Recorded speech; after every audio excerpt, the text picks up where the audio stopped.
Good afternoon, everyone. Welcome to the Judicial Proceedings Committee. Today is Tuesday, February 28th, 2023. We have 11 bills on the docket. We're going to start off with Senate Bill 540. Then we're going to go to 658, 666, 746, 594, 651, 769, 770, 807, 817, 819, and that's it.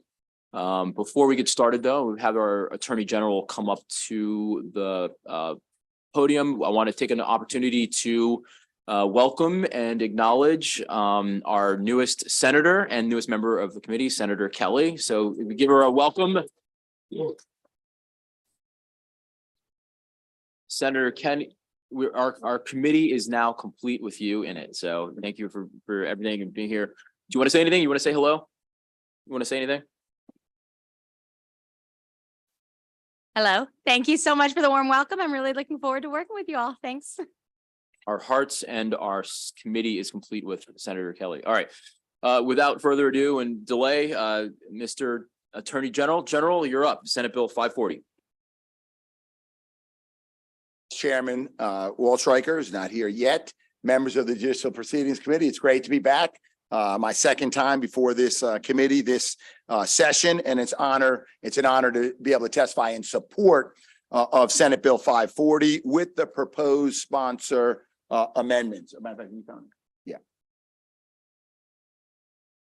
I'm joined by Ms. Dana Millhauser on this panel as well. Mr. Chairman, if it's okay with you.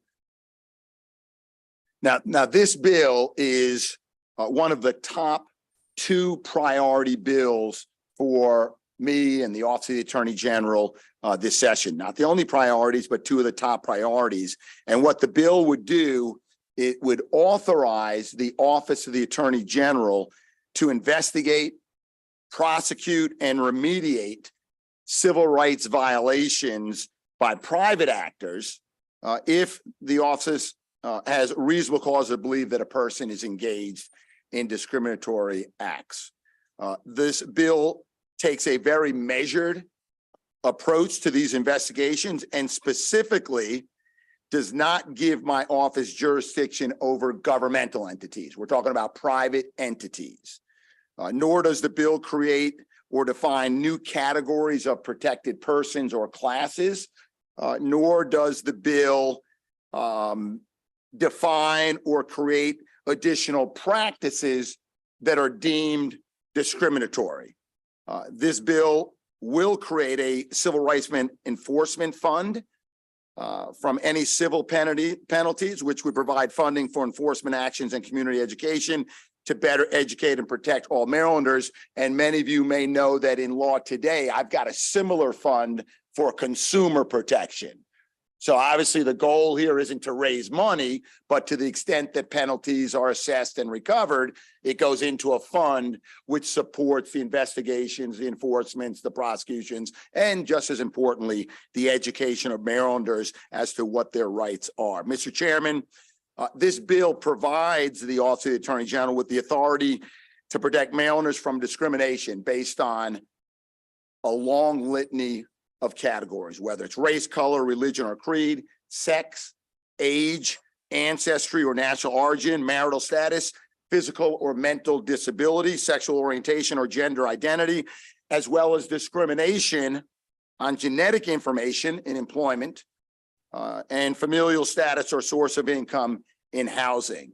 Those are all protections that currently exist in Maryland law, but all too often they go unenforced. By way of example, given the authority, my office would be able to do some of the following. We could safeguard families from being denied housing because they have children. We could defend an employee's right to wear a headscarf at work. We could protect homeowners from being denied mortgages because they live in a minority neighborhood. We could preserve accessibility for disabled individuals who require wheelchair ramps and ensure fair wages for women and people of color.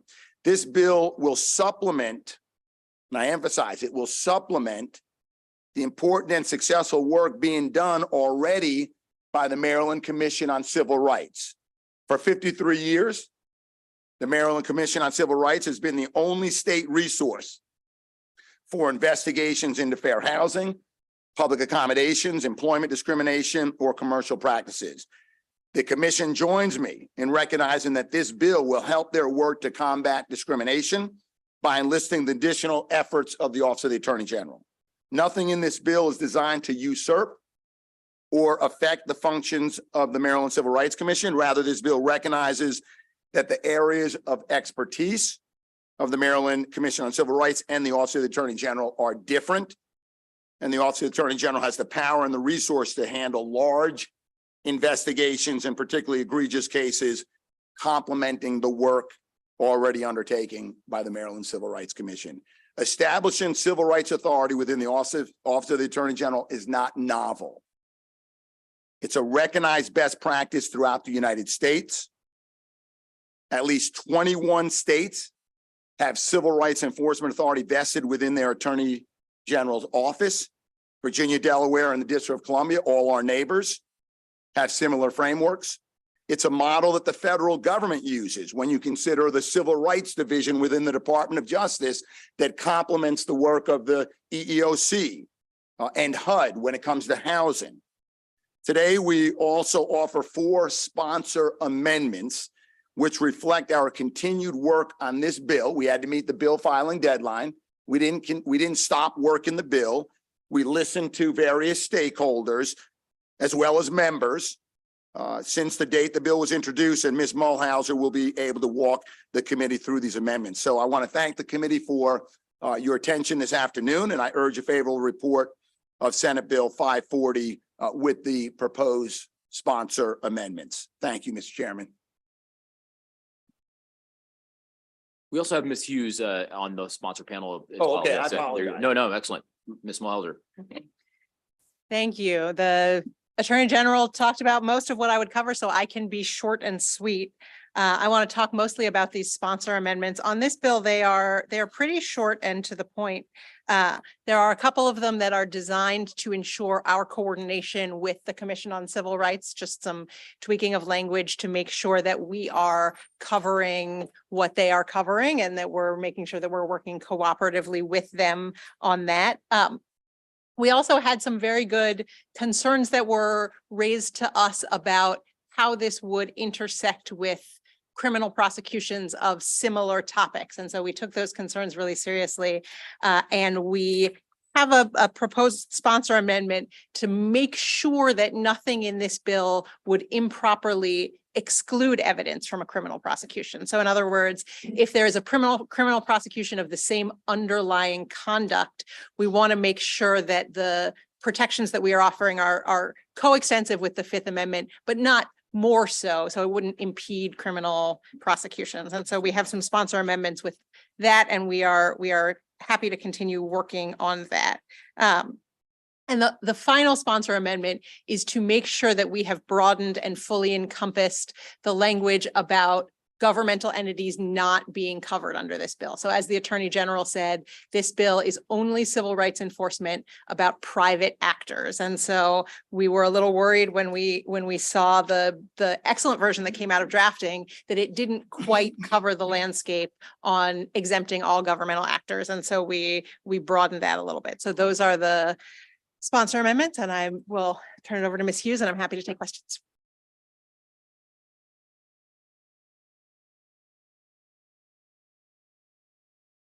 Good afternoon, Mr. Chair. Good afternoon, members of the committee. Senate Bill 540 is a bill that I'm Glendora Hughes, General Counsel for the Maryland Commission on Civil Rights. Senate Bill 540, we had the opportunity to work with the Attorney General's office in fashioning this bill and to ensuring that we are going to be working in a cooperative effort in carrying out the mandate of this bill.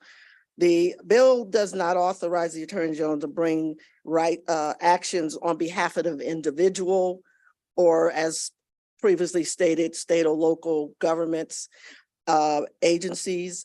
That is something that is in Title 20 state government article that is the purview of the Maryland Commission on Civil Rights.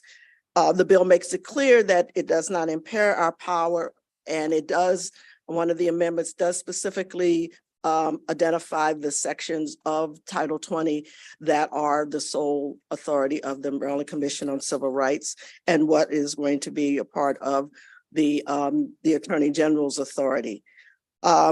We work cooperatively, as I stated, on the bill, and we will continue to work with the Attorney General's office in those areas where there may be overlapping.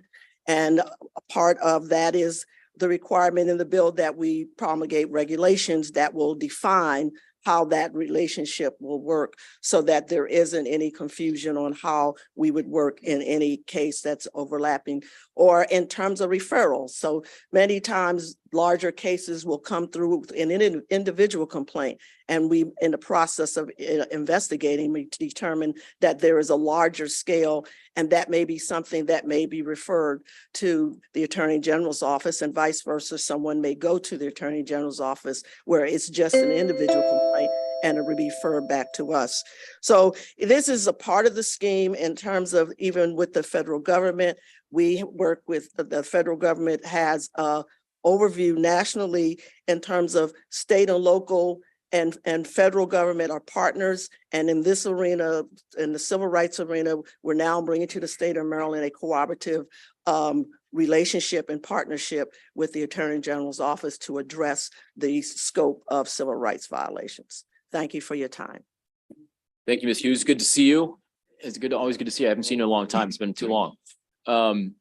We're going to start off with questions from the committee. We'll start off with Senator West. Thank you, Mr. Chair. So this is an interesting bill, and I've been reading through it as you've been testifying. Couple of questions. First of all, in section 20-1041A, it says the Attorney General may investigate. So this is not, this is discretionary on the part of the Attorney General, correct?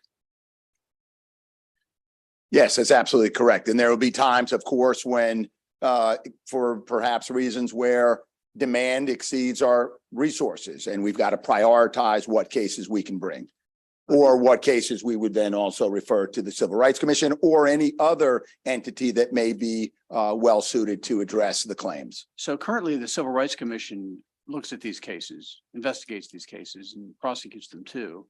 Why is it essential, in your view, for the Attorney General to take over, at least in some cases, the responsibility of investigating and prosecuting the cases from the Civil Rights Commission? Because let's say, for example, if the Civil Rights Commission refers us to one case, right, as and they see that there is a possibility of multiple claims based on the same discriminatory action, they may have completed the investigation on that for that one claimant, and now we're going to investigate a larger group of individuals who may be similarly situated, impacted by that discriminatory conduct. Okay. Where do the state's attorneys stand in this at the moment? Don't the state's attorneys at the moment have the right to investigate and prosecute cases involving civil rights violations? Well, I'll let them speak to that. But when we say prosecute, we are talking about civil prosecutions, not criminal prosecutions. And I don't know if our state's attorneys have civil prosecutorial authority in there. Oh, okay. So this is only a civil bill, civil That's right. prosecution bill.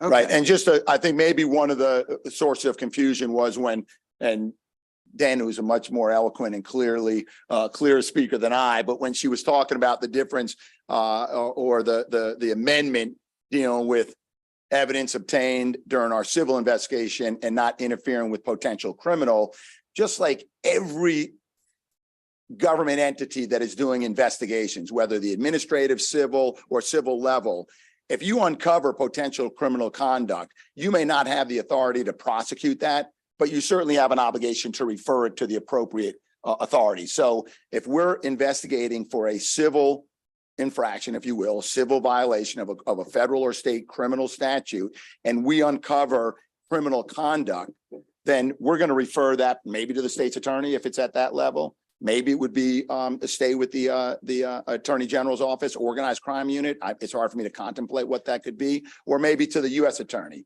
But the authority that you're looking at in this bill is limited to civil enforcement. Okay. In your view, would this bill, if passed, remove any authority at all from the state's attorneys? No. Okay. Last questions deal with the cost.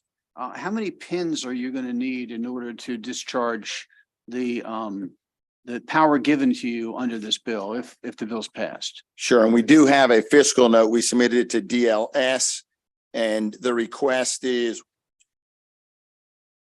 12, doing my math. 1 unit chief, 1 deputy, and 5 assistants, so that's 7 attorneys. 4 investigators, 1 paralegal. And as I read the fiscal note, it's going to come a little less than $1 million the first year and a little more than $1 million in subsequent years, correct? Now, I'm not going to debate or dispute that. If you have that in front of you, then that's probably what we submitted to DLS. That's what I saw. Yeah. Okay, thank you very much. Thank you, Mr. Chair. My question is for you, Mr. Attorney General. So I think this sounds like a really much needed bill that fills a void. I can't tell you the number of times that people ask for referrals to attorneys that handle civil rights cases, and many don't, because in Maryland, we don't allow attorney's fees, but nevertheless, for constitutional claims. So I think this fills a real void, and I think you've answered the questions about how you work and play with the Maryland Commission on Civil Rights. I think that's important, because we tend to think of Maryland Commission and EEOC as like the only entities. And we haven't had an attorney general's office to think of in this way. So I was wondering if you could kind of extrapolate and give us some real life examples of the types of cases that you envision being able to litigate or prosecute, and basically how it's going to affect Maryland, how you envision it having an impact on everyday Marylanders. Sure. In fact, I think in recent memory, last year, there's 2, I think, fantastic cases that really give you a sense of what you're going to authorize our office to do and the protections we're going to afford to Marylanders. And bear with me here. In 2019, the District of Columbia passed a source of income discrimination prohibition, right? And Maryland General Assembly did that in 2020. Finally, and I've been here for 20 years in Maryland General Assembly, we tried to prohibit discrimination in housing based on source of income. I applaud you for doing that. In Maryland, your Attorney General can't enforce that on your behalf, but in the District of Columbia, they can. So last year, Attorney General Carl Racine, now the former Attorney General, he brought a large action against a real estate management company that had several properties, 9,000 units under management in the District of Columbia. He settled the largest housing discrimination claim in U.S. history based on source of income, $10 million. But more important, injunctive relief. Some of those real estate management individuals are now prohibited from participating in that industry in Washington, D.C. because of the flagrant, egregious conduct that they had committed. And they've instituted some injunctive relief that will prevent further discrimination in those units under management by that management company. We don't have the authority to do that in Maryland. And I'll let Ms. Hughes speak to how many cases the Maryland Civil Rights Commission has brought in terms of source of income discrimination since we passed it in Maryland in 2020. But it will pale in the comparison to what Carl Racine brought. Now, here's what we have done recently with the Consumer Protection Authority that we have.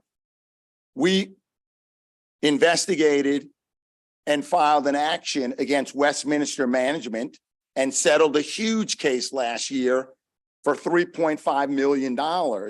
And what they were doing, we got them on consumer protection, fair and deceptive trade practices. They would show a prospective tenant this beautiful, pristine unit, tell them about waste disposal and maintenance and how great it is to live in the community, only to find after you moved in, you got a pretty rundown unit, poor maintenance.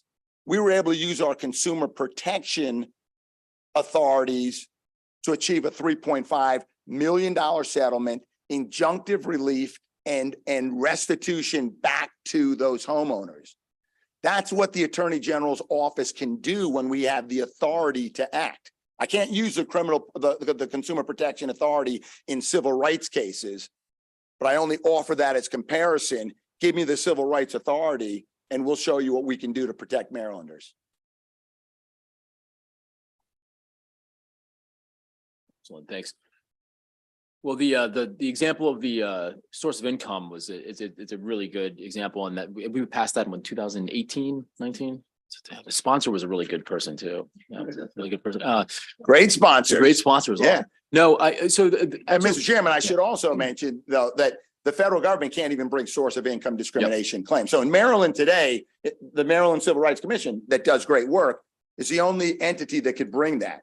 And let me tell you, there are hundreds, if not thousands of cases dealing with source of income discrimination that I suspect is occurring in Maryland today, just based on the comparables that are happening in the District of Columbia.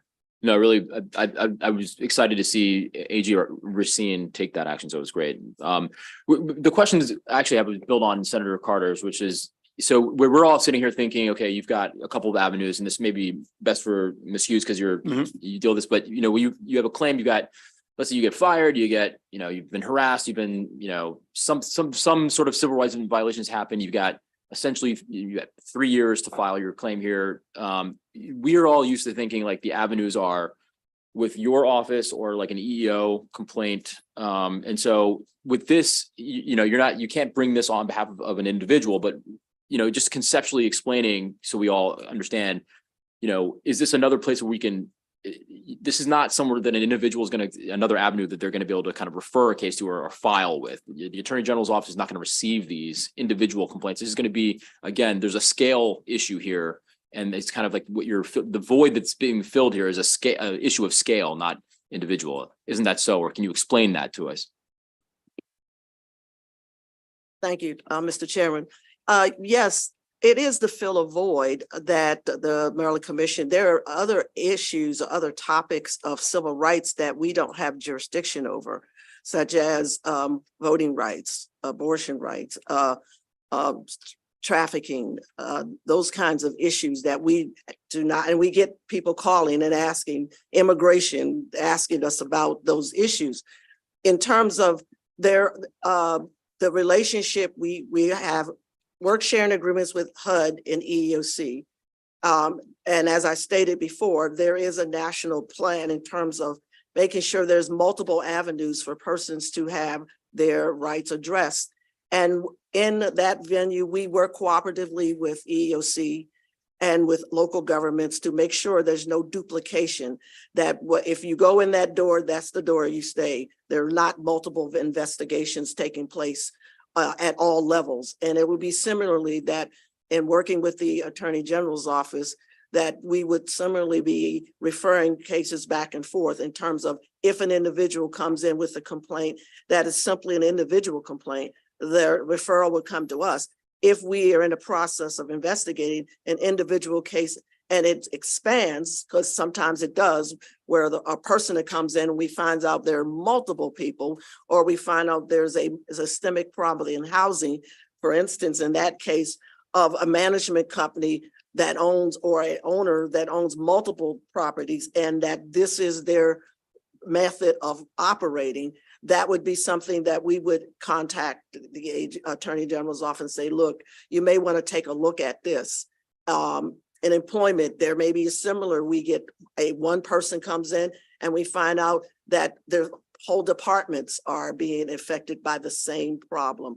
So it's really about expansion and be able to get, I guess, say more bang for the buck, to be able to go after more persons and then just the individual, and cooperating and making sure that we're all on the same page. No, thank you for that. Just because for me, it's important to, I mean, that there's no mission scope creep or duplicative efforts. And that's exactly why, you know, I appreciate your comments. Yes, Ms. Mulhauser.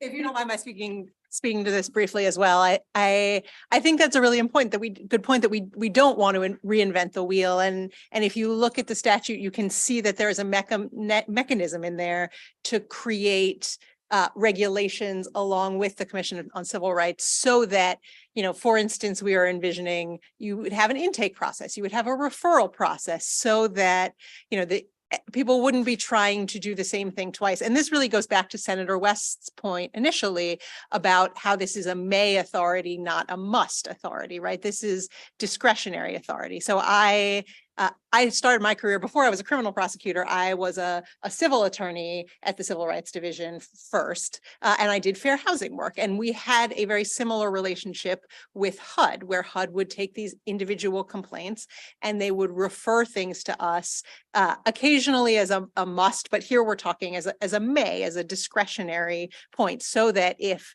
they raised a flag and said, hey, this is a larger problem, this is a pattern, that we could initiate that larger litigation with a larger set of resources. All right, additional questions from the committee? Seeing none, thank you for the sponsor panel. Thank you very much. We'll now hear from Ms. Jordan, Ms. Siri, and Vicky Schultz. Ms. Schultz, come on up.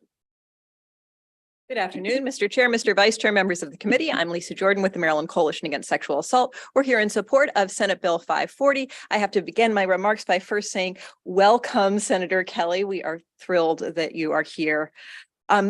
This bill, it only touches on the issues that Maryland Coalition Against Sexual Assault deals with partly, but it's important to know that sexual assault really is an extreme form of sexual harassment.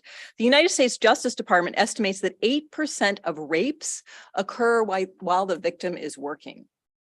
Psychologists report that sexual harassment can lead to depression and post-traumatic stress disorder. Organizational behaviorists link sexual harassment to an increased risk of long-term physical health problems.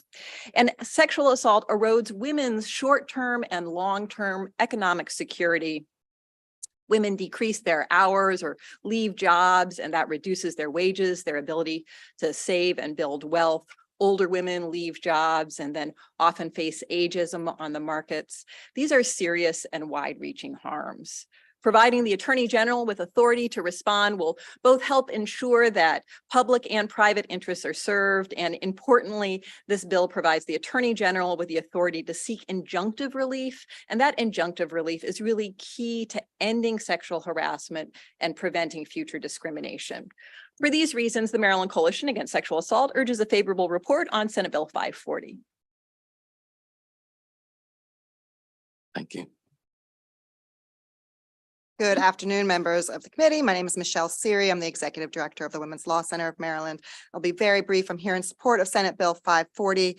This bill does really go and address some of the issues that are at the heart of the Women's Law Center's mission, which is to ensure the physical safety, the economic security, and the bodily autonomy of women in Maryland, particularly, as Ms. Jordan has mentioned, in sexual harassment claims and also in the gender pay gap arena. And so given the pervasiveness of these issues, Maryland has done a really great job and has been very forward thinking in addressing those, but there's not always the enforcement mechanism necessary to look at the systemic side of those issues. And so those barriers that are preventing victims redress, that are preventing folks from bringing their claims, that are, having a chilling effect on employees, this bill can get to that. And the Attorney General's authority there would really bring some strong enforcement mechanisms that we think are needed in those arenas. For all of those reasons, the Women's Law Center is happy to support Senate Bill 540. Thank you. Good afternoon. My name is Vicky Schultz. I'm Executive Director of Maryland Legal Aid. And thanks for the opportunity to testify. Maryland Legal Aid is a statewide nonprofit law firm that provides free civil legal services to low-income and vulnerable Marylanders. We urge support for this bill because it gives the Attorney General's office critical tools to combat discrimination that's often difficult, if not impossible, to prove by the victims of that discrimination, even by nonprofits such as ours. Our clients live in low-income communities that disproportionately suffer the legacy impacts of discrimination, which was often enshrined in public policy throughout our history. Regrettably, and yet inescapably, our clients continue to experience and suffer harms due to discrimination. However, bringing such cases is complicated in today's environment. I was engaged in such enforcement when I was a Deputy Assistant Attorney General in the Civil Rights Division of the Justice Department during the Obama administration, overseeing the enforcement of fair lending and fair housing laws. Some of the department's largest fair lending cases, such as those against Wells Fargo and Bank of America Countrywide, required multi-year investigations involving tens of thousands of records to establish the discriminatory impact the bank's practices had on Black and Hispanic borrowers during the mortgage crisis. They also required substantial monitoring after settlement. There's a vital role for Maryland's Attorney General to play in conducting these complex investigations, bringing these cases and ensuring ongoing compliance. Our Attorney General has a strong interest in ensuring that all those doing business in Maryland are held accountable for any discriminatory conduct and for violating the law. Our clients need the protections of civil rights laws against housing, lending, employment, and source of income discrimination.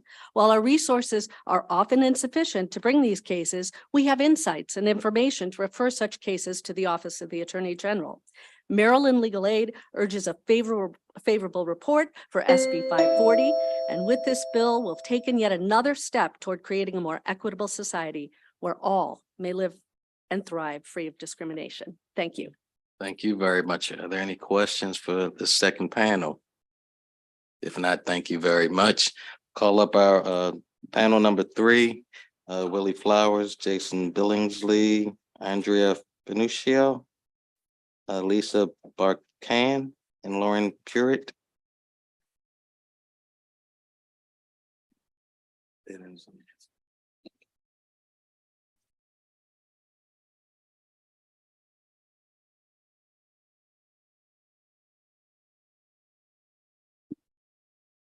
Is Miss Andrea Johnson? Oh, I'm sorry, what was said? Sorry, I know she was hopping around between rooms, so she may be testifying elsewhere. All right. Tiffany Relaford. Camila Reynolds Dominguez.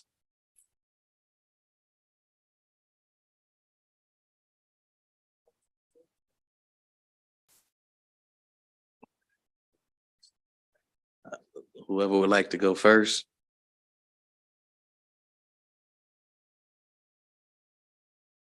Good afternoon. My name is Tiffany Relaford, and I'm an attorney that is in private practice. As a former commissioner for the Montgomery County Human Rights Commission, a current commissioner for the Howard County Human Rights Commission, and an attorney in private practice in the area of civil rights, namely employment law, I support Senate Bill 540. Senate Bill 540 would give the Office of Attorney General civil rights enforcement power that is integral to the power vested in attorney generals in at least 21 other states. This enforcement authority would allow the Office of Attorney General to assist the Maryland Commission on Civil Rights in investigating and remedying violations of Maryland civil rights laws, as the Office of Attorney General will be able to investigate, prosecute, and remediate certain civil rights violations under certain circumstances and in a certain manner. Currently, the Maryland Commission on Civil Rights lacks resources to bring systemic challenges or engage in pattern and practice investigations. This has created a void in which some have expressed concern that systemic abuse, in particular civil rights areas, may be occurring without Maryland and going unchallenged by any state governmental agency. If given the authority under this bill, the Office of Attorney General could fill this gap and bring high impact litigation to enforce state or federal civil rights laws. In other jurisdictions, attorney generals have used their civil rights enforcement authority to bring lawsuits in a host of areas, including but not limited to employment, housing, predatory lending, public accommodation, disability, environmental harms, and police misconduct. The intent of this bill is to provide much needed support to the Maryland Commission on Civil Rights and work in conjunction with that agency without infringing on existing authority. In addition, this bill would give the Office of Attorney General subpoena authority to ensure complete investigations as well as avoid delays and having to petition a court for such authority. It would also give that office the ability to seek injunctions for broader unlawful policies and practices in order to quickly and effectively stop ongoing civil rights violations. In closing, I support this bill as it is necessary to ensure that civil rights violators are held accountable, and the bill will serve as a warning to others that discrimination will not be tolerated in the state of Maryland. Thank you very much.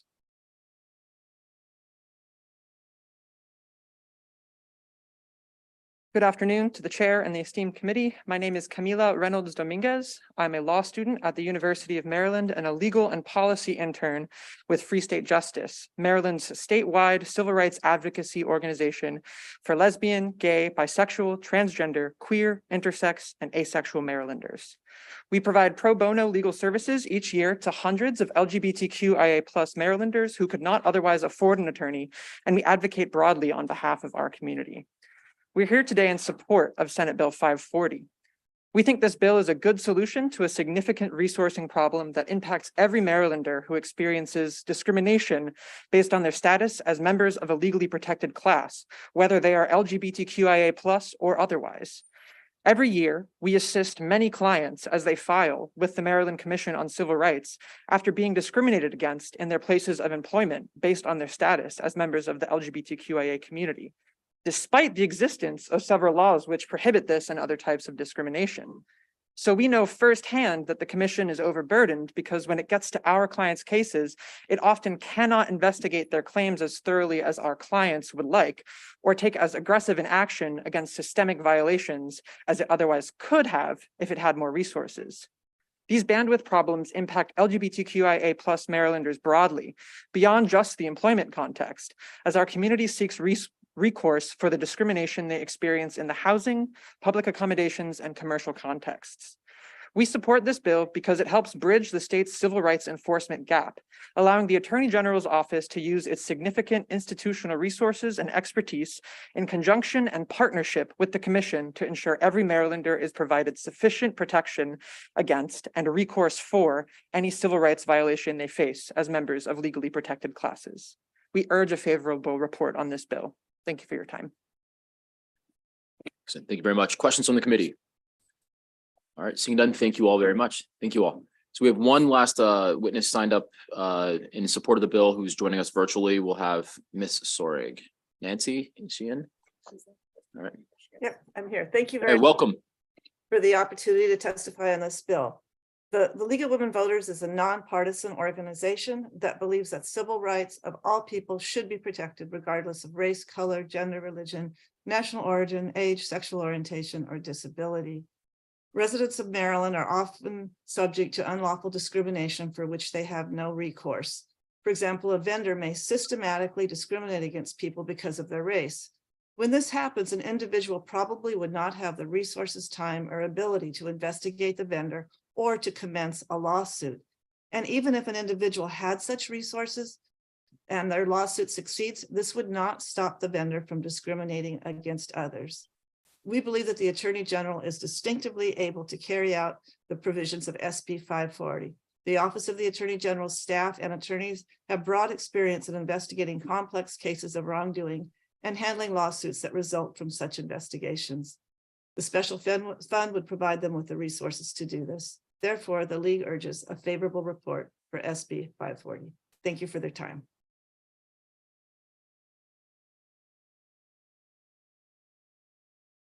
All right, thanks. I think we may actually have one more witness in for, no? I think we have solved this mystery. I think she accidentally signed up on the other bill, but Yes. she had wanted to speak to this bill. Yes, excellent. We'll bring her in right now. Thank you. Nicole, welcome. You're up. We can see you. Welcome.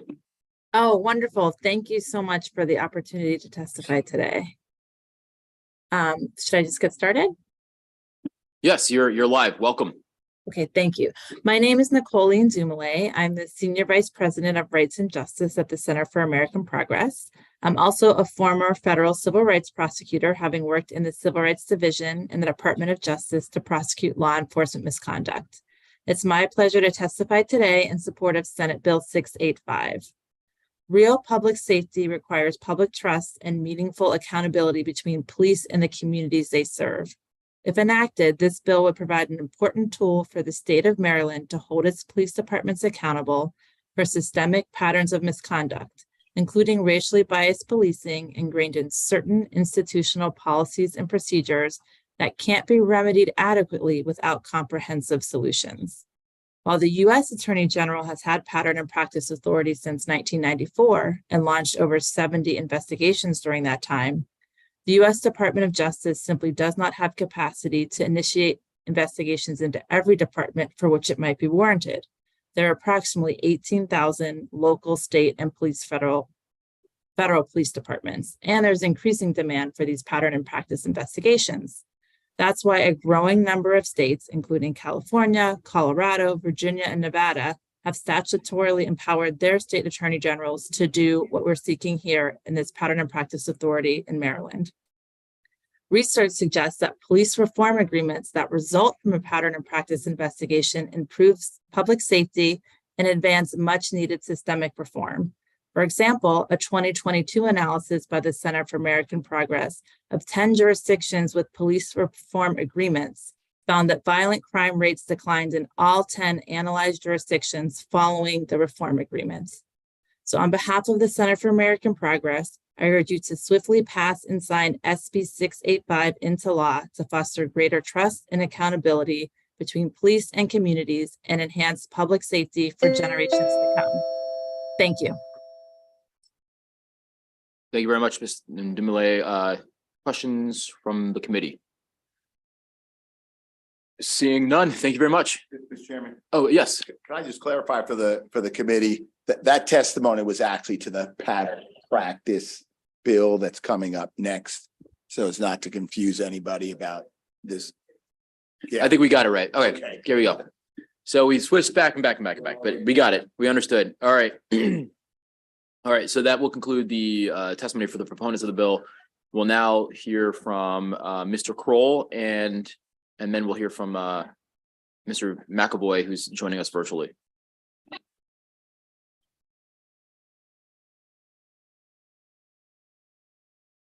Mr. Chairman, members of the committee, good afternoon. I'm Stephen Kroll, the State's Attorney Coordinator for Maryland, Executive Director of the Maryland State's Attorneys Association, and I've been prosecuting cases since, 1984.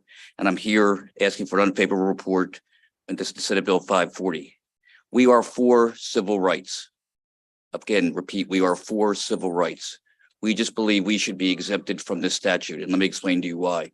First, the Attorney General is charged with representing us if we're sued. The Attorney General has an inherent conflict with representing us, paying out money if necessary, and cannot represent both us and prosecute civil rights. The U.S. Attorney can do it at that point, and they're the best suited to do it. So there's an inherent conflict that cannot be erased or overcome at that time. Second, our feeling is, do we need to get insurance? Who's going to cover us? Do we need private insurance? And who's going to foot that bill? In the fiscal note, it doesn't include it except for Baltimore City, which they mentioned $5 million.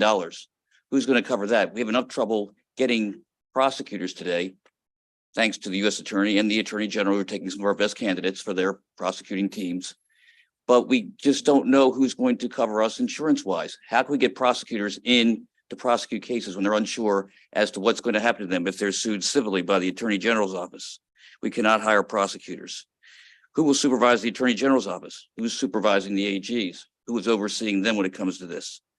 We believe we should be exempted due to those inherent conflicts. We believe that we are in a position to pretty much say we cannot be represented fairly by the Attorney General's office or a third party and should be exempted. And there is, again, oversight by the U.S. Attorney's office.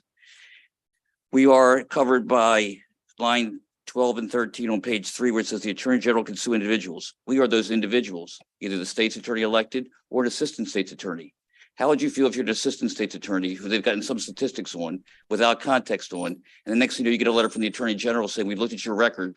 We've got statistics to show you're treating one party worse or better than another, and we're going to sue you at that point. Some young prosecutor on the line who has no idea what to do at that point, and if they have insurance covering them.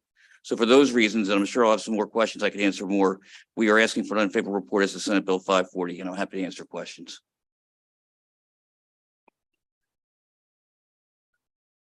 Thank you, Mr. Chair.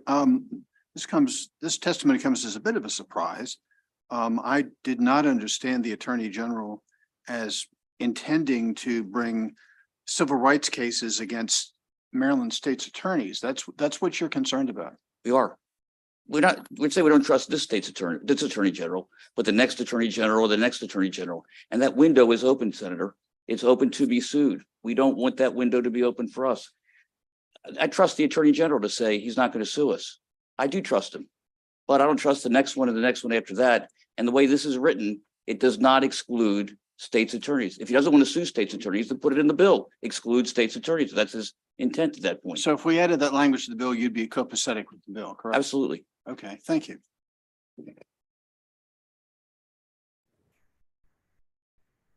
All right, seeing no further, Senator Muse. I'm sorry, you said about the amendment, and somewhere when it's appropriate, I'd like to get the Attorney General's opinion on whether or not that, if it's in order at the proper time, would be acceptable to this bill. If the general would like to address it now, or could have to see some language Whenever you for see him to consider it, we can solicit the response to that, but I'm more than, willing to let him come up and address it if he wants, but, or we could, it's up to you, or you could, if you need to see some language to see it, to judge it, or it's up to you. Let's have him, let's do this. Senator Sidnor has a question for Mr. Kroll, and then we'll provide the general with an opportunity to come back up. All right, thank you.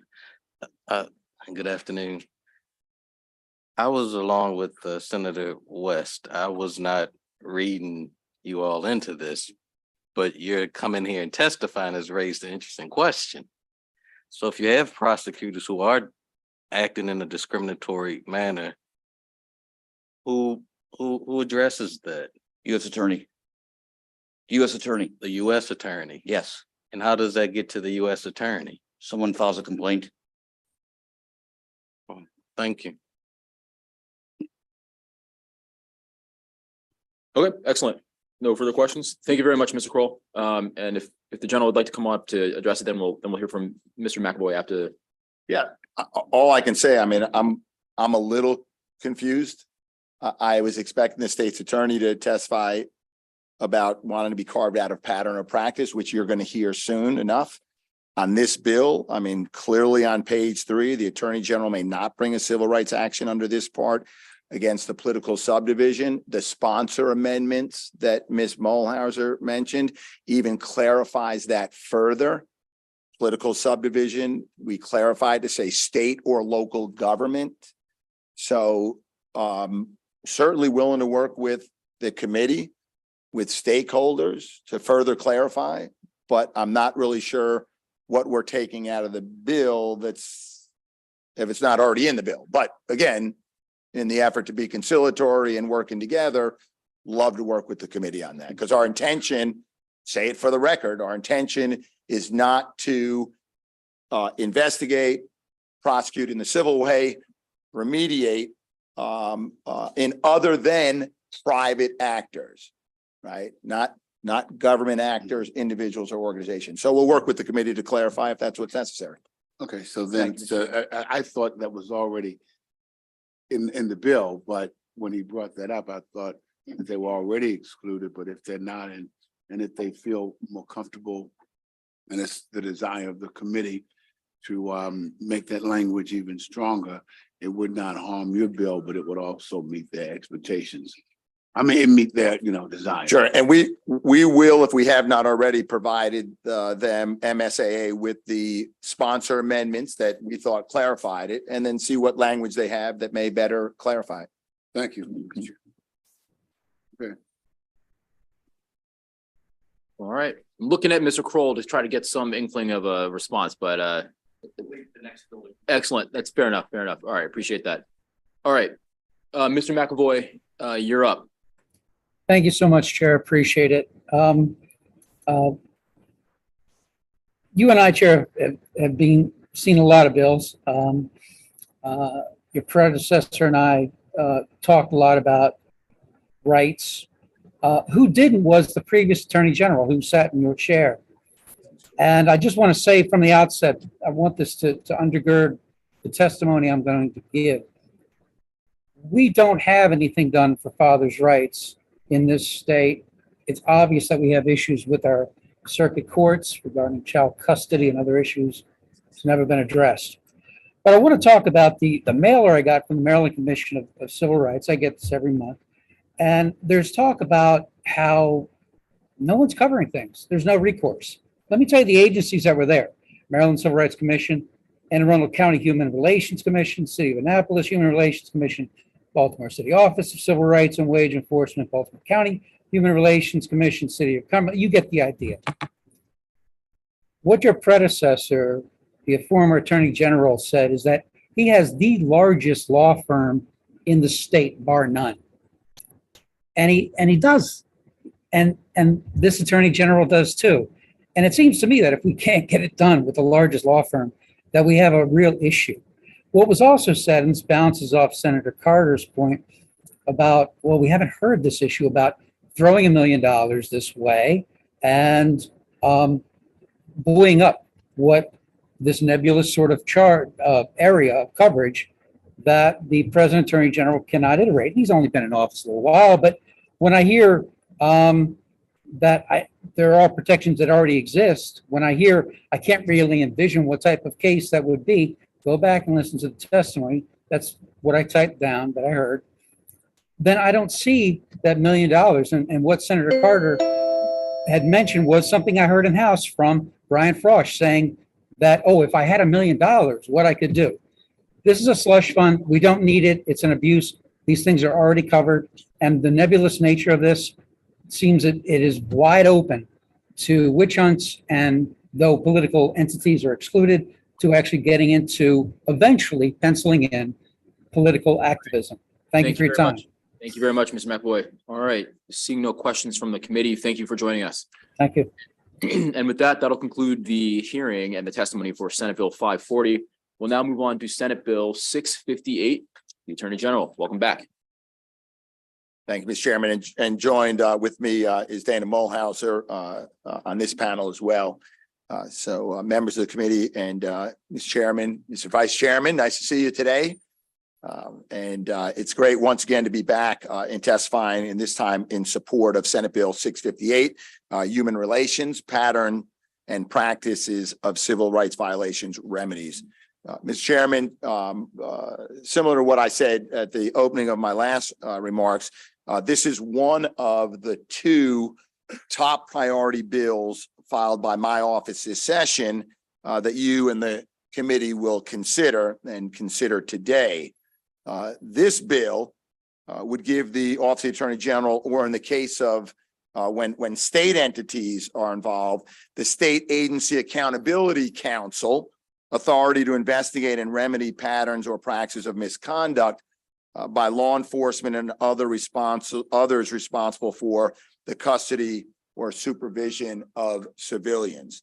Now, that latter category, the others category, that includes correctional facilities, behavioral health facilities, immigration detention facilities, juvenile facilities, and parole and probation services. No other agencies or entities are covered by this bill.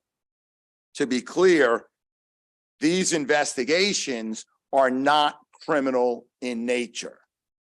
While they focus on systemic misconduct by law enforcement and others within primarily the criminal justice system, the goal is to uncover widespread abuses within an agency, such as discrimination or the consistent use of excessive force, and to create change by requiring reforms to agency policies, processes, and culture. The implementation of these reforms is then monitored to ensure that agencies actually follow through on their commitments. Pattern or practice investigations are an important complement to existing law enforcement accountability tools, many of which you've passed in this body. Yet most of the current tools in Maryland, although they are significantly important, they address past individual instances of misconduct, such as the police accountability boards and the work of the IID. Pattern or practice investigations, on the other hand, look for widespread trends and put in place reforms to reduce and eliminate misconduct going forward. There's a growing number of states that use pattern or practice investigations as a key part of their police reform efforts. The U.S. Department of Justice, taking you back a little ways, first obtained pattern or practice authority in 1994, following the brutal beating of Rodney King. 6 years later, in 2000, California became the first state to obtain pattern or practice authority. And now since 2020, in the wake of the killing of George Floyd, Breonna Taylor, and far too many others, at least 9 more states have granted their attorneys general the authority to conduct pattern or practice investigations, include Colorado, Illinois, Massachusetts, Nevada, New York, Oregon, Rhode Island, Virginia, and Washington State. The Department of Justice recognizes that it lacks the resources to address misconduct at each of the thousands, if not tens of thousands, of law enforcement agencies nationwide. So Senate Bill 658 would mirror the authority that the Department of Justice currently has and merely bring it down to the state level. I should point out that the Department of Justice's exercise of its authority does ebb and flow depending on the administration. While the Obama and Biden administrations have used their authority proactively, the previous administration initiated just one pattern or practice investigation of a police department in 4 years. Granting the Office of the Attorney General here in Maryland pattern or practice authority will ensure that such investigations are always available as a tool to protect Marylanders, and that these investigations are led by officials who understand the needs of and are accountable to the people of this state. Some additional benefits of state level pattern or practice investigations, and I point you to my written testimony. I cite these, I reference them, I footnote them. They're now part of the record. Some things like shorter duration time, they're more targeted. State investigations often will target specific units or policies within an agency and not the entire agency. And finally, and perhaps most important, pattern or practice investigations, they work. They have demonstrated a track record of increasing public safety, decrease in violent crime, and leading to higher job satisfaction among officers. And again, I footnote references that have studied, surveyed, and analyzed the positive effects of pattern or practice investigations. The empirical evidence consistently shows that pattern or practice investigations improve the safety of the communities in which they occur. So for the foregoing reasons, members of the committee, I urge a favorable report on Senate Bill 658 with the adoption of sponsor amendments. Thank you, Mr. Chairman.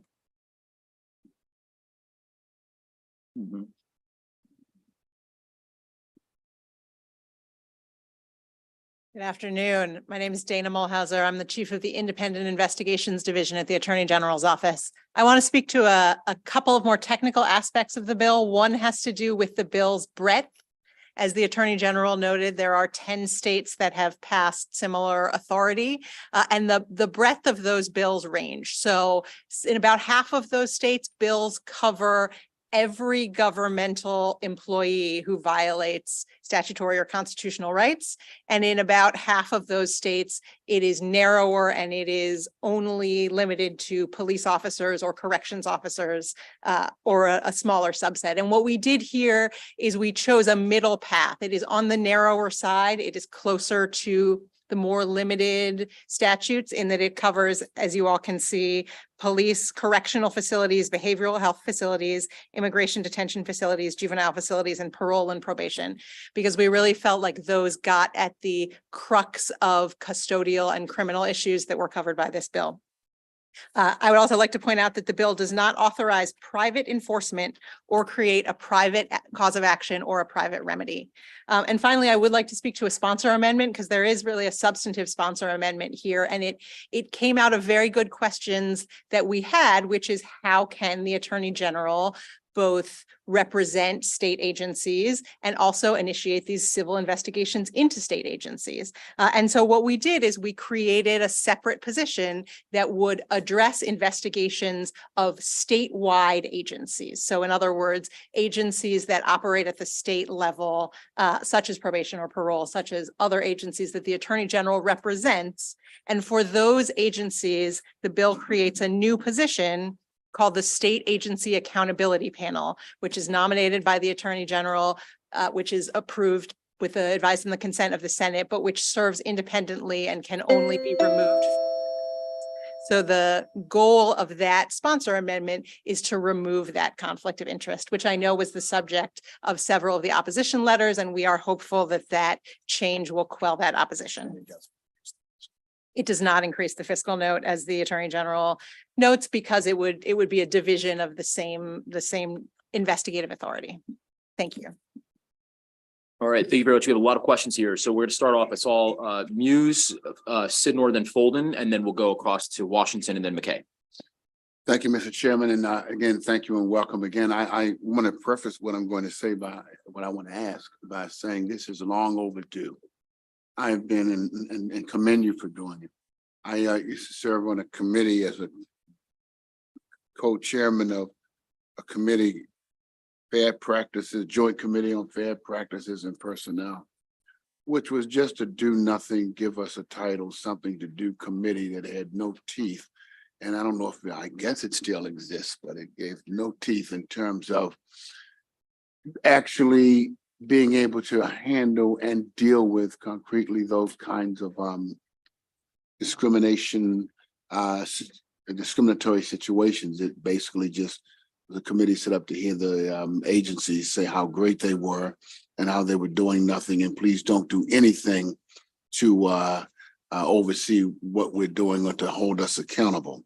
So how would this work again when it comes down to let's say one of the agencies that you named, and there were various complaints of discrimination, it would then come to you, and then what would use any agency, not by name, but how would this then work out? Because I think this is exactly what I asked for 12 years instead of this titular committee that did absolutely nothing. And I was a Senate chair of it, and I admit it.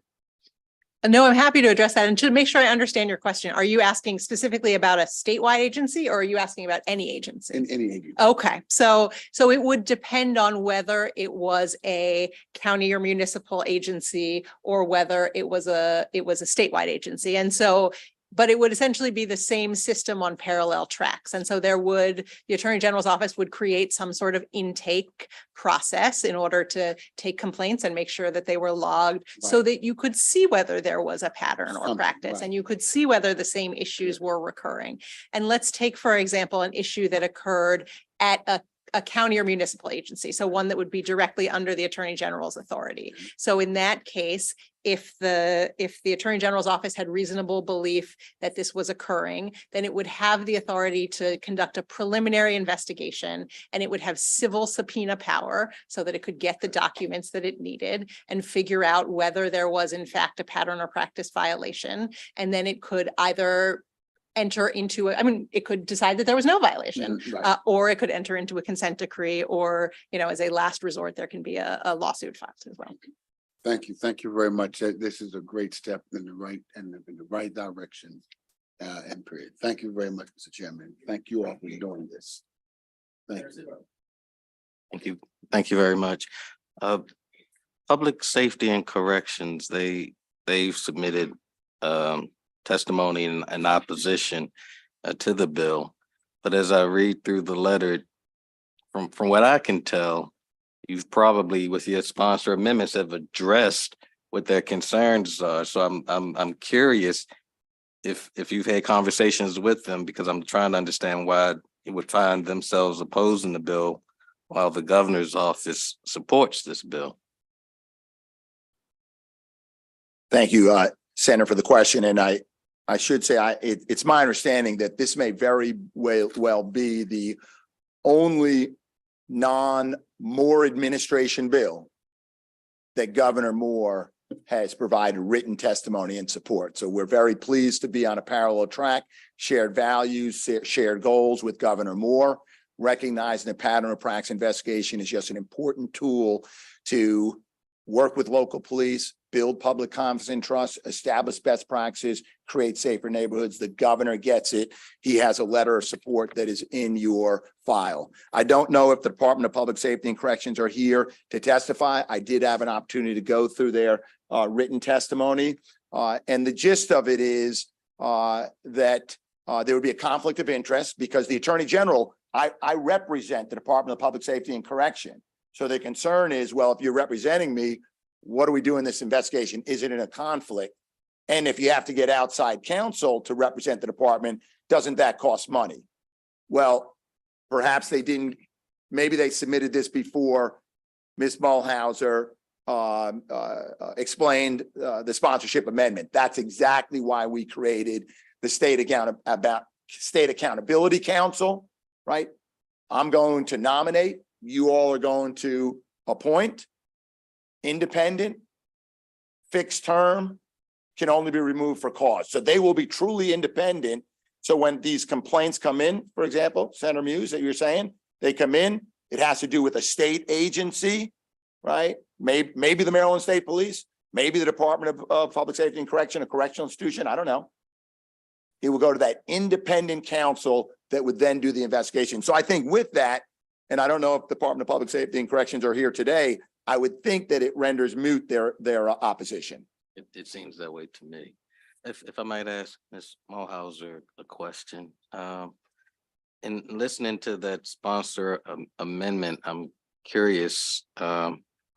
Years ago, when I was in law school, I had interned with the Office of Justice Programs, Office of Civil Rights, and I can remember that agency was charged with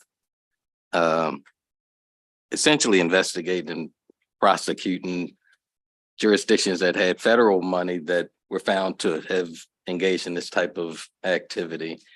Is your solution, is that something, I mean, the solution that you all are bringing forth, is that how the Department of Justice handles these conflicts? I mean, because I'm assuming that the U.S. attorneys or that the Department of Justice, they also would find themselves having to defend U.S. agencies as well.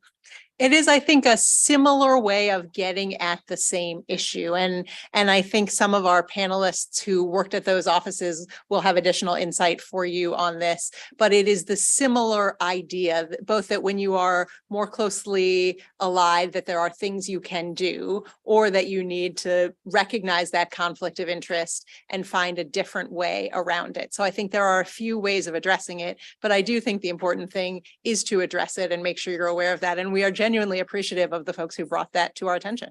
Thank you. Thank you. Thank you, Mr. Chairman. Thanks for bringing the bill forward. I appreciate your testimony. I just wanted to ask a couple clarifying questions. There was a mention made about that under the previous administration, that there was only one case brought forward in the preceding administration. I don't remember. I think it might have been. Was it you? Yes. Okay. And then how many were brought forward by the previous administrations? I'm just curious. You're talking about under President Obama and before him. Yeah, I'm just curious about how many you specifically brought up the point that there was one in the past 4 years, the previous administration in 4 years, but there was no mention to show a disparity or a difference in like the enforcement activities of the preceding group. And I find that to be an important facet because I know Ms. Mulhauser was there from 2007 to 2019, roughly, right? Yeah. Okay. So I would just be curious to see those numbers. I mean, it's an important element. So if I could get those. The other ask is Senator Folden, if I may, Yes, ma'am. I am told by a reliable witness in the audience who would know, because he headed that section, that there were 25. in what window of time? In the 8-year Obama administration, that there were 25. So from That would be from 2008 to 8 to 2016. 60. Yes. Okay. All right. Great. Thank you.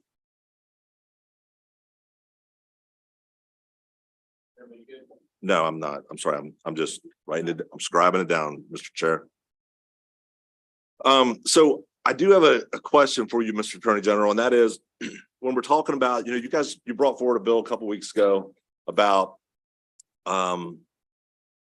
removing the prosecutorial authority from the state's attorneys involving police officers, and that it was almost like you wanted to alleviate any potential conflict of interest. You just wanted to be entrusted with that power because, you were worried about unnecessary or undue influence in the local communities, and you felt that that was the appropriate action.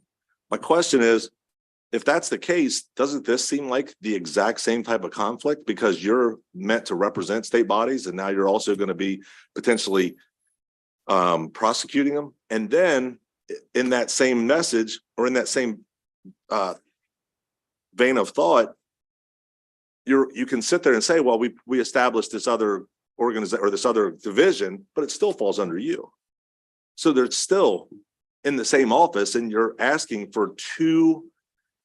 us to believe that the local state's attorneys cannot do their due diligence, unbiasedly, potentially, to leave it up to you. We should give that authority to you for the investigation and then the prosecutorial element involving police officers. On this one, we're supposed to believe then that you can do it without any type of potential conflict, even though the DOJ, because I don't hear anybody talking about if there's any evidence that exists that the DOJ is not fulfilling their obligations to the people of Maryland in the capacity that you're asking to have. Is there any evidence to support that they're not doing their job? Sure. What I'll say is this would not be unprecedented for the General Assembly to create an independent entity that's appointed by the Attorney General and is truly independent. The People's Counsel at the Public Service Commission. But it's appointed by you. That's my point. It's no, I'm not saying, it's nominated by me with the advice and consent of the Senate. And I believe, and this is why we wrote it the way we did, that the Senate is a very competent body to weigh and evaluate and judge the person who will put forward enthusiasm. Yeah, no, I appreciate that. And can only be removed for cause. And as an attorney, and I think, who is in this independent body is going to exercise judgment, professional judgment, independent of mine. And if we disagree, we disagree. And I can't remove this person because we disagree, because that's not good cause. Well, okay, that may not be good cause for the issue that you're dealing with relative at that time, but there's certainly other ways for you to navigate if somebody hasn't exercised the prosecutorial direction that you so seek. This is what I'm talking about. This is the conflict of interest, because you could have that person removed for other issues because you're appointing them, and you can then find cause to remove them and replace them. And it just seems like there's a conflict there. That's all I'm saying. That's my opinion of it. I mean, we can agree to disagree, right. But when you brought forward the other measure, you made it very clear that you wanted that prosecutorial responsibility taken away from the local state's attorneys, which they already do when there's an involvement of a police shooting or brutality. They usually use an allied jurisdiction outside that county. They have those MOUs. This one would be under your same, banner, sir. Quite honestly, it's you're the one charging the tip of the, this azimuth and headed out. So that was my question about that. And then I think that's actually just, I don't know that there's any evidence, and I'm not hearing anything to say that DOJ is not doing their job. Is that correct? Yeah, what I would tell you is this, I was up until recently a member of the United States Congress, where I voted twice in support of the George Floyd Justice and Policing Act, which did not pass out of Congress because it never made it through the Senate. In the George Floyd Justice and Policing Act, there was a provision whereby states were going to be incentivized to entrust or invest, create or establish in their attorney general the authority to conduct pattern of practice investigations. They were going to incentivize with federal funds. The Department of Justice was behind that very provision. The Department of Justice recognizes they do not have the resources to conduct the volume of pattern of practice investigations that are warranted around the country, and they're looking to states to partner to assist in that effort. They recognize, as do so many others, and again, I cite the studies in my written testimony, the value of pattern or practice investigations. They cannot cover the entire country. They're looking to states' attorneys to do it. But it didn't pass. Is that That's correct? right. No, it didn't. That's You right. voted on it But, twice, but and the both times it Department of failed. Justice supported that. That's right. So I was addressing your issue about where the Well, I'm Department just, of Justice and was. I appreciate that, and I'd be curious to see that as well. Yep. Where they supported that. It's just, like I said, I just want to be sure that we're not missing something here, that they're not being able to perform to the level or standard that we need here in Maryland. And then that's where you're stepping up and helping in the crafting of this bill. So I appreciate your Absolutely. response. Mr. Chairman and Mr. Attorney General, thank you for being here and thank you for this bill. I agree with Senator Muse. This is long time coming for a bill just like this. We know that the state's attorney's office is here. They're in opposition of the bill. You all work together often. They're going to come up with their opposition. Can you just speak to the opposition that they have written here, but also what we know they're going to say later? Yeah, look, they're real. The state's attorneys are partners with us. There's no doubt about that. And they are in opposition. I know Ms. Mulhauser can better describe to you this particular issue, but in my conversations with the state's attorneys, and they can clarify when they testify, she said, we don't want this bill applying to us. And our response is, it doesn't apply to you. It applies to law enforcement, and we have a definition of law enforcement. In fact, everything I'm saying is in a letter of advice that was sent to the committee chair this morning. Yeah, you've got the letter of advice from your counsel here at the General Assembly. But in a nutshell, it says in the bill that you're looking at, it says it applies to law enforcement, and it references an existing provision in state government for law enforcement. And the provision says law enforcement is a governmental police force, sheriff's office, or security force, or, and this is the problem that the state's attorneys have, law enforcement organization of the state, a county, or a municipal corporation that by statute, ordinance, or common law is authorized to enforce the general criminal laws of the state. And they say, well, that could apply to us. Well, you have an opinion in front of you that says why it doesn't apply to them.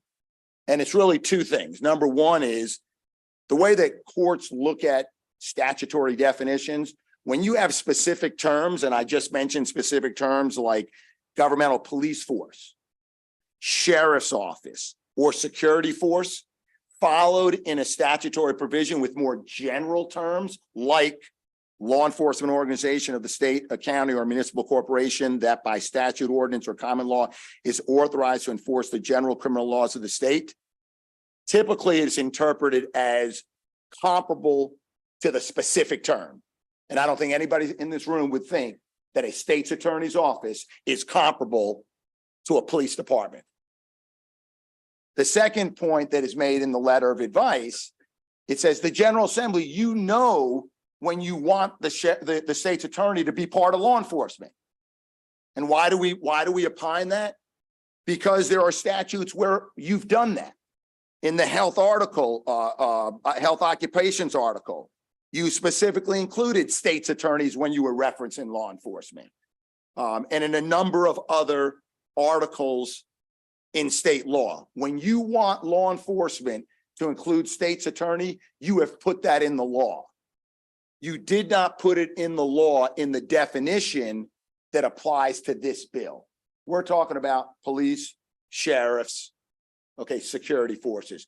We're not talking about state's attorney. But as we had stated in response to, I think, Senator Muse's question in the previous bill, we're certainly open to considering what language the state's attorneys would want to propose. We would caution though, to insert something, this does not apply to the state's attorney. I think you run the risk of calling into question everywhere that law enforcement exists in the code in Maryland. And then, whoa, now nothing, where you may have wanted it to apply to the state's attorney, it may not. So you run the risk. You have an opinion in front of you that says they're not included in the bill as drafted. Okay, we're willing to work with the state's attorneys to provide further clarification. Mr. Chairman. Yeah, thank you, Mr. Chair. Just thank you for that clarification. Definitely helps us a lot and hopefully helps the chairman with back and forward of you guys being able to come up and down here. In Prince George's County, just to make this a little bit more parochial, and tell me whether or not your office under this bill will be able to investigate this. But in Prince George's County, there were 13 officers of color, including the Hispanic National Law Enforcement Association and the United Black Police Officers Association. They submitted complaints constantly to the chief of police about pattern and practice issues within the police department. They then later didn't receive any justification, any notice, any communication from the county or anyone. And they went on to file a lawsuit. They eventually won that lawsuit. Will you be able to, in situations like this where police officers in their police departments feel like they have been discriminated against for patterns in practice, would you then be able to investigate those that department? I'm gonna let you handle it. I want to give the caveat that I don't want to speak to any specific case or specific investigation, but yes, absolutely. And I think one of the important things about a bill like this is it does allow for intake. So it does allow for people to be able to file a complaint or make their problems known to somebody who they don't work for, or to somebody who's not their immediate supervisor, and can take an outside look at this and see whether in fact it is a pattern and it is something that is recurring. So that is something that could be handled by an office like this. Got it. Yes. So instead of going to the Department of Justice, you're able to go to right here in Maryland, to the Maryland Attorney General's office instead. They would be able to go to both or to either. Yeah. Got it. Thank you. And I just want to clarify, because you did use the term discrimination in your scenario that you outlined. And going back to the last bill, we would not conduct a civil rights discrimination claim in that matter, because under the bill that we proposed or introduced a minute ago, we're not looking at government entities. Okay. Thanks. And I'll make sure that, sorry, go ahead. I just want to clarify, sorry, I might have misheard that. Was it if it was a pattern of practice in employment discrimination, right? I think the Attorney General, right. So I apologize then. I was hearing that as a pattern or practice of complaint against individuals. And that is more what this bill is designed to remedy. I'm just in receipt of the letter that was referenced, so I'll make sure that the members of the committee get this. That parses out the definition for law enforcement officer. There are several. I think you mentioned one, which was what you got the family law article. We found one in the transportation article. I think health occupation. Health occupation is the other one. Yeah, so there's definitely a parsing of the definition. So I'll make sure all the members of the committee get it, and I'm not sure the opposition has seen that either. So we'll make sure we have it moving forward. Senator West. Thank you, Mr. Chair. So I've got a couple of questions for the Attorney General. And by the way, last time I talked to you, I failed to thank you for coming. It's always a pleasure to have you here before our committee. So I think you should stand up at the podium so the camera, you're on camera. Same question I had the last time. How many pins will this bill require the Attorney General's office to add? And that is in the fiscal note. And we are looking at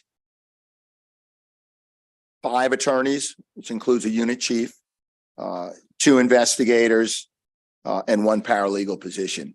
Okay, thank you. And then the rest of my questions, I think, are properly directed to Ms. Mulhauser.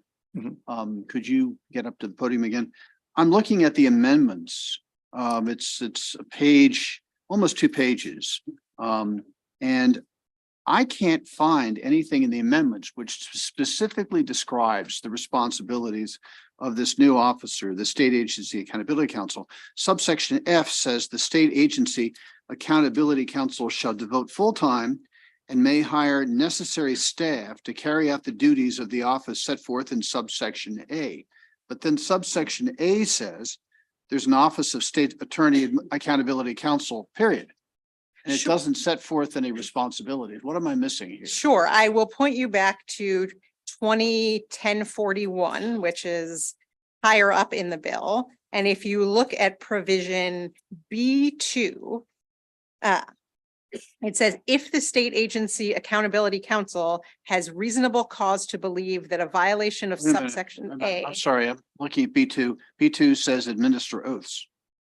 No, I think we might be looking at different statute numbers. So there are a few statutes in here. If you go back further up the legislation, back up to the statute that is numbered 20-1041. 10, that's what I was looking at. 1041 B2 says administer oaths. Uh. Am I?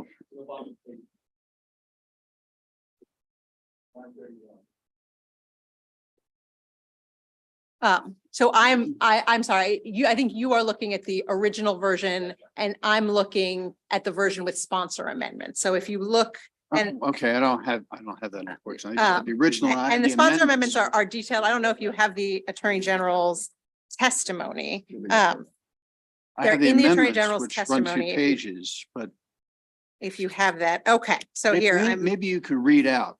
Sure. If you've got the right language, what? Senator, if you pull up on your laptop, I mean, we can give you some time to do it if you want. You pull up on your laptop, it's in the testimony. It's like the last document.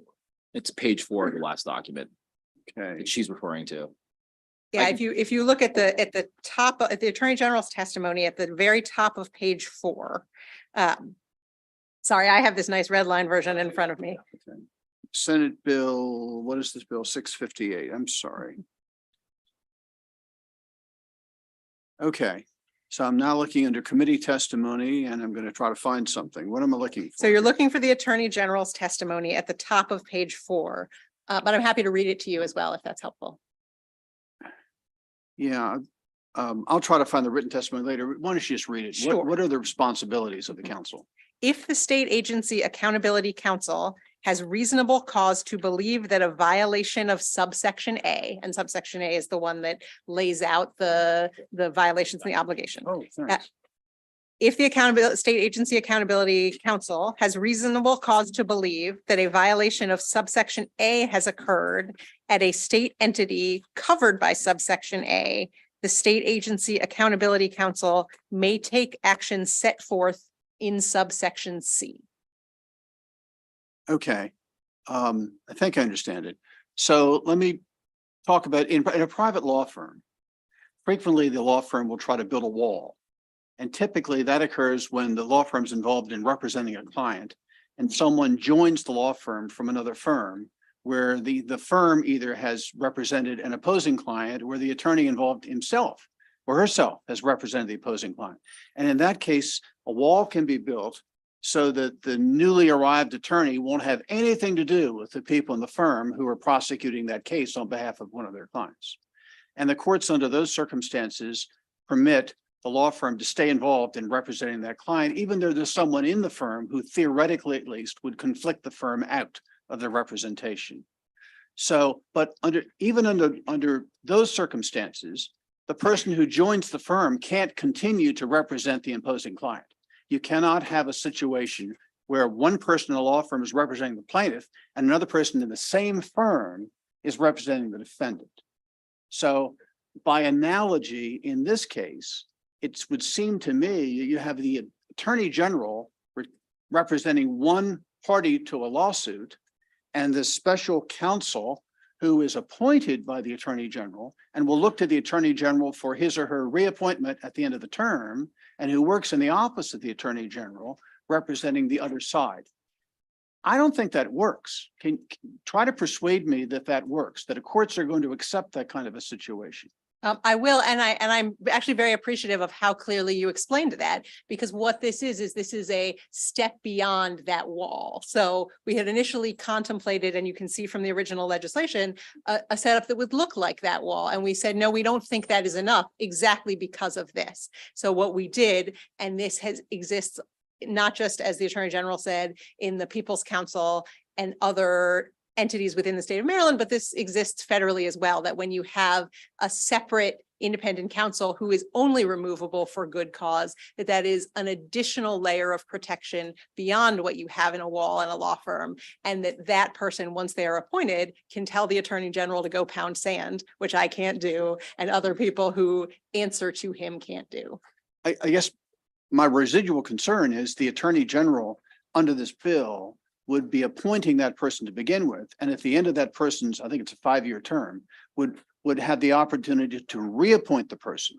So the person is ultimately answerable to the Attorney General. Let's just take an example. Suppose the situation were to require or to exist, to occur during the last year of that person's term, and that person would like to be reappointed.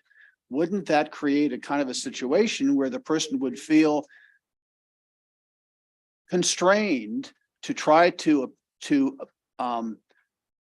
do work which would be to the pleasure of the Attorney General in order to facilitate that person's reappointment? It is a good question and is part of the reason why it is set as a 5-year term, which is longer than the Attorney General's term and is meant to be robust in that way. But I also think that this body's robust oversight has a part of that this body could sit here and say, we're not going to reapprove anyone but that person, and you can bring us any nominee under the sun, and this is the person we're going to approve, or somebody who is going to be similarly robust. So it just say, ask one final question. Wouldn't it be prudent under the circumstances to consider having the governor make the appointment rather than the Attorney General in whose department that person will be working? I'm happy to turn that over to the Attorney General. I don't think because of the independence provisions that are built in there, that's necessary, that the salary can't be reduced and the staff can't be reduced and things like that. But I'm happy to let the Attorney General answer that. Look, we're willing to work with the committee on our goal is to establish a truly independent entity. We heard concerns, we heard concerns from state agencies about how do you represent us and investigate us. So this was our effort to create an independent agency. If this committee believes that it requires a gubernatorial appointment, certainly willing to work with you on that. There's no sort of pride in appointmentship, if you will, here. But I do think that the way we laid it out has all the indicia of independence, right? Nominated, but with the advice and consent of the Senate, fixed term, salaries can't be reduced. When you look across all of state government and federal government and you say, hey, give me a list of your independent agencies, right? They all have similar indicia. And so to the extent that there are questions about the way we're setting it up, those are questions that could probably be raised with every independent entity that's created under law. But having said that, certainly willing to work with the committee. And if the committee is more comfortable with a gubernatorial appointment, certainly would like to have that conversation. At the end of the day, you're going to vote out the bill, and what we're striving for is independence. Yeah, fine. Don't get me wrong. I'm in favor of the bill. Yeah. I just want to make sure that if it should be challenged in court, that it will withstand the legal challenge. Okay. Thanks. Further questions for the committee? All right, seeing none, thank you very much. Thank you both. All right, we'll hear from the second panel. Jason Downs. Nicole, is she still joining us virtually? Okay, that's right, she's there. Jonathan Smith, and then Miss Warkin, Heather Warkin. Okay. Yeah. Good afternoon, Mr. Chairman, members of the committee. My name is Jason Downs. I serve as the co-chair of the State Attorney General Practice Group at a national law firm, and I previously served as the Chief Deputy Attorney General for the District of Columbia. Prior to that, I was a partner at 2 Maryland-based law firms where I was responsible for handling civil rights litigation in federal and state courts throughout the state of Maryland. In other words, I've been responsible for defending and initiating lawsuits against government officials in the form of pattern and practice lawsuits. It's an honor to testify in support of Senate Bill 658, and I'll use my time to ask you to consider 2 points. First, implementing the bill is fiscally responsible, and second, implementing the bill is socially responsible. I'll start with the business case. Pattern and practice investigations reduce litigation costs. Those litigation costs that accompany serious government misconduct. Take PERF, for example. You don't have to take my word for it. Look to the Police Executive Research Forum, which is a national membership of police executives from around the United States. My written testimony gives several examples that are cited at the bottom. I'll highlight one, and that is Cincinnati, after pattern and practice investigations that led to a consent decree, went from $10 million in police settlements to 0 lawsuits filed by the ACLU. So in other words, initiating and allowing this authority is the fiscally responsible thing to do for Maryland. Second, it's also socially responsible. Maryland should not rely on the federal government to conduct pattern and practice investigations. We should police ourselves. The federal government's willingness to review pattern and practice investigations changes depending on which administration is in power. And when properly implemented, the results of a pattern and practice investigation improve public safety and community relations. In fact, the Philadelphia Police Commissioner stated, quote, "The end result was positive. Shootings dropped by 80% and have remained low. It gave us credibility with the public," end quote. In short, my experience in defending and prosecuting these cases, also the research on this topic, leads me to believe that this bill is fiscally and socially responsible. And thank you for considering my testimony. Thank you.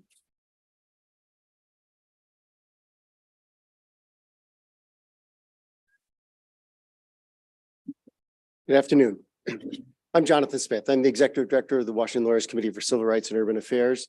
And I'm formerly the Chief of the Special Litigation Section of the Civil Rights Division of the United States Department of Justice from the years of 2010 through 2015. And since leaving the Department of Justice, I've also served as a subject matter expert to the Attorneys General of Illinois in their pattern and practice investigation of the Chicago Police Department and the Joliet Police Department, and currently working with the Maryland Department of Human Rights on their pattern and practice investigation of the Minneapolis Police Department. I also note, and I thank you for Senator for raising the litigation in Prince George's County. My office handled the case on behalf of the officers of Prince George's County.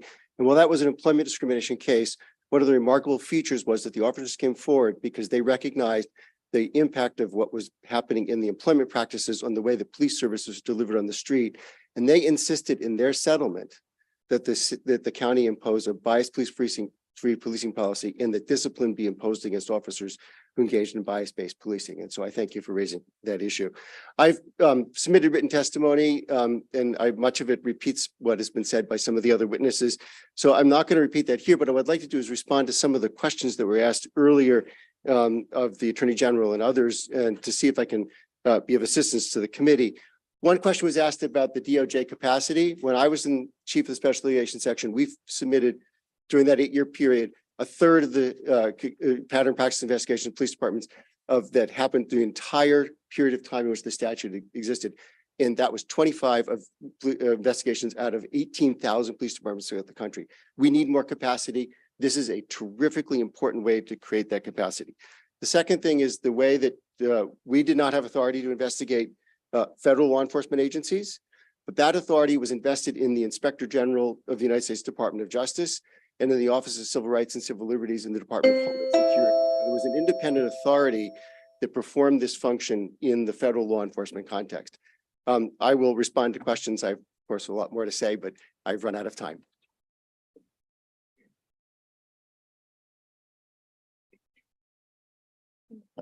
Good afternoon, members of the committee. My name is Heather Warnken. I am the Executive Director of the University of Baltimore School of Law Center for Criminal Justice Reform, here in support of Senate Bill 658.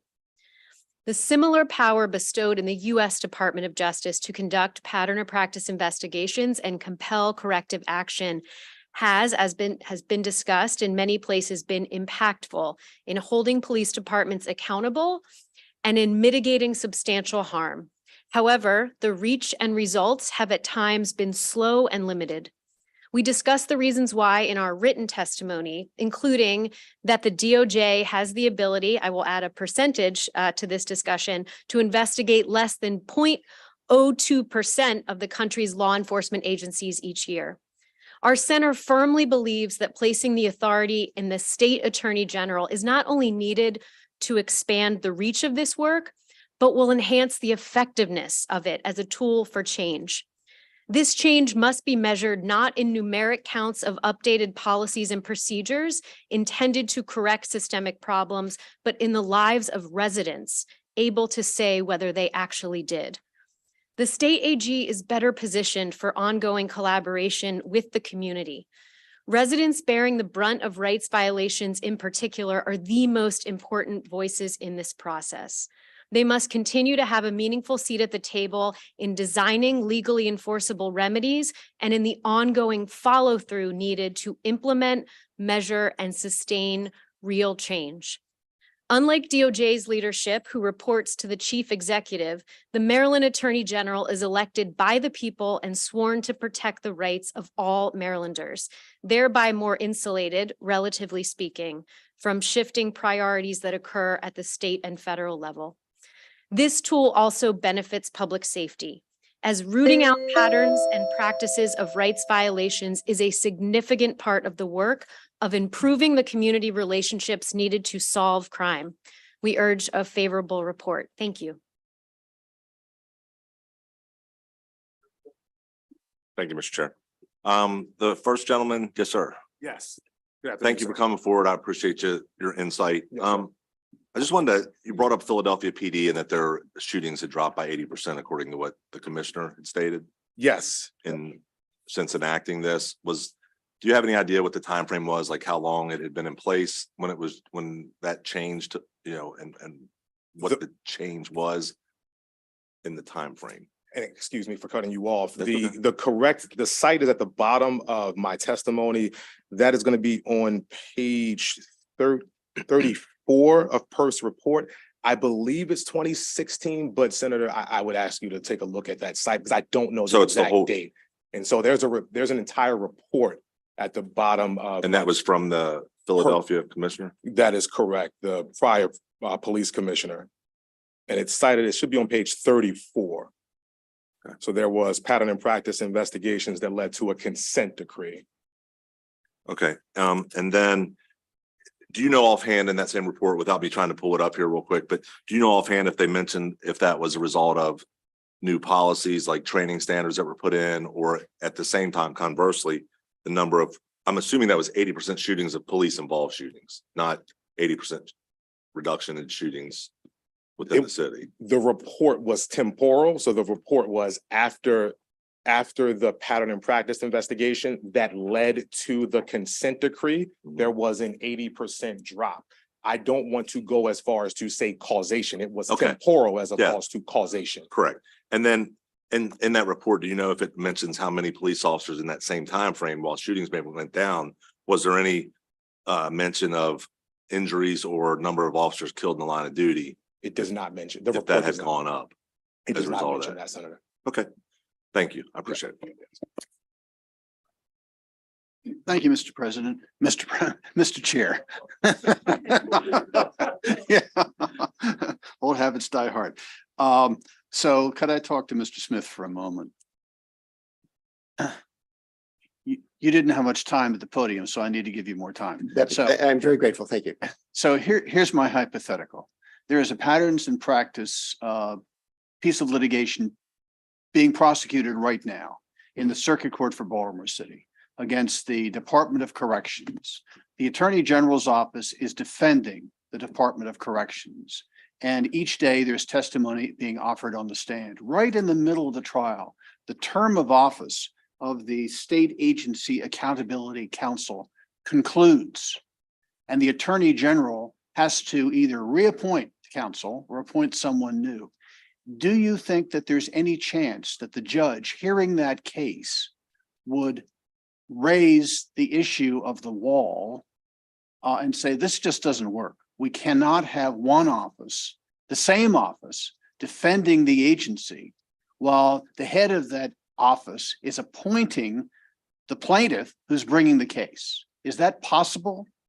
So I share your concern, and I think I may be looking at it from the flip side of the coin about the independence, because I think it is critically important for state agencies to be absolutely confident that they're getting a fulsome defense, that the loyalty of the Attorney General is to provide them adequate representation.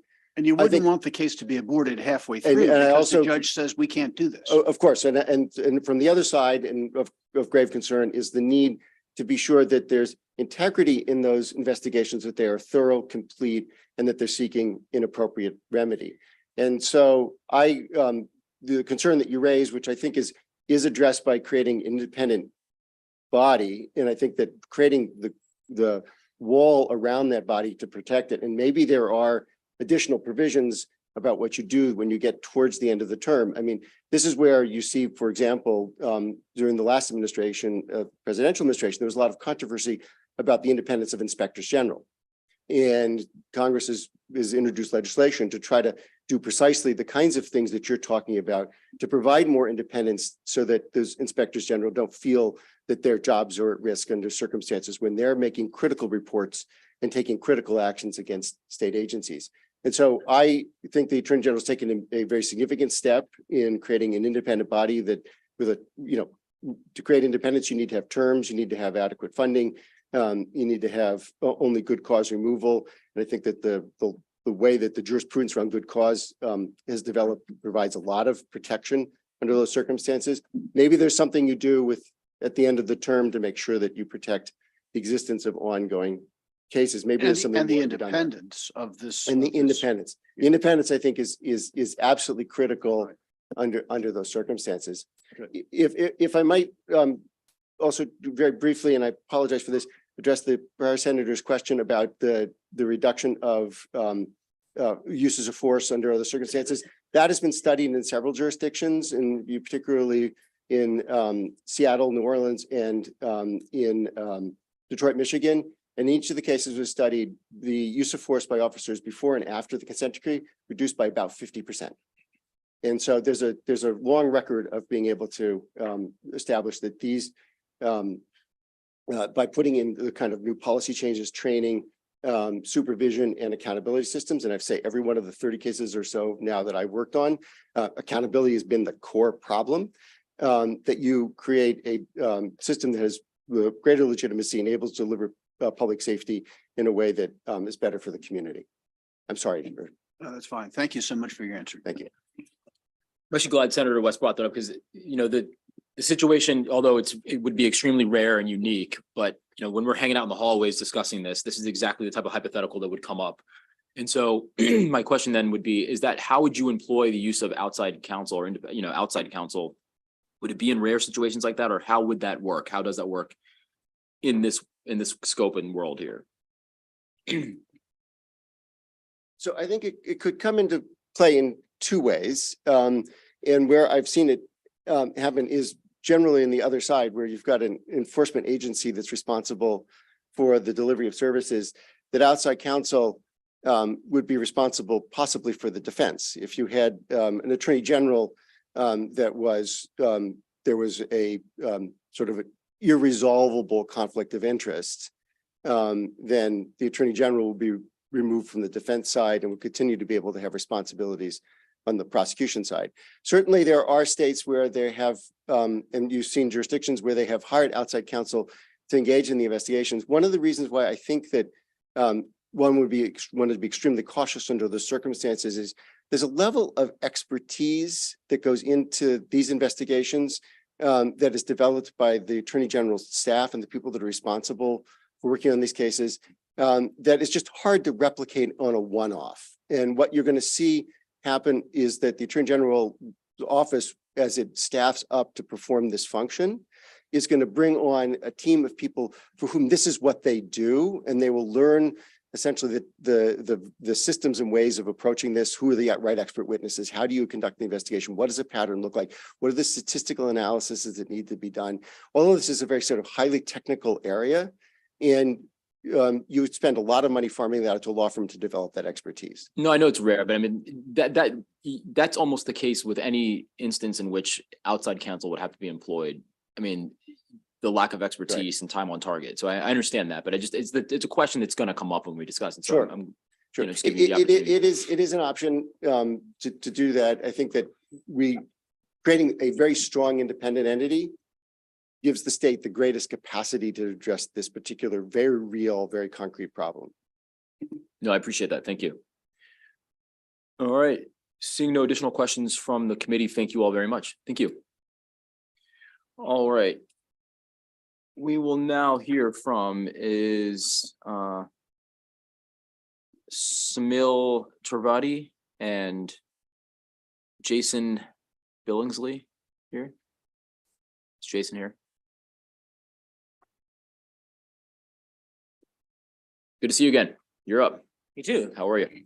Good. How are you? Thank you very much, Chair Smith and the committee for having me.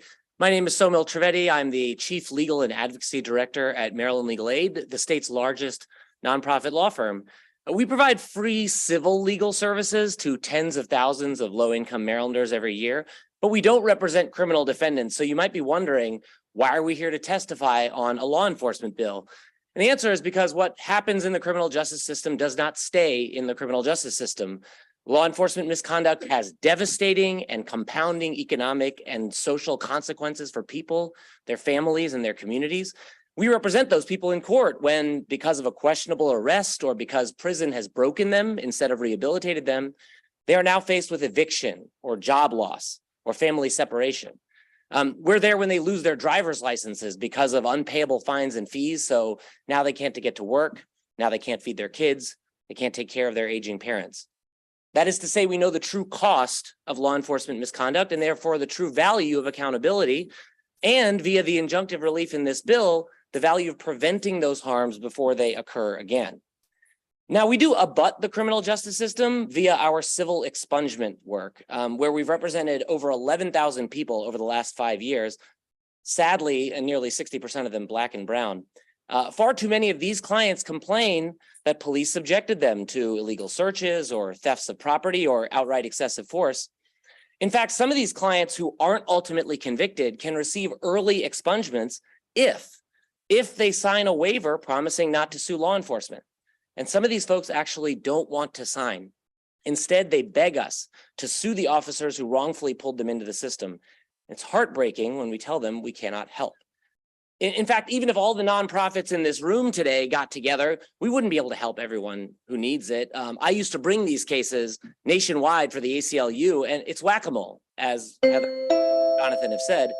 Yet we have the clients, but we don't have the subpoena power, we don't have the resources, we don't have the reach.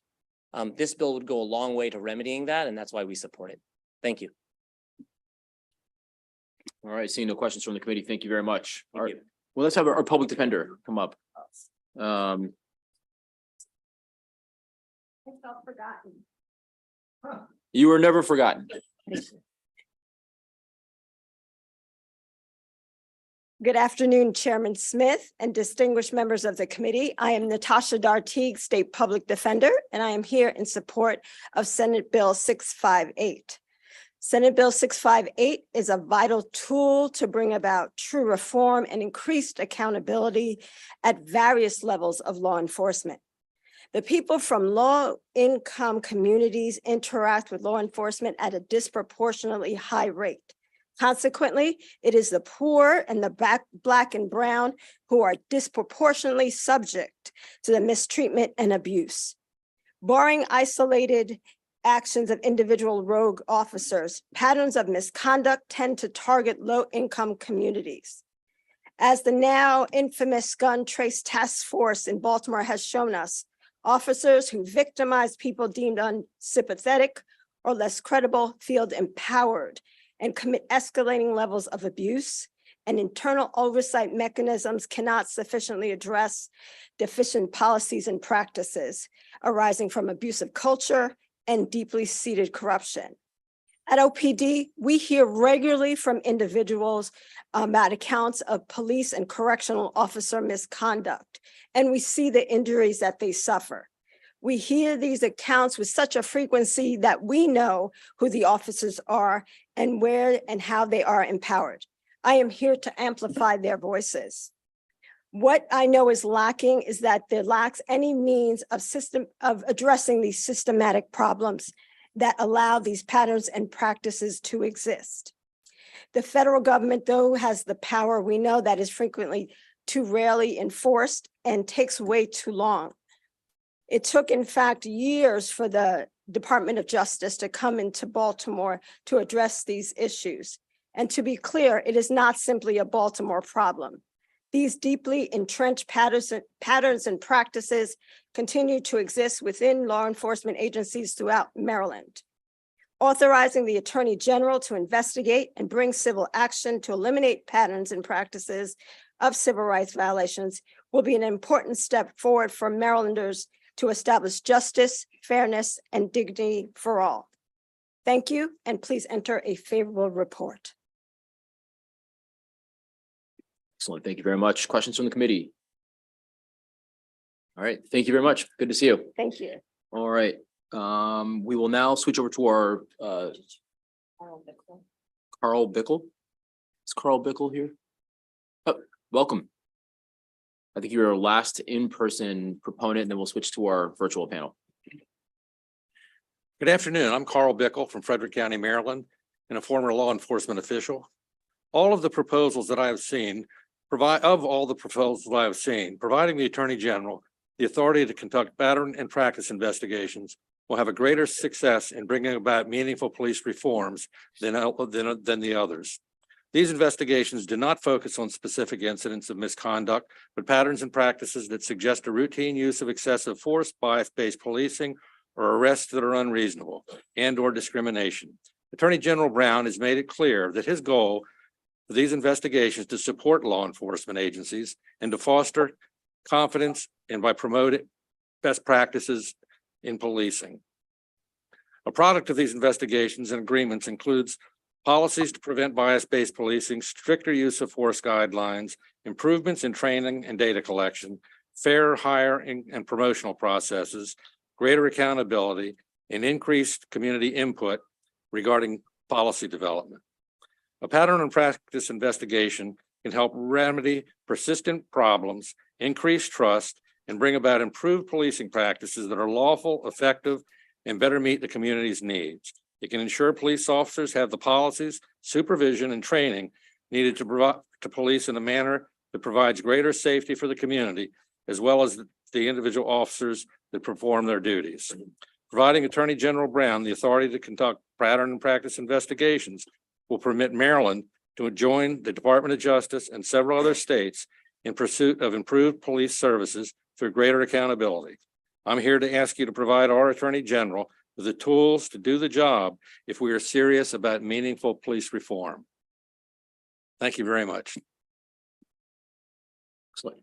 Thank you very much. Seeing no questions from the committee, thank you. All right, we'll now switch over to our virtual participant. Is Nancy in the room? Hey, welcome back. I'm right here. Thank you. Thank you so much for allowing me the opportunity to speak. You hear me? Or did I just lock? No, we can hear you. If you have the YouTube channel streaming on a different browser or a different tab, you can just close that down. Yep. That's already closed. Okay, I think we're good. I'm going to be very brief. You've already heard a lot of compelling testimony about the value of pattern and practice investigations. You have my written testimony, but I did stick around all this time because I just wanted to let you know that the League's mission is to empower voters and defend democracy. And as long as civil rights violations go unaddressed, then we don't have the democracy that we envision. So therefore, we urge a favorable report on SB 658. Thank you. Excellent. Thanks a lot. Thanks for hanging in there with us. All right, with that, that'll end the testimony for the proponents of the bill. We'll now switch to the opposition panel, and we'll start off with State's Attorney Richard Gibson and Mr. Kroll. And then we have one virtual participant. Thank you, Chairman Smith, members of the committee. My name is Rich Gibson. I'm the State's Attorney for Howard County and the President of the Maryland State's Attorneys Association. I want to start by saying that all the prosecutors of the state emphatically believe and are committed to the equal protection and fair administration of our laws. There should be no safe space for bigotry, the mistreatment of people based upon their race, their religion, their gender, sexual orientation, national origin, or any other superficial division that separates one person from another. Our issue with this bill is with potential misuse. As was highlighted during the Attorney General's testimony, we're very focused on Public Safety Article 3201, right? And in particular, I'm going to just condense the testimony to the key part of it. At common law, an entity that's authorized to enforce the general criminal laws of the state. Attorney General has rightfully cited a opinion that he shared with us prior to today's testimony, indicating that state attorneys are not typically included in that. The problem is that language is pretty nebulous, it's broad, and it could in fact capture state's attorneys. And we've seen across the nation similar tools utilized to suppress, diminish, and disenfranchise local voices, local communities, because there's a disagreement, whether political or racially motivated, between that local community and the larger state community. In Missouri, the Attorney General there, Andrew Bailey, has brought suit to remove the circuit attorney, who is the equivalent of the state's attorney, Kim Gardner, for what he alleges is a pattern of not enforcing the laws, which from his perspective is a violation of the constitutional civil rights of the people who are victimized in that space. From Kim Gardner's perspective, from Circuit Attorney Kim Gardner's perspective, however, she believes that she was voted into power by that community and is enforcing the laws of that local community. And there's a disagreement in the philosophy between the two, but there's a power being used to diminish and disenfranchise that local voice and remove that local prosecutor. In Florida, the governor, DeSantis, took action and removed the state's attorney, Andrew Warren, because he disagreed with his pattern and practice related to how he was going to enforce rights related to reproductive freedoms. And just recently, I was watching TV last night, and it just happened to be, ironically, on the news. Mississippi has actually taken a more egregious action. Mississippi, there's a disagreement between Jackson, Mississippi state's attorney, and judges actually, and Mississippi governance, and they're actually taking action to replace and supplant the local prosecutors and the local judges with state prosecutors and state judges because of disagreements in how the cases are being handled, right? It's important to recognize this is not personal. I have no qualms and have great trust in Attorney General Anthony Brown. I don't believe he would use his power recklessly, and I certainly don't believe he'd aim it at us. This isn't about him. It's about his potential successors, who succeeds him down the line as Attorney General. And I would anecdotally argue that there were many powers that President Obama had that I had great faith in him wielding judiciously and appropriately. And then when there's a change in administration, I had deep concerns about those same powers in the hands of President Trump. That's my personal views, right? And I would say that, again, this is not about personality. We're making decisions, granting powers to a position. Those choices should not be timely, but should be timeless. We should be thinking about the long-term impacts of the choices that we're making in this instance. I would also point out that the vast majority of the states do not convey this power to the Attorney General, roughly 10 out of 50 states. And so for these reasons, the State's Attorney's Office through Howard County, as well as the Maryland State's Attorney Association, would ask for an unfavorable report. And I welcome any questions you have related to our position. Thank you.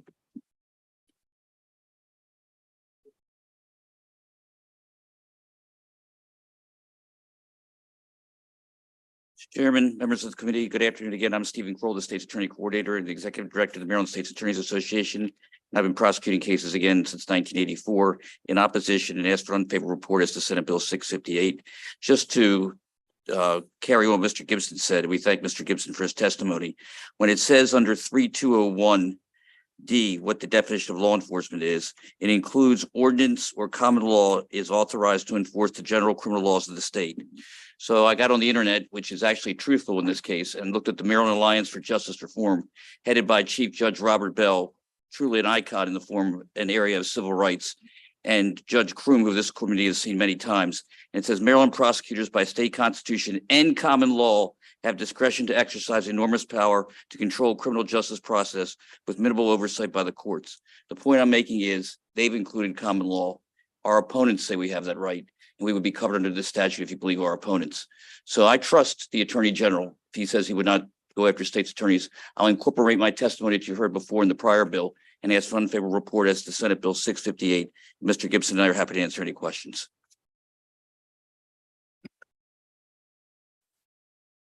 It had gone off for some reason. Mr. Gibson, Mr. Kroll, suppose the committee were to add a simple provision saying this bill does not apply to Maryland state's attorneys. Would that satisfy your concern? It would. Thank you. It's a quick and easy question. Thank you, Mr. Chairman. Thank you, State's Attorney Gibson, for being here.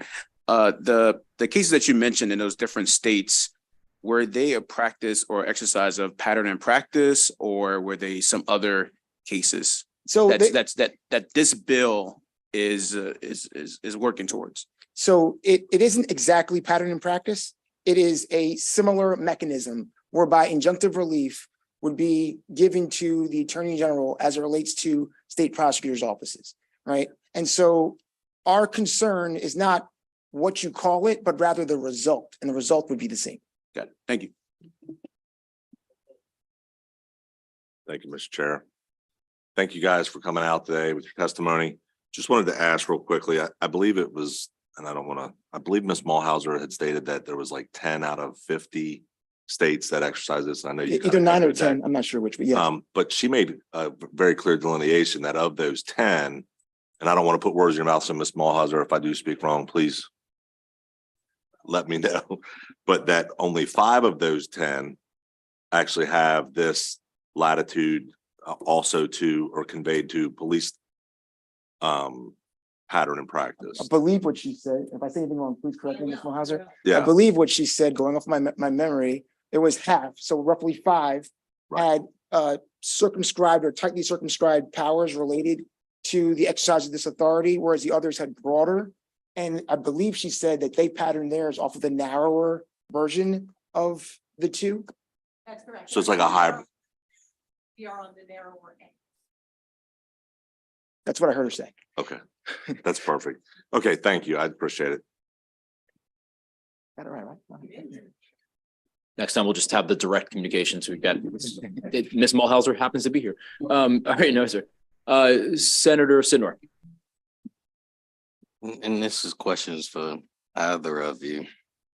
I'm curious. I mean, with people, in order to end up incarcerated, you may or may not have committed a crime. So police officers are involved. Then you have prosecutors who are involved. Then you have the Department of Corrections and judges in between. Thank you. I forgot judges as well. You're absolutely correct. And I'm having a hard time of trying to figure out why you all should be exempted from this if your officers were to be engaged in that type of pattern or practice. I mean, where you may have a population who are deprived of their individual rights and incarcerated unjustly. I mean, we've heard cases in the past where this kind of activity has occurred in some states in the South. What makes you all special, I guess, is my question. So our argument isn't that we're special or magical or anything of the sort, right?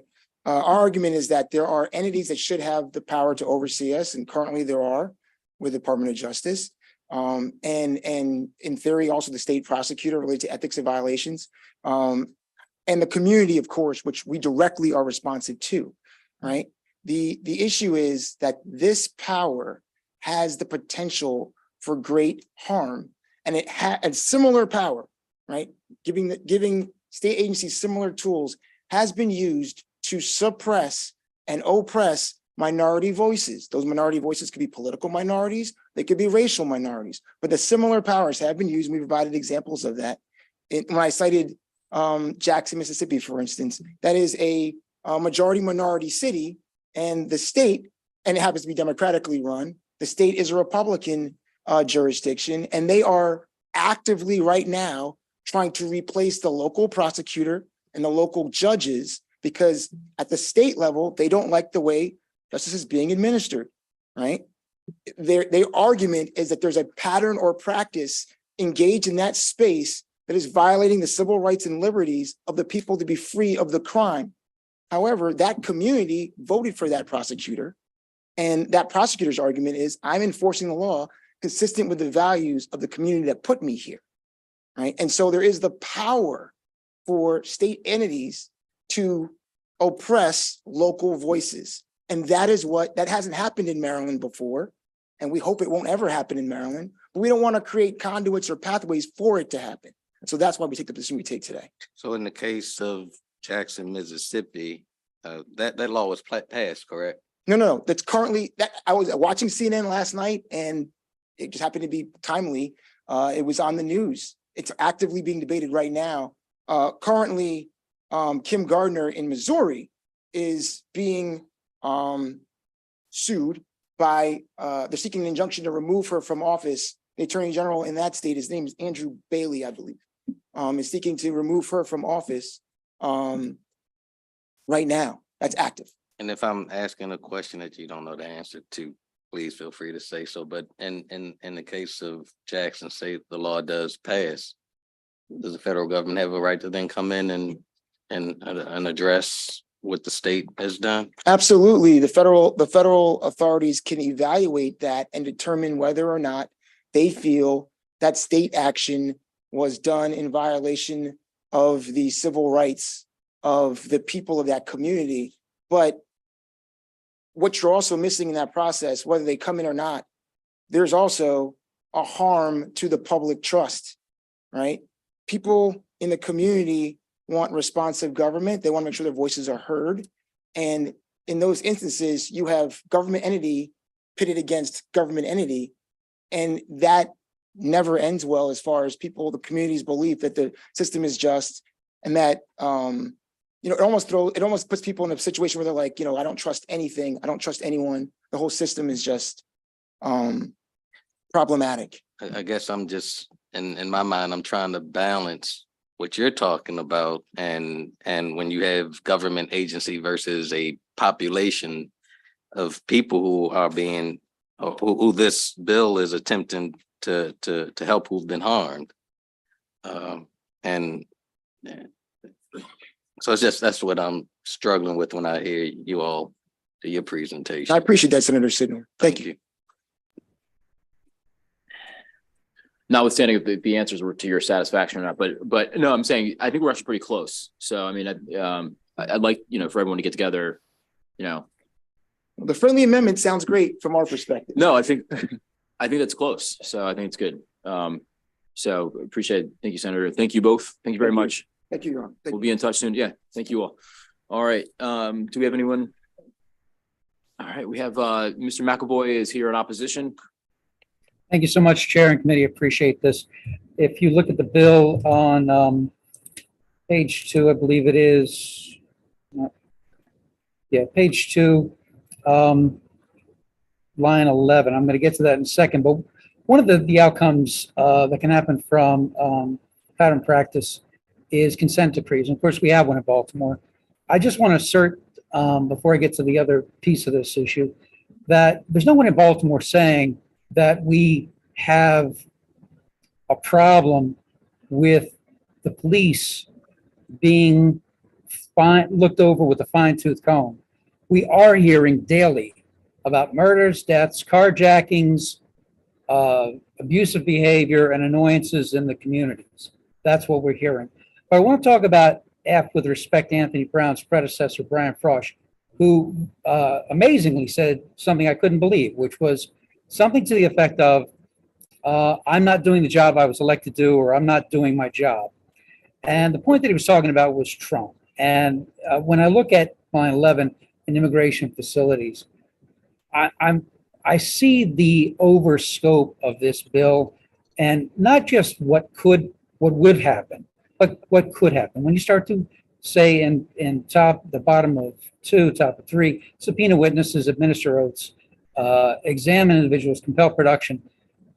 These can be wrongfully used and wielded. And I point this out in closing.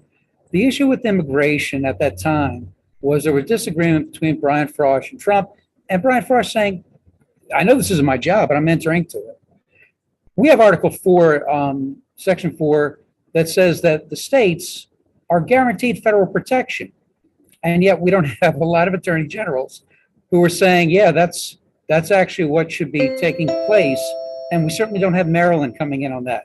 But that is a protection, and that is something that if we were to have parity, we would have similar concerns. I'm against the bill. I think it's overreach. Thank you for your time. Excellent. All right. Seeing no questions for Mr. McAvoy, thank you very much for joining us today. And with that, that'll conclude the testimony in the hearing for Senate Bill 658. We'll now move on to Senate Bill 666.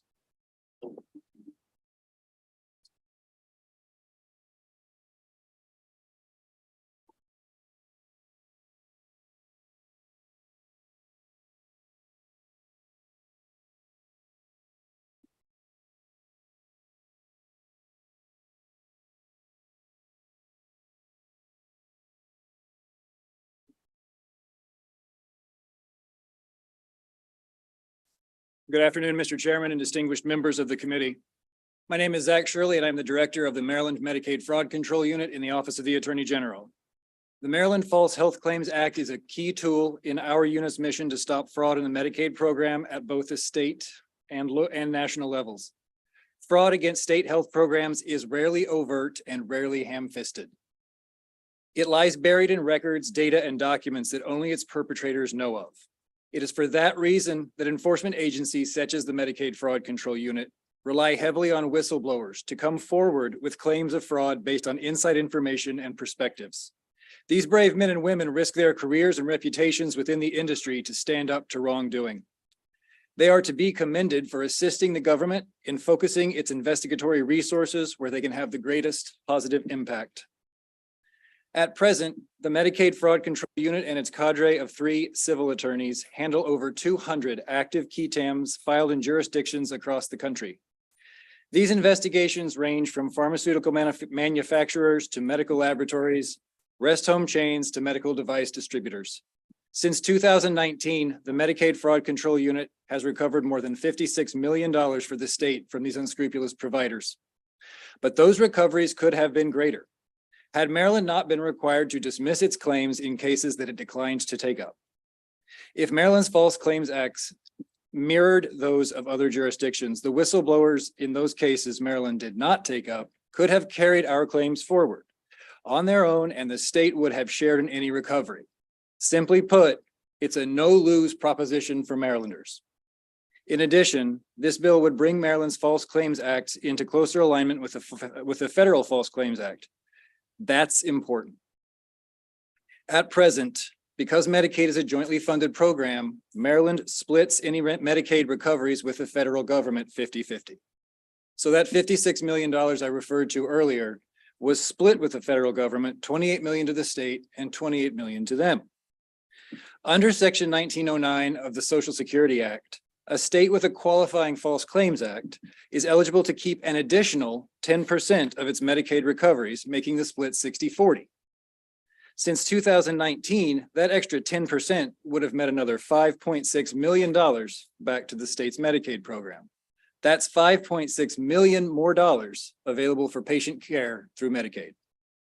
To qualify, however, our state's False Claims Acts must closely mirror the provisions of the federal False Claims Act. And for years, the primary obstacle to Maryland's participation in this program has been the requirement of dismissal upon declination. For years, the Medicaid Fraud Control Unit has been told that there was no point in even applying for this program until the dismissal requirement was removed. Today, we have that opportunity. I should be clear, qualifying our state False Claims Act under Section 1909 is an application and review process through the U.S. Department of Health and Human Services. Passing this bill alone does not guarantee that we will qualify to receive that additional 10% of recoveries. What it will do is pave the way and remove the 800-pound gorilla in the room that has been blocking our path for the past 12 years. With these amendments, we can apply to the Health and Human Services program in good faith. The resulting guidance, even if we are unsuccessful, will give us a roadmap to future changes to our False Claims Act that will enable Maryland to stop leaving money on the table in favor of a requirement that really serves no practical purposes. It is for these reasons that we urge a favorable report. Thank you.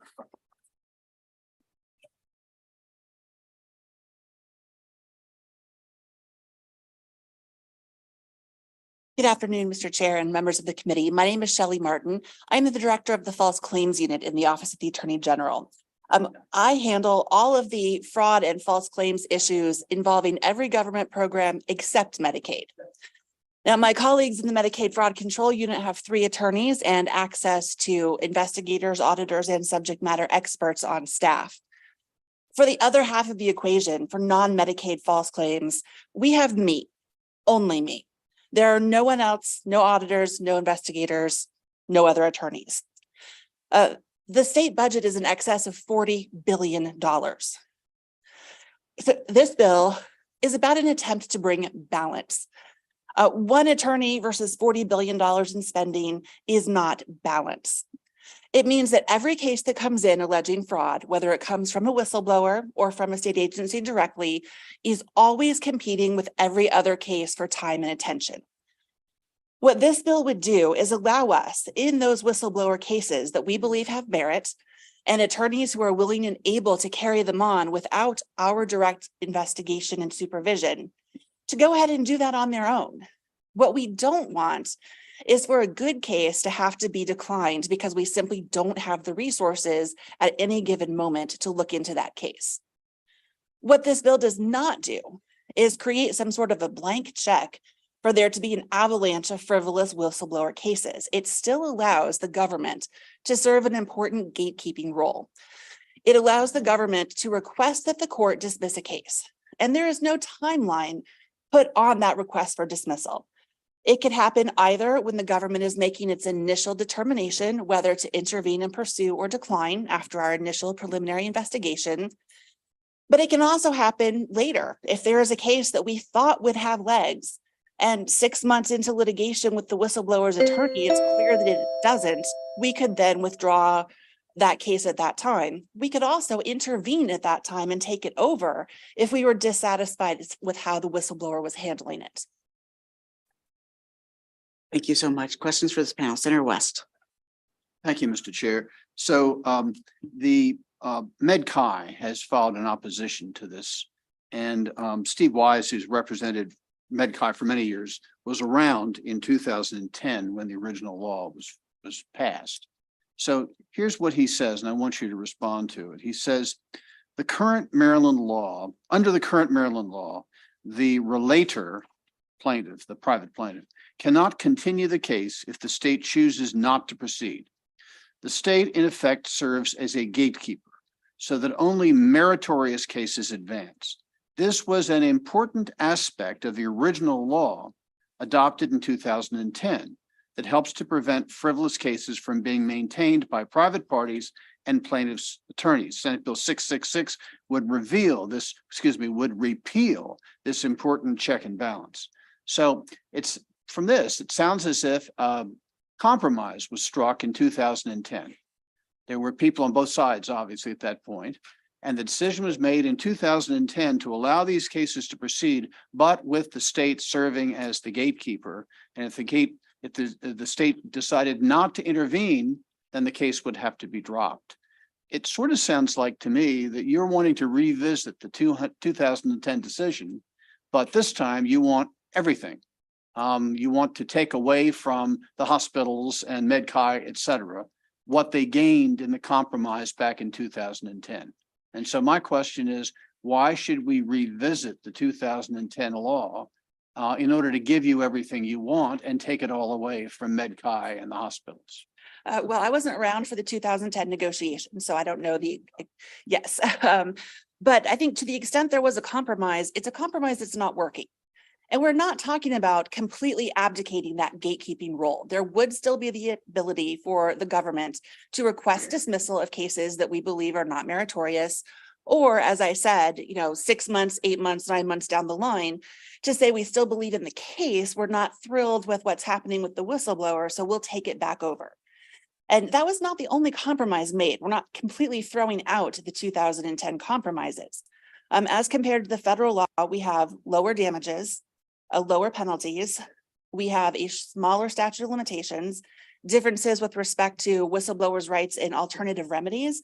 So there's actually a lot that's not being touched at this time, and not touching that stuff may ultimately lead to not becoming certified for that extra 10% that Mr. Shirley mentioned. But just because something was done in 2010, we're now 12 years later. If it's not working, let's fix it. If I could just respond briefly, I think one of the reasons that we can revisit what we did in 2010 is that we now have the benefit of experience and we recognize that it's costing us a lot of money. We're leaving a lot of money on the table. We now know that we can qualify for an additional 10%. We've seen that those recoveries are significant. Anecdotally, I will say, so in 2013, there was a key TAM filed against Bristol-Myers Squibb. And in 2014, it was declined. It was a lot of different states, including Maryland. It was declined by all of the states. Maryland declined, so Maryland was dismissed. Relator carried forward, and in 2022, my phone rang. Bristol-Myers Squibb had decided to settle, and they wanted to settle with all of the states, including Maryland, who no longer had any claims. And we ended up recovering just shy of $1.6 million in that case that had been declined and dismissed. The point, however, is that Bristol-Myers could just as easily have told us to borrow Dana Mulhauser's phrase, pound sand. We didn't have a claim in that litigation. And more often than not, that's what happens. The days that my phone ring and they offer me free money are a unicorn. Most of the time, we're just out.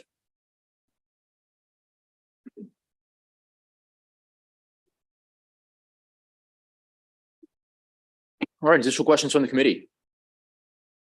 Seeing none, thank you very much. Thank you.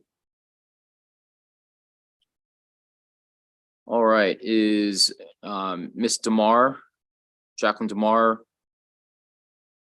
Brian Markovitz, John Monroe, Renee Brooker. Okay. Thank you to the committee for having me. My name is Jacqueline DeMar. I am the Director of Legal Education for Taxpayers Against Fraud, which is a nonprofit devoted to protecting whistleblowers and whistleblower laws. Having submitted written testimony, I'm not going to repeat all of that here, but I would like to say that these proposed amendments directly serve the purposes of the Act to deter fraud on the state and to encourage ethical business practices and to recover stolen taxpayer funds.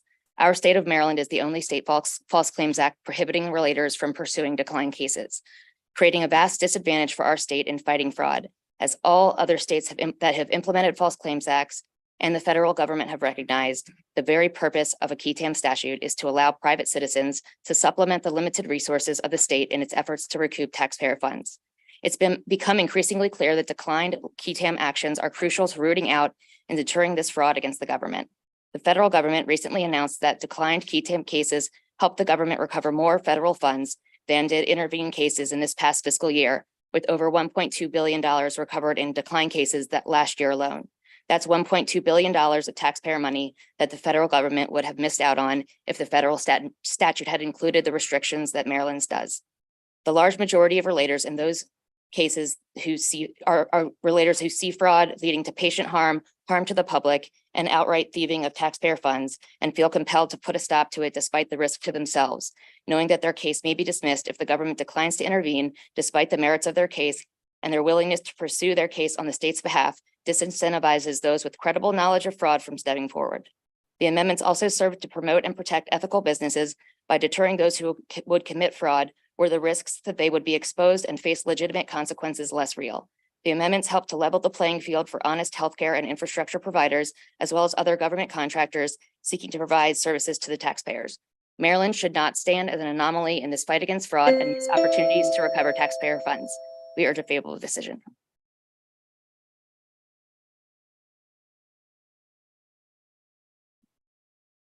Afternoon, Chairman Smith and members of the committee. My name is Brian Markovitz, and I'm a litigation attorney at the law firm Joseph Greenwald and Lake. And we represent whistleblowers throughout the country.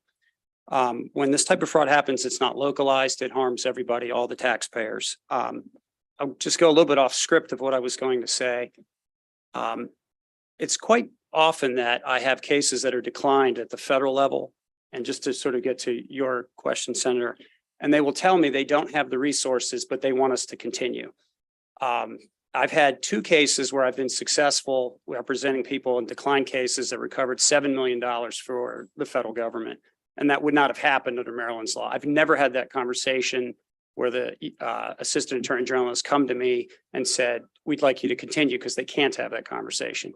If Miss Martin's office comes to me and tells me that the case is no good, I'm a busy person just like everybody else. I have no interest in taking frivolous cases. And as they testified to earlier, there are plenty of checks on this. They can dismiss the case if they have a disagreement. So I think that group's concern is it's unfounded. They can go and the defendant could go argue that should be dismissed. And that would at that point, the case would be out from under seal. So I think this is a good fix. It brings Maryland in line with Delaware and Virginia have exactly this type of provision. And they seem to be doing just fine. So that's what I would say to that. I just would urge support for the bill. Thank you.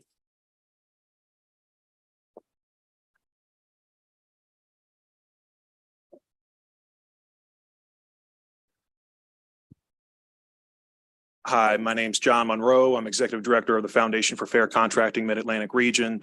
I really appreciate the opportunity to testify in support of Senate Bill 666. The FFC is a nonprofit labor and management trust headquartered in Prince George's County. We promote Maryland's high road construction employers by partnering with industry and government to tackle anti-competitive compliance market failures pertaining to wage and hour laws, licensing, and apprenticeship standards.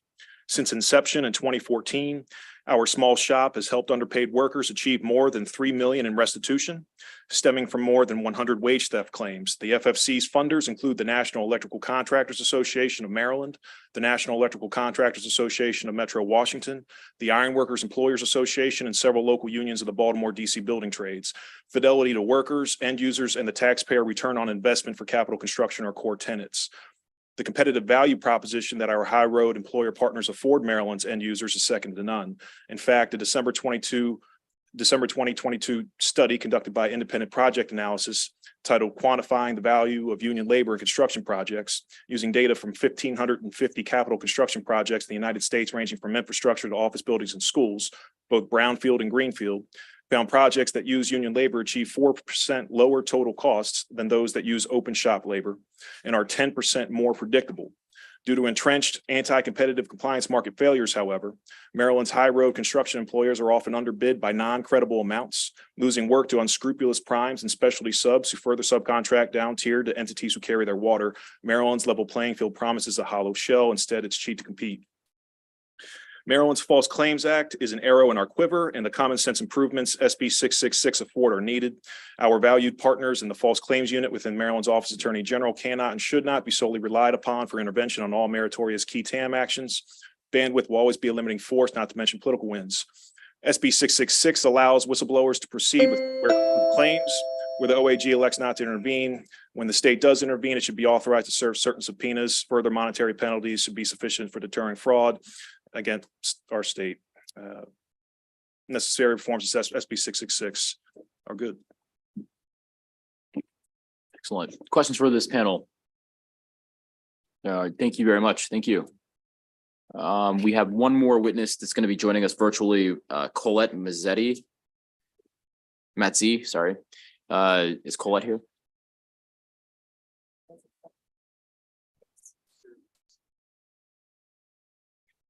While she's piping in, I missed this part of the testimony. How many attorneys do you have in your division? My apologies, I missed it. So on the non-Medicaid false Yeah. claims side, just me. Wow. Okay. And then just wondering, I mean, the fiscal note doesn't have this analysis, but how much money ballpark are we missing out on? Well, unlike on the Medicaid side where we can sort of calculate Yeah. if we have this 10%, it's harder to calculate. I can say that there are cases that I would like to do that are currently sitting on a to-do list because I can't do them. Yeah. Thank you for that. And then the attorney's fees are capped at what, 10%, 15% for? So the attorney's fees are not capped. Okay. They are subject to the regular attorney's fees rules that they must be reasonable, and the court decides if they're reasonable, which is usually a whole lot less than we think is reasonable and a whole lot more than the defendant. Yeah, understood that. Yeah. And then, do they, and then the money, sorry, last question, sorry. general fund, vice, where does the money go? What fund does it go to? So recoveries generally go to the general fund Okay. unless they came from someplace other than the general fund, and then they go back to whatever special place No, they came understood. from. Excellent. Thank you. All right. Yes, sir. Just want to say that recoveries under the or the Maryland False Health Claims Act that come in through our unit, they go back to the Medicaid program. Excellent. All right. All right. Thank you. All right. Colette, you're up. Welcome. Thank you. Come on, yes. Thank you for the opportunity to testify today in support of the revisions to Senate Bill 666, the revisions to both the Maryland False Claims Act and the Maryland False Health Claims Act. By way of background, I'm both a resident of Maryland and I'm a partner at Phillips & Cohen LLP, which is the oldest and most successful law firm representing qui tam whistleblowers nationwide. And our firm has recovered over $12 billion for the federal and state treasuries. I have experience initiating claims under the State False Claims Act specifically, including 2 successful actions alleging that multinational food vendors, Sodexo and Chartwells, had overcharged and failed to provide quality meals to public school children in New York State and the District of Columbia. Those 2 intervened state-only qui tam actions recovered $40 million total for the 2 jurisdictions, returning substantial taxpayer money to state coffers. Our firm also has substantial experience with litigating False Claims Act cases, not only where the government has intervened, but also where it's declined to intervene. And those lawsuits have also resulted in recovery of many millions of dollars to the governments, federal and state. In fact, last year, under the Federal False Claims Act, recoveries nationwide for so-called decline cases where the United States had not intervened, but had allowed the plaintiff's attorneys to proceed with the case after declination. The recoveries in those cases exceeded those where the United States had intervened last year. Maryland tax dollars are precious, enforcement resources are limited.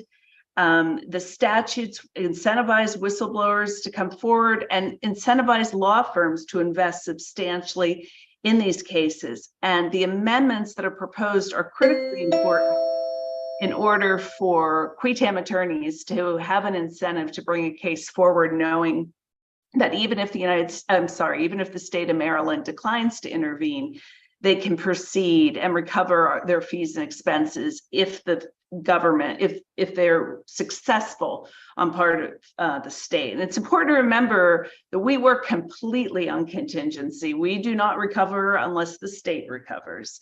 And that gives us a tremendous incentive to screen our cases, of course, very carefully. It also makes settlement more likely if the defendants know that a case can proceed into litigation, even if the state declines to intervene. And there's additional benefits through deterrence that the False Claims Act offers, and also enforcement guards against serious risks to public health and safety, since many of the fraud schemes will typically target our programs that are designed to help the most vulnerable populations, the Medicaid program, the school lunch program, et cetera. So, you have an important opportunity to modernize the Maryland False Claims Act. Thanks. Okay. No. I let you go on longer because you were making some really, really good points, actually, which is, so I thought thank you for that. Okay. That doesn't always happen, by the way. Yeah. Thank you. All right. Hey, thank you very much for taking the time to testify. Questions for the witness no, seeing no questions from the committee. Thank you very much. With that, that'll end the testimony and the hearing for Senate Bill 666. We'll now move on to Senate Bill 746. Senator Folden. Senator Folden, you're up.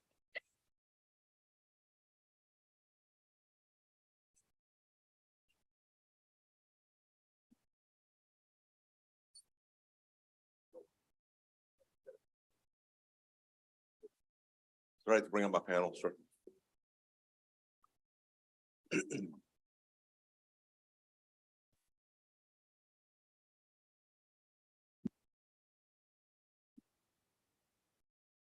Okay. Mr. Chairman, esteemed colleagues, for the record, Senator William Folden, District 4, Frederick County. Senate Bill 746, the Manufactured Homes Sale and Manufactured Housing Communities for the Modernization Act of 2023. I am pleased to introduce this bill along with the sponsor amendments that were agreed to in the House Environment and Transportation Land Use Subcommittee. We all know that housing affordability is a challenge in all Maryland communities. Housing supply is constrained, and as a result, prices increase. Nevertheless, manufactured housing communities today still represent one of the most affordable housing options for our residents in suburban and rural settings. The purpose of this bill is to strengthen protections for manufactured home residents when a park is sold to a new owner, and to disincentivize entities seeking to acquire them for a different use, which almost always means housing that is not affordable. To accomplish this, SB 746 requires an entity seeking to purchase a park to either file an affidavit in the land records committing to continue the park as a mobile home park for 5 years and to limit any rent increases to no more than 10% per year for the first 3 years after acquisition. It requires that when a buyer refuses to file an affidavit, residents will receive notice about the park purchase and have an opportunity to organize and submit for purchase offer themselves. Finally, the bill adds additional protections to residents facing a sale of the park by strengthening relocation assistance in the law, including lowering the trigger threshold for relocation assistance and increasing the relocation payment. And for these reasons, I would ask for a favorable report on Senate Bill 746, and I'll have my panel then. Oh, thanks, guys.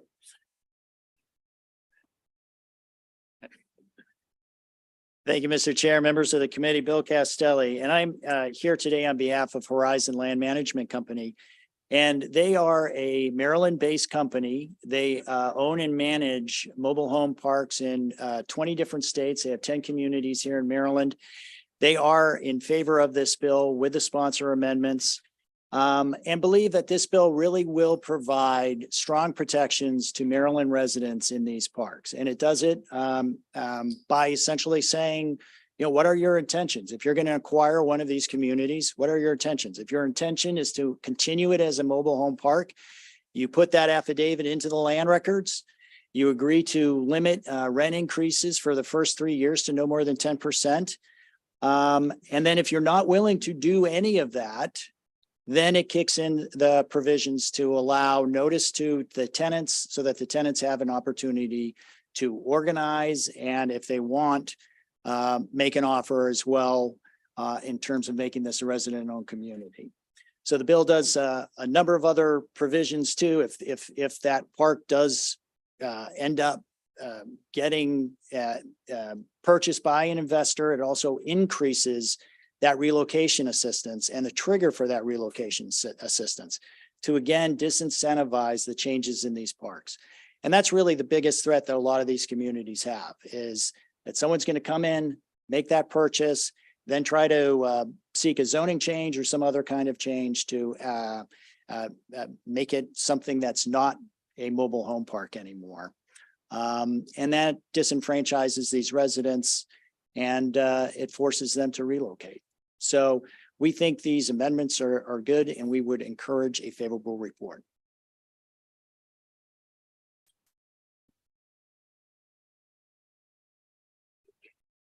Mr. Chair, members of the committee, for the record, my name is Michael Donnelly. I am from Economic Action Maryland, and we are a nonprofit organization. We work statewide to promote economic justice, equity through research, direct service, education, and through advocacy. So we're here in support of House Bill 746 because we, at our heart, are a consumer protection organization, and manufactured housing or communities are under threat. So across the nation, there's, you know, private equity actors coming in. They will buy up these communities and they'll jack up the rents really high. They'll increase fees, generally make this naturally occurring form of affordable housing unaffordable anymore. And the issue here is, while, you know, there's the colloquial term like mobile home, it costs thousands of dollars. So if you want to move your home, if you don't have that cash on hand, what can often happen is you'll be forced to abandon it, lose equity in the home, and it is not a good situation for some people in affordable housing. So we've been working with on the House side with Horizon Land Management Company to sort of come to an agreement where we can, protect consumers, protect those that are in these communities, while also understanding Horizon's positions. So we, definitely don't agree to like all of our compromises, but we think that at its heart, this bill will do a lot to protect Marylanders and some of the most, the last remaining source of sort of naturally occurring affordable housing. So for these reasons, we respectfully urge a favorable report. Thank you. Okay, so this essentially gives, so a lot of people that are owning these prefab homes or the mobile homes, they may own the home, may not, but they most of the time don't own the land that the home is sitting on. So this bill gives you a 60-day notice before you sell for them to basically have this first right of refusal to come together and to purchase the land that their mobile home is sitting on. And then you have not more than 105 days after the date of the agreement to obtain financing. So if there's an agreement, then all these people would pull together to try to obtain financing to buy the land. Yeah, so I mean, it's kind of a two-step process. The one, they would have to make a decision to decide to organize first. So they'd have to get the buy-in of the owner residents within that community. And then once they establish that kind of ownership group, then they can make an offer on the property. And if by petition, more than 50% of them agree to try to make a purchase offer, they can do that. It's not necessarily a right of first refusal in the sense that it is just an offer that may be accepted or not, but they have to have that opportunity to do it. But that only exists, for example, in those instances where that person, the acquiring entity, chooses not to file that affidavit. So it's a kind of a two-step process. That acquirer comes in, offers the affidavit, puts it in the land record, says that they're not going to increase rents for 3 years and that they're going to keep it as a mobile home community for 5 years. And that gives certainty to those residents for the next 5 years that there is not going to be a change of use. And there are penalties, of course, if there is. Got it. I mean, I assume you're trying to fix this because people are like, buying land, redeveloping it for something that's extreme, like, strip mall or high rise, whatever, something, that they would think is extremely profitable. Yeah, I think I was trying to figure out why anyone would lock themselves into a 5-year agreement if you could just make some more money, but. Yeah, so the big problem that we're trying to solve with this bill is that there are two main things that happen. So there's going to be a purchase of the communities and then a change of land use, some sort of like commercial development, something like that. But then on the other hand, what's a national trend is that there'll be purchases of these communities and then massive rent increases. So people that are already living in there, they might not be changing the land use, but the new owner is going to drive up rents, fees, things like that to the point where it's unaffordable anymore. So that's it. All right, no further questions from the committee. Thank you all very much. I think that's it, right? That's it. With that, that'll end the hearing for Senate Bill 764. We'll now move on to Senate Bill 594. And Mr. Vice Chair, I'll ask you to take the helm.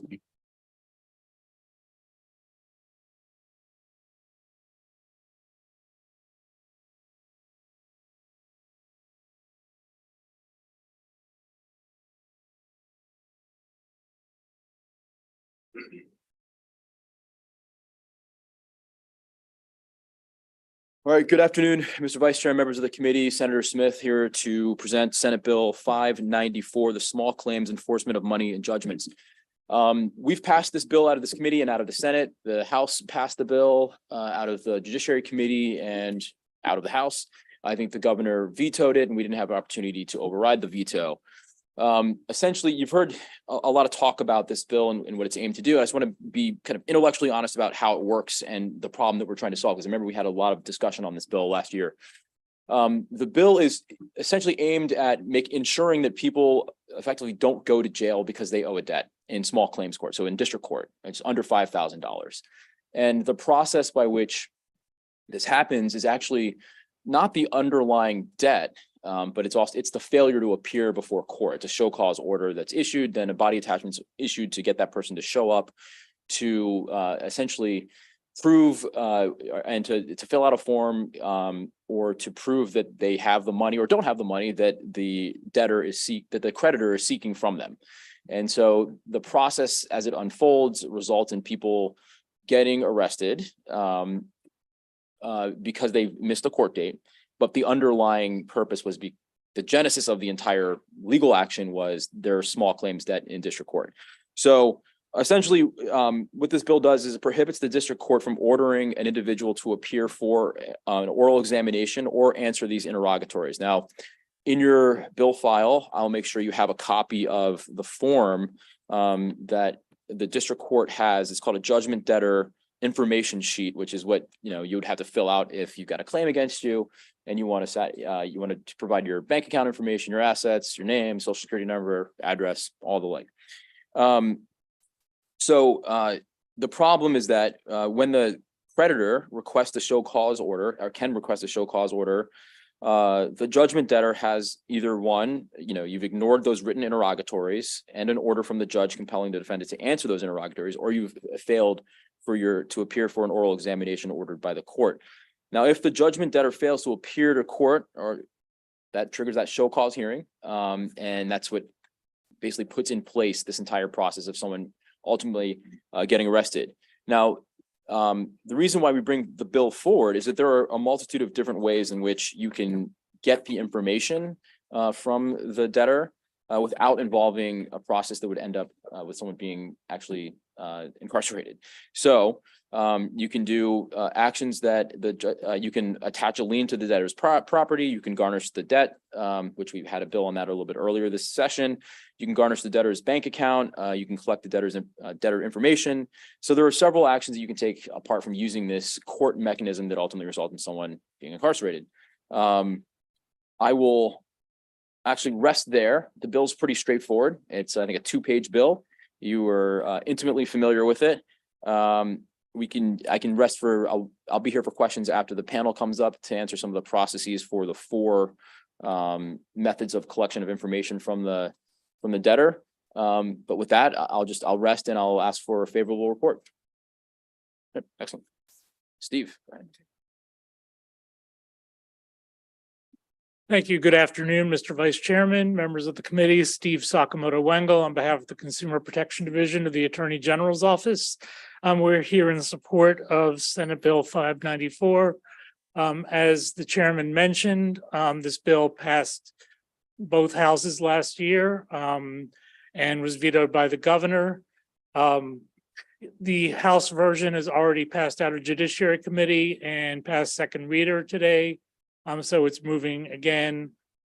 We believe that this is a responsible measure to prevent people who are debtors in small claims actions from ending up in jail because of a small claim debt, which is something that the previous Attorney General and the current Attorney General believe is wrong. The prior Attorney General had an access to Justice Task Force, and one of the recommendations was, in fact, to get rid of use of body attachments in small claims actions. So we are strongly in support of this bill. Note that the DC Maryland Creditors Bar Association said that this supported this bill as well, because they said they don't need to use the interrogatories, they don't need to use depositions. They can subscribe to services on the internet that provide them with all the information they need. So we're now talking about somebody potentially going to jail because of an unnecessary procedure. You might hear that the small mom and pop landlords don't do that, and they can't afford it. But first off, it's relatively inexpensive to do an asset search on the internet. And secondly, the mom and pop landlords are going to gather that information when they're first renting to the tenants. So they should have information about where somebody works, what kind of assets they have. So in short, we would urge a favorable report on this bill. Thank you.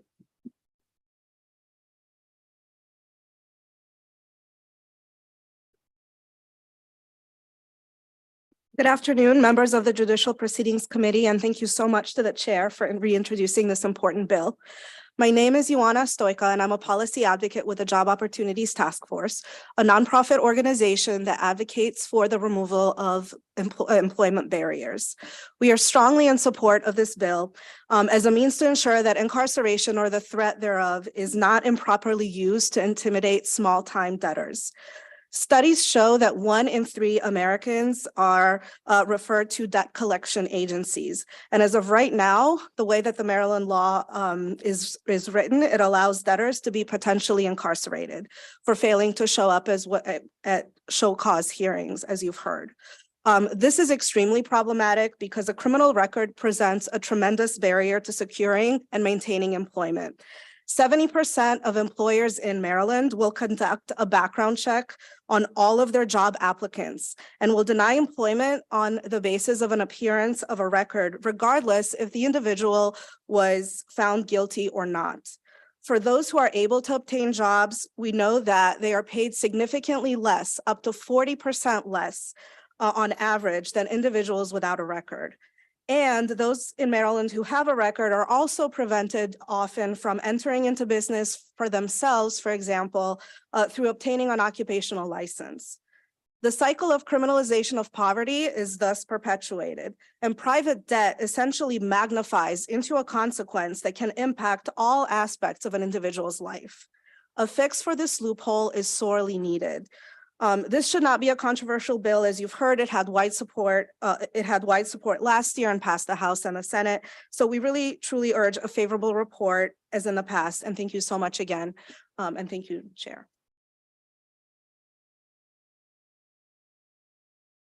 Good afternoon, Vice Chair, members of the committee. For the record, my name is Marceline White. I'm the Executive Director of Economic Action Maryland.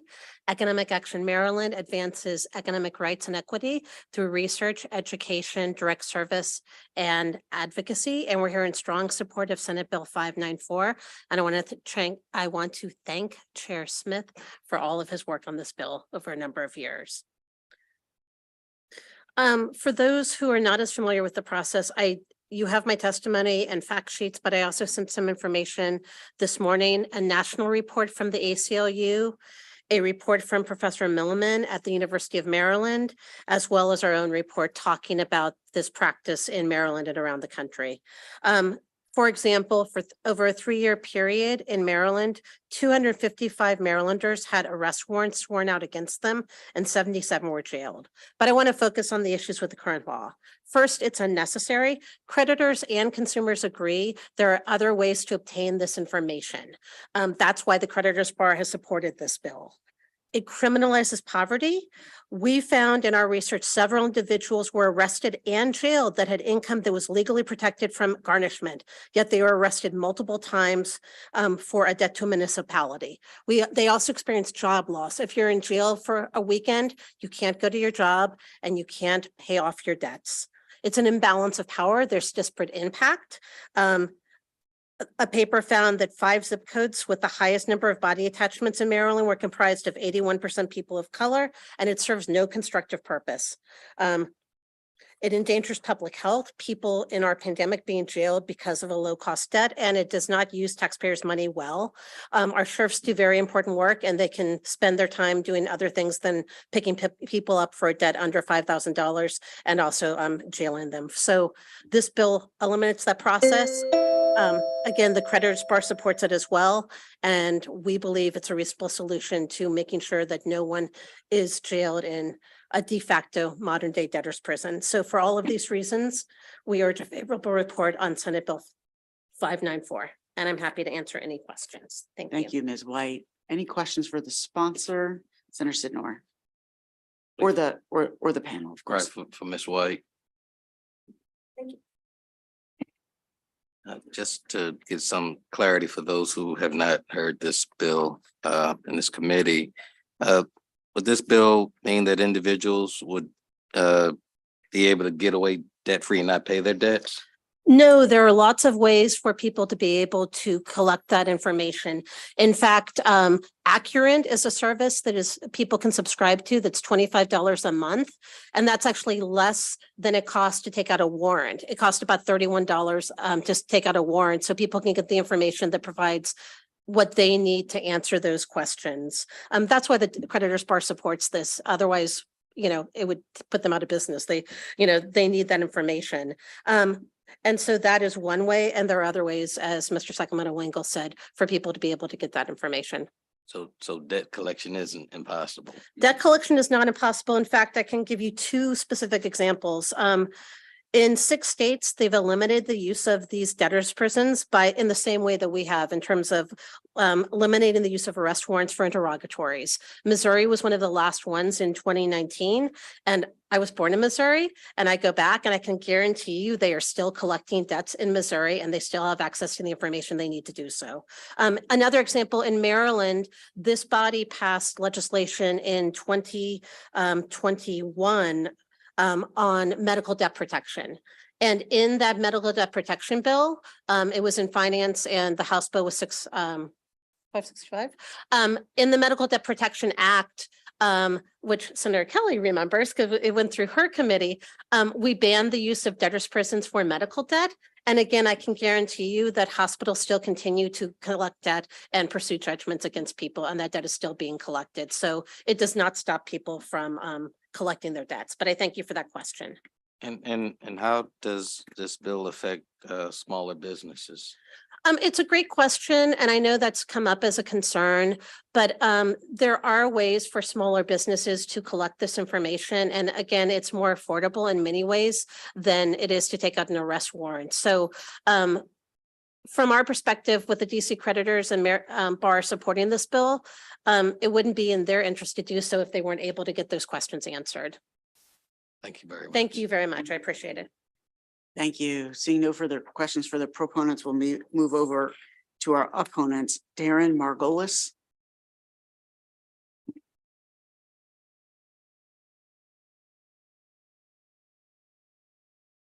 Good afternoon, Senators. My name is Darren Margolis. I have been in private practice of law for the past 27 years. And in that time, I have handled hundreds, if not over 1,000 cases in every district court of Maryland in this state, every county.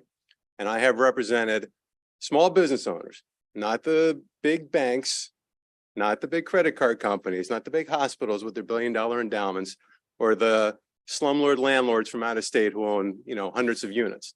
I'm talking about the small business owners who are residents of Maryland, who are the backbone of this economy. And that includes accountants, burglar alarm companies, contractors, doctors' offices, funeral homes, interior designers, IT companies, landscapers, auto mechanics, moving companies, pharmacists, photographers, general retail stores, and yes, the small guy who owns 1 or 2 investment properties who's just trying to pay the mortgage with the rent, and the one day he might have some money for his retirement. Now, I've heard a lot of buzzwords being used to justify this bill: debtor's prison, criminality of debt, arrest warrants. And this is all just outright hysteria, if not outright falsity. No one's getting a criminal record from a debt. Nobody. These are civil proceedings, And I only have 2 minutes, and I can't possibly debunk everything without questions. And I hope you'll ask me questions, because this is the only chance that these small business owners are going to have a voice in front of you. I think it would be helpful if I can give you a little bit of insight into how the process starts, so you can see why it's not so outrageous to expect that we should at least have the right to ask the questions after the judgment is entered. When the case comes to me, the small business owner has already spent weeks, months, or maybe even longer trying to collect the debt his or herself. They've made phone calls, they've sent letters, and they've either gotten silence or perhaps some phony excuse as to why the person's not paying. And when the case is given to me, I then initiate my debt collection process, which I can't possibly describe in another 30 seconds or so. So I will have to yield to hopefully some questions from you. No, I don't want to believe it. We'll let you, we'll get a couple questions and then I have a question for you too. But Senator Sid Northern West, then I'll give you a question. Thank you. So I know in the testimony earlier, it was noted that the creditors bar that they don't oppose the legislation. And they had stated that they no longer need to use oral exams. So would you mind speaking to that? I can speak to that because the creditors bar is made up largely of attorneys who do represent these larger creditors, the credit card companies, the banks, the hospitals, who have, for whatever policy reasons, decided that they are not going to go that route for fear of the bad PR that comes with going down the line on the process, ultimately to the body attachment. But the Maryland Creditors Bar Association, although those speak for the members of the creditors bar, does not speak for these individual small business owners. And they have the right, if they so wish, to engage in this process. And this bill that's before you does not have anything to do with body attachments or arrest warrants, certainly. It merely gives us the ability to ask the questions.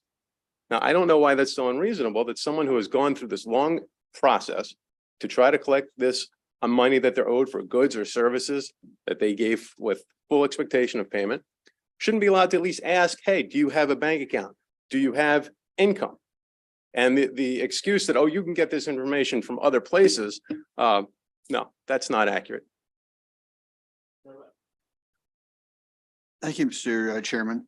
So last year we were told it was accurate that, and there were representatives of small businesses here or representatives, attorneys who represent small businesses.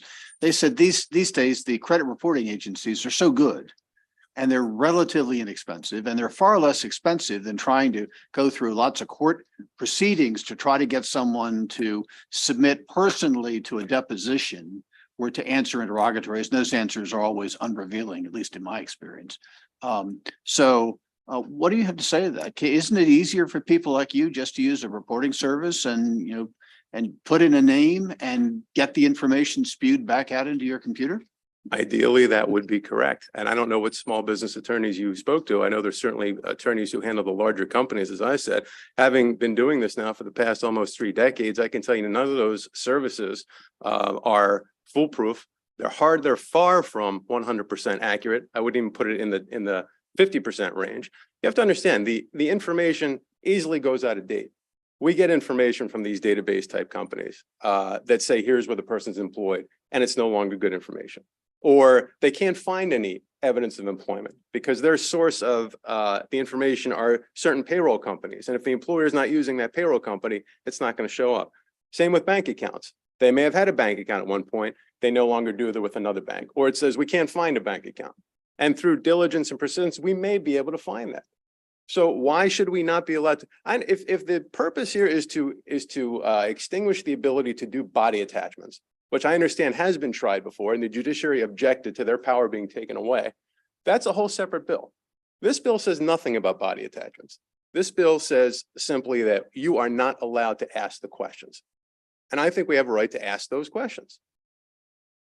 Why should we not be able to? Thank you. No, I just wanted to make sure something was clear for the record. Like, the panelists and myself included, we're I think honest about the process, like the underlying purpose. I mean, obviously, the debt is what triggers this process. The show cause is what is triggering the body attachments, and which is an actual thing. And the fiscal note says that. I mean, I will also cede to you that trend is trending in the positive direction since 2019, since what they've referenced in the fiscal note. Well, it probably has a lot to do with the pandemic.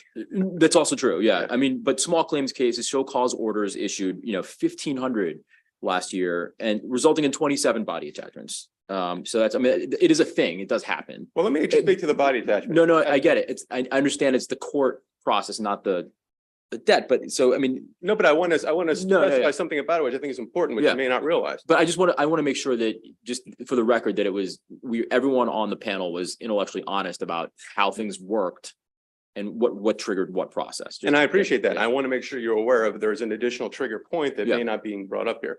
I can tell you in my recent experience, and I'm talking about the last at least 5 years, that a person who fails to appear for a show cause order, a judge will issue a body attachment, but will not put any conditions on it as far as a bond. So if they're picked up, they're brought right before the judge and they're let go immediately. It's only the second time, if they're given that court date and then they show up and they still don't, they don't show up, then the judge will impose a bond. And that's what we're talking about. Incarceration, again, it's a buzzword. They may be sitting for an hour or two waiting to see a judge, but ultimately the judge has the ability to modify the bond and can let them go, and most do. So this mass incarceration sort of buzzword that they're going for here, this is not happening. No, I understand. And that process you just outlined is made, painfully clear in the fiscal note. So I think every member knows that. But I will say, I'll comment on this. So the fiscal note does say this. It says, so you'll be taken immediately. So, okay. Under section 6-411 of the Courts and Judicial Proceedings article, an individual arrested for failure to appear in court to a show cause order why the individual should not be found in contempt for failure to answer the interrogatories or appear for an examination in aid of enforcement of a money judgment must be taken immediately, to your point. Yeah.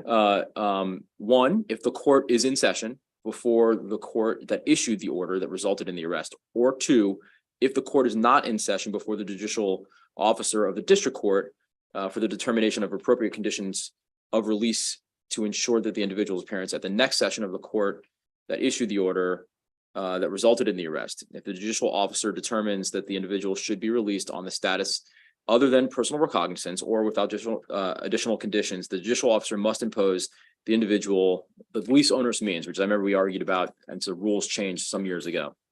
So, I mean, people were clear on that. I get it. I don't think they were clear on the fact that the missing that first show cause The second order part is going to result in a body attachment with a bond right then and there. It's only in those, I think, very rare-ish circumstances. Someone's where going to stay. They missed the second one that Yeah. they've already been brought in front of a judge and warned about.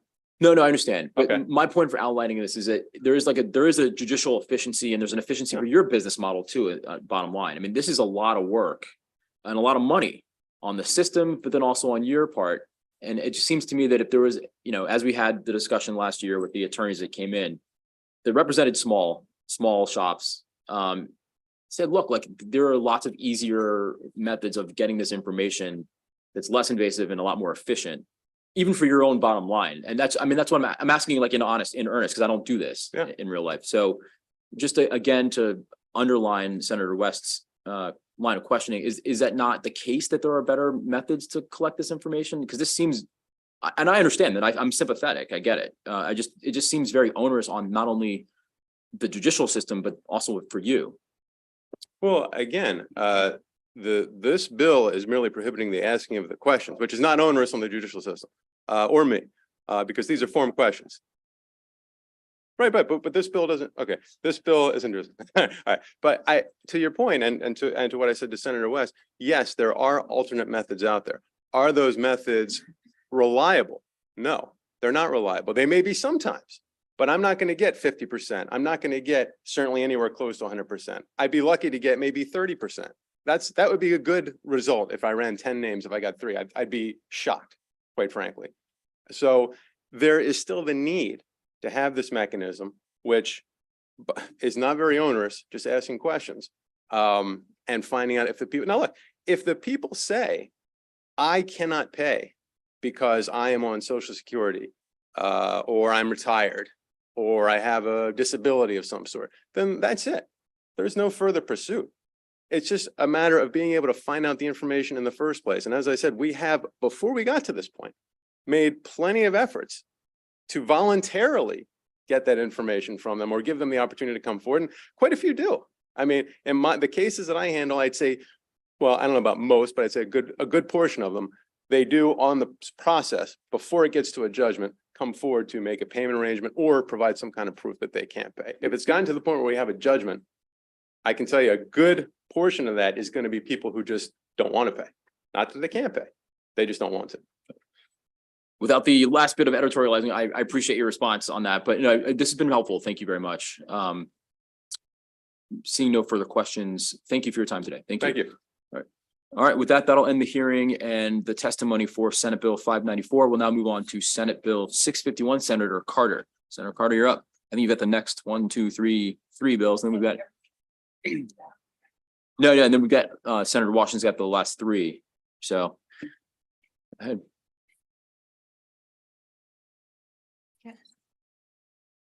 Good afternoon, Chairman Smith, Vice Chair Waldstreicher, and members of the committee. I am happy to present this next bill, Senate Bill 651. I'd like to bring up my panel, Frank Boston, Nick D'Ambrosia, and William Castelli. So this is a wonderful bill. And really quick, I'll tell a quick story to make it hit home. So when I was bought my first home, well, first of all, I am not a person that inherited any wealth. And I didn't have parents or elders in my family that could supply the funds for me to purchase a home. So I was extremely proud of myself when I had good credit and enough money saved up to put down a deposit on a home and also to ultimately put down a down payment and then buy a home. I remember that I looked around and I found this beautiful home. It's in Mount Washington, and it was designed by a Japanese architect. It was fabulous, and I was madly in love with this house. And so I didn't want it to go away, even though my family, when they looked at it, they said it's not practical, Jill, but I loved it.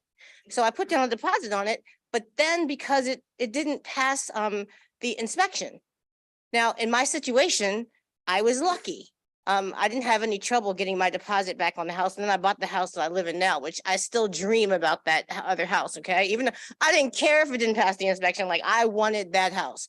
But at any rate, I can't imagine what my life would have been if I was not able to immediately obtain my deposit, retrieve my deposit. I would have never been able to put down money for another house because frankly, people like me, that's all we got, the exact amount that we need to put down. And so this bill, I think, is a wonderful bill. And I didn't even realize this was a real problem until I met with people who it had impacted. So Senate Bill 651 simply revises the process by which home buyers are able to retrieve their deposit, have money returned once they are canceling a real estate contract. When buyers properly exercise a contingency within a contract to purchase a home, they are entitled to receive their earnest money deposit back. There are several provisions in Maryland law already that dictate that deposits must be returned to the buyer if certain actions are not taken. Unfortunately, that's not what is happening in practice. Today, a buyer's deposit money can be held up for years just through a seller's refusal to sign the deposit release form. So this bill would address that problem. This is particularly hard, as I talked about, for first-time home buyers, lower income buyers, people that have saved for a long time to make a purchase and who do not have other sources for money to put together another deposit to purchase a home. And so in addition to the would-be purchaser, this practice of withholding the deposit also hurts title companies and real estate brokers who have to hold on to these disputed accounts. And so I will let the experts talk more about how this happens in real life. I did have a chance to glance at the opposition testimony and I couldn't disagree more. I'm sure it'll be addressed, but the bottom line is that it makes no sense to require something to be litigated and have damages assessed when you can just simply return a person's money to them. Thank you very much.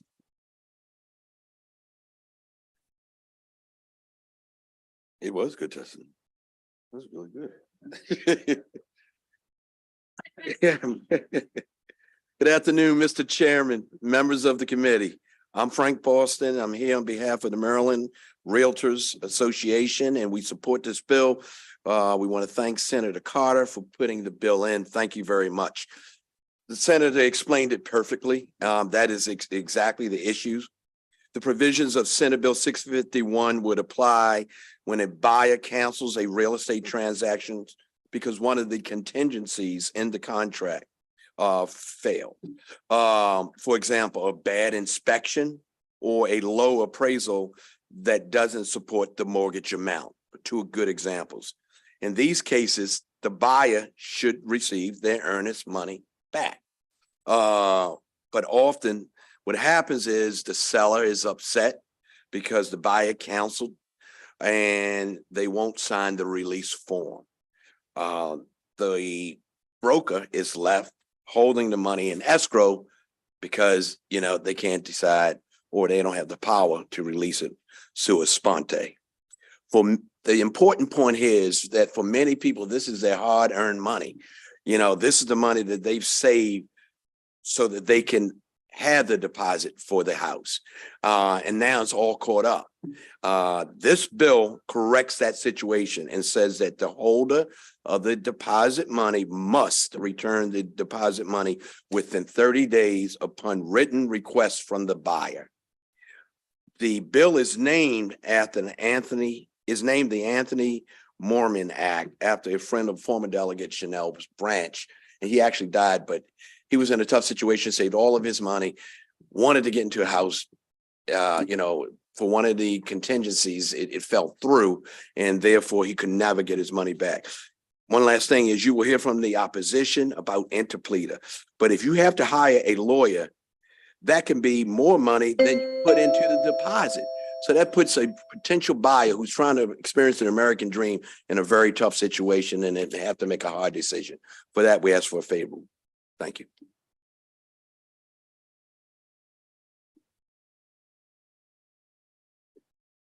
Good afternoon, Mr. Chair and members of the committee. I'm the broker. So my name is Nick D'Ambrosia. I am a real estate broker. I'm broker of record for Long and Foster Real Estate.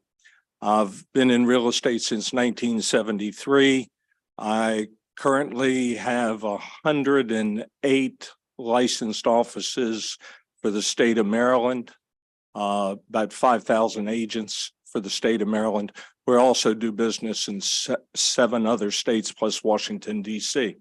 One other thing, I was chairman of the Real Estate Commission for 13 years, vice chair for 2 years, and a member of the Real Estate Commission from 2005 to 2021. So I know a little bit about earnest money deposits and the handling of them and the problems people have. As my colleague, Mr. Boston, said, you know, when a broker has a deposit, the broker has abilities to do things. Mutual release is signed by the parties. Broker gives who the mutual release says to. Mutual release is not signed, the broker can go ahead and send out a 30-day letter. But if either party has to do is say, I protest, which a seller who might have a hot spot and just feels that that buyer shouldn't get their deposit back can just arbitrarily not sign or sign a letter saying, I don't want them to have the deposit back, and the broker's stuck. As I've been told by judges, they already gave you their answer. You can't do anything. I have one person, it's a great heartstring story. She has $1,000 deposit. She's gone to court 4 times. The seller has not been able to be served. The seller has turned down signing a release. This case dates back to the 1998, and the judge can't tell me who to give the deposit to because the seller just arbitrarily says they're not going to release it. So I fully endorse this bill. I support it. The interpleader has been said, and I know my time's over, but it is an expensive proposition. Some attorney has to go file it, their attorney fees there, and it waters down a deposit that's usually just a few $1,000s. Thank you very much. I'm happy to answer any questions. I must have done a great job. Thank you. Thank you, Mr. Chair, members of the committee, Bill Castelli on behalf of Maryland Realtors as well.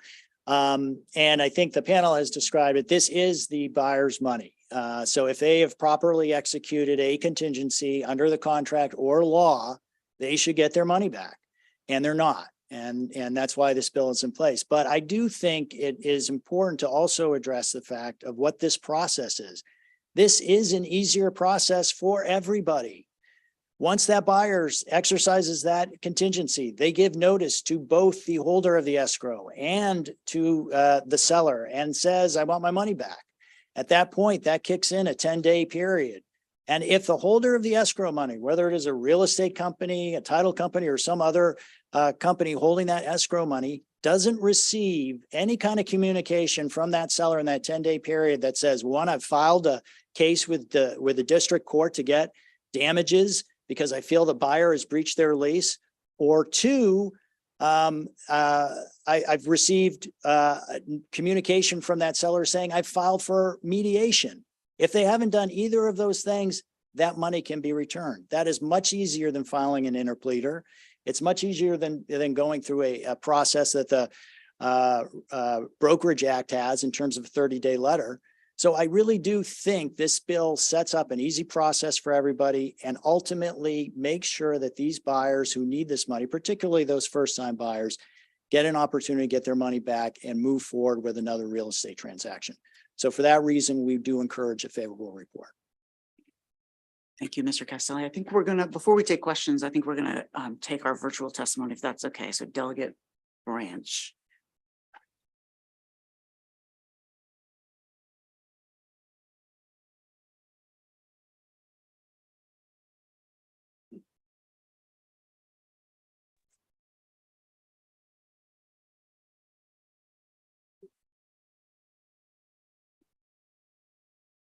All right, Ms. Branch, we have you. We can see and hear you. Go for it. Good afternoon, Mr. Chair, Vice Chair, members of the committee. I'm here today. My name is Chanel Branch, and I'm here today to support Senate Bill 651. This bill does provide transparency and resolution to the earnest deposit transaction process.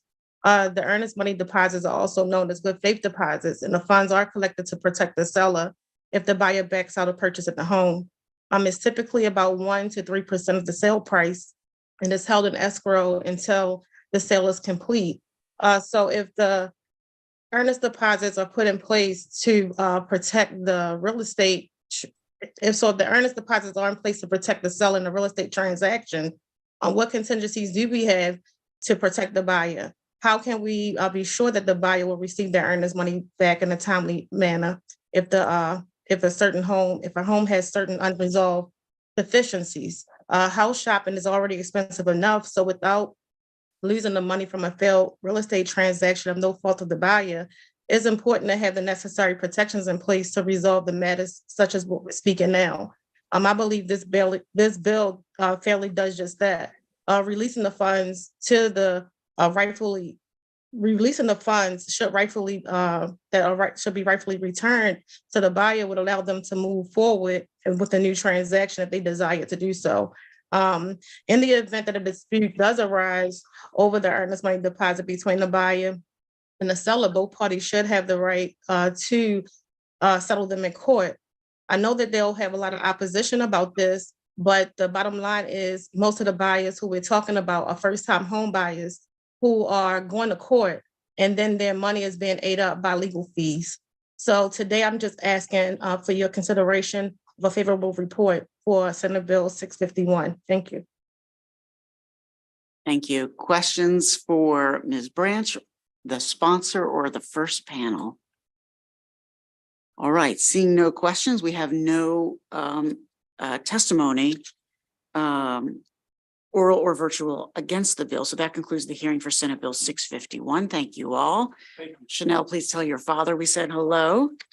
We'll now move on, Senator Carter, to whichever bill you want next. In my packet, I have 769, if that works for you.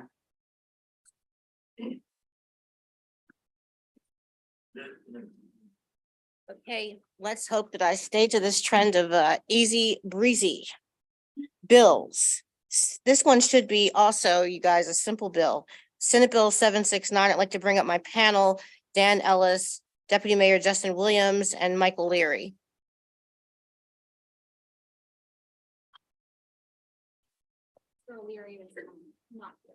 Okay, are you? And also Councilwoman Odette Ramos. It's my understanding Mr. Leary is not here. So are we on 769, Senator Carter? 769. Okay, got it. Mr. Vice Chair, members of the committee, this is also a very simple bill. It's brought on behalf of the city administration.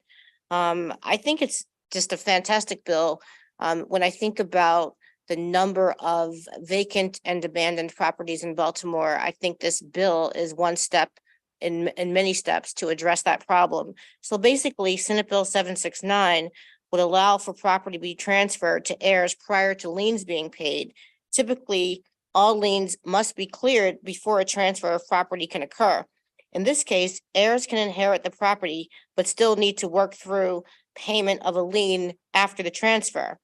This bill would alleviate the immediate need to find funding to clear liens in order to transfer property to heirs, which is now a major obstacle for lower income residents to continue property ownership, apply for assistance programs, and build generational wealth. Currently, our residents can be guided in developing estate plans through involvement with programs such as the Maryland Volunteer Lawyers Service, My Home, My Deed, My Legacy, which partners with the Maryland Department of Housing and Community Development to provide legal assistance for low-income property owners. This is a wonderful program, but Senate Bill 769 would go one step further by removing immediate barriers to acquisition of property and the building of generational wealth. The passage of Senate Bill 769 would provide support to struggling property occupants and provide ways to connect them to appropriate home ownership preservation resources available in the community. I'd also just like to speak to this on a personal level. While I didn't specifically experience this, I think about the fact that so many people, such as myself and my sister, when my mother died, inherit an older home that needs work. And we were very fortunate that my mother didn't have liens on the property, a barrier that we had to overcome before we could become owners or take title to the property. We were very fortunate that we had a very frugal mother who didn't have any debt or liens on the property, but that's not always the case. And so in neighborhoods such as mine, where I grew up, Ashburton, where my mother's home is, which is a beautiful home ownership, middle-class Black neighborhood, that is now not the neighborhood I grew up in, because people in my mother's generation have passed on, and people in my generation and younger often have not been able to either acquire or keep up those homes. This is a perfect bill for these situations to make sure that heirs are able to avail themselves of the ability to pay off liens and still take hold of the property, rather than just say, forget it. That's too expensive. I know I inherited this house from my mother or my grandmother, but I can't afford these loans. I can't afford these liens. I'm just going to let that property go. I'm just going to give up my inheritance because I can't afford to pay the lien. We need to really pass this bill. So I'd ask for a favorable. Thank you. You want to go up next, Council?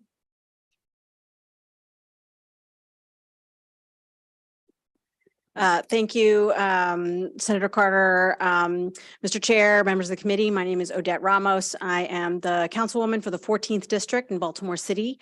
I'm grateful for the opportunity to be here again. Been walking these halls for a long time, and now in my, well, it's not new. I've been here in my role for 2 years.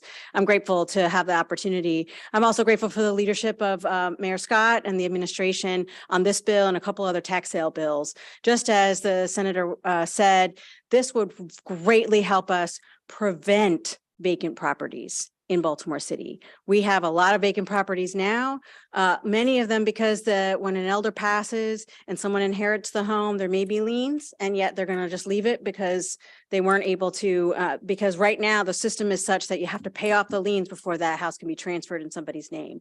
What we want, and what this bill does, is to say, let's transfer that property and make sure that that person gets into payment plans and other programs to be able to keep the house. Intergenerational wealth is important.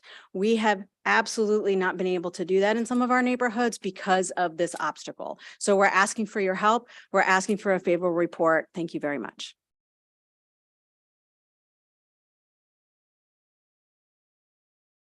Good afternoon, Mr. Vice Chair, members of the committee. I'm Justin Williams, the Deputy Mayor for Community and Economic Development in Baltimore City. I was here to underscore and emphasize the point made by the Senator and the Councilwoman that Mayor Scott strongly supports this legislation, and this work comes out of the tax sale reform work group, co-chaired by Dan Ellis, who will speak next and speak in more detail. The other component of the legislation, which wasn't, I think, raised by Senator Carter, is that this will also help address the issue for when properties are already vacant and no one wanted them. They were disclaimed from an estate. And so 10, 15, 20 years later, the city comes around to try to assemble properties and remediate them, redevelop them, work with community development partners. Currently, it's difficult to track down all the heirs who might have standing and need to have notice to the property. So this legislation would allow the city to forego that process in the instance when the heir in line to receive title formally disclaimed in writing that they don't want the property. I'll pass to Dan Ellis to give more details. Thank you, Mr. Chair and members of the committee. I'm Dan Ellis. I'm the Executive Director of Neighborhood Housing Services of Baltimore, and I had the privilege of serving as the co-chair of the Baltimore City Tax Sale Work Group appointed by Mayor Scott. As part of our work of the group, we looked at tax sale reform. There are a handful of bills. There are 3 bills that came out of that work, one of which is this bill that we're talking about today. And this is really looking at what happens to estates, what happens to after someone passes away to the property. And there's 2 different circumstances that are both contemplated by this bill. The first one is as others have said, is that someone owns the property. How do we get them the help to be able to retain the property if they want it? How do we get them into payment plans? How do we get them access to things like the homestead tax credit or homeowner tax credit, which are not accessible to heir properties, but are once their name is on the deed? And so it's also accesses payment plans that are available through the city. And so that's really important to be able to retain that legacy wealth, to be able to maintain that for our citizens. So we're really appreciative of your support of that. The other is, as Deputy Mayor Williams highlighted, is properties that nobody wants. There's a vacant house that someone may have moved out of a couple of years ago, but there's other issues of this estate. And every heir says, we don't want this property. These are unoccupied properties in the city. Currently, what happens is they discharge the property from the estate. And at a future time, we have to reopen the estate and find every heir and provide notice to them when they've already said, we don't want the property at the time of the estate. So the other piece of the bill is when a property is discharged from the estate, the city has the option of saying, yes, we want it now, or they can at a future time not have to reopen the estate and again provide notice to these same heirs who have signed that they don't want it. So that's what this bill does. We appreciate a favorable report on Senate Bill 769. Thank you. Thank you so much. Questions for the sponsor or this panel? All right, wonderful. Seeing no questions. Is Ms. Henn here to testify? Please come on up. And there's no unfavorable testimony today. So Ms. Henn, you are the last to testify. All right, thank you. Good afternoon. My name is Margaret Henn. I'm the Deputy Director at Maryland Volunteer Lawyer Service. And our My Home, My Deed, My Legacy program, which the Senator mentioned, assists clients who live in what we call tangled title properties. So most often, this is a situation where the owner of the property has died and the heirs, such as grandchildren or children, live there. When the clients come to us, mostly it's because of a crisis. They're in tax sale, they're in foreclosure. They need a major repair to the home that they can't make. But as has been mentioned by the previous panel, it's a bit of a chicken and an egg problem. If someone's in tax sale, they can't get the tax credits to pay the taxes and transfer the property. And if they can't transfer the property, they also can't qualify for the homeowner's property tax credit that they might be eligible for. For us, what we see is property taxes are by far the biggest barrier to heirs in tangled title properties and being able to successfully transfer the property into their name and keep the house in their family. And for our clients, also, this has a particularly devastating effect on Black residents as well as older adults. This is often the main asset that they're trying to transfer from generation to generation. And we see clients who literally just have to walk away from being able to transfer their house because they can't come up with the money to pay off those taxes in a lump sum.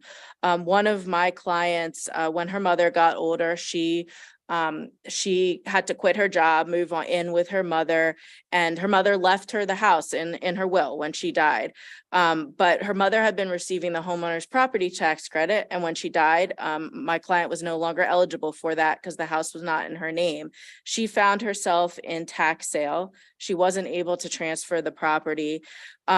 Eventually, after several years, she was able to get out of this situation, but a payment program like the one envisioned in this bill along with the ability to transfer the deed before the taxes are fully paid would have meant everything to this client. So we request a favorable report on this bill. Thank you. Thank you, Ms. Hen. Is there any questions for Ms. Hen? Oh, Senator West. Mr. Chair, I'm not sure it's for Ms. Hen. This is a city bill. Do we have a delegation letter supporting this bill? We will. Okay, great, thanks. Thank you. And is Ms. Vanellis here to testify? Okay, understood. All right. Thank you so much. Seeing no further questions, that completes the hearing for Senate Bill 769. Senator Carter, how about 770? Does that work for you? Yes, Mr. Vice Chair. Let's do it. And Stryker, it works for me. And I would be batting 1,000. And if I could quell the opposition on this one, we could actually get through this really smoothly.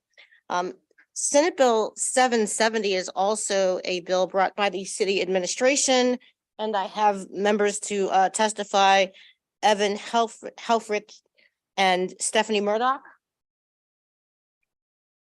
Or anyone else from the city administration that is testifying on this bill. So this one, unfortunately, apparently drew more opposition than the other two, and I'm not really sure why. I did read the opposition testimony, and it seems to argue that because there's a criminal remedy, that this civil injunctive relief should somehow is not necessary. But as I'll talk about in my testimony, and you'll hear from the experts, that argument fails when you look at the available remedies under each statute.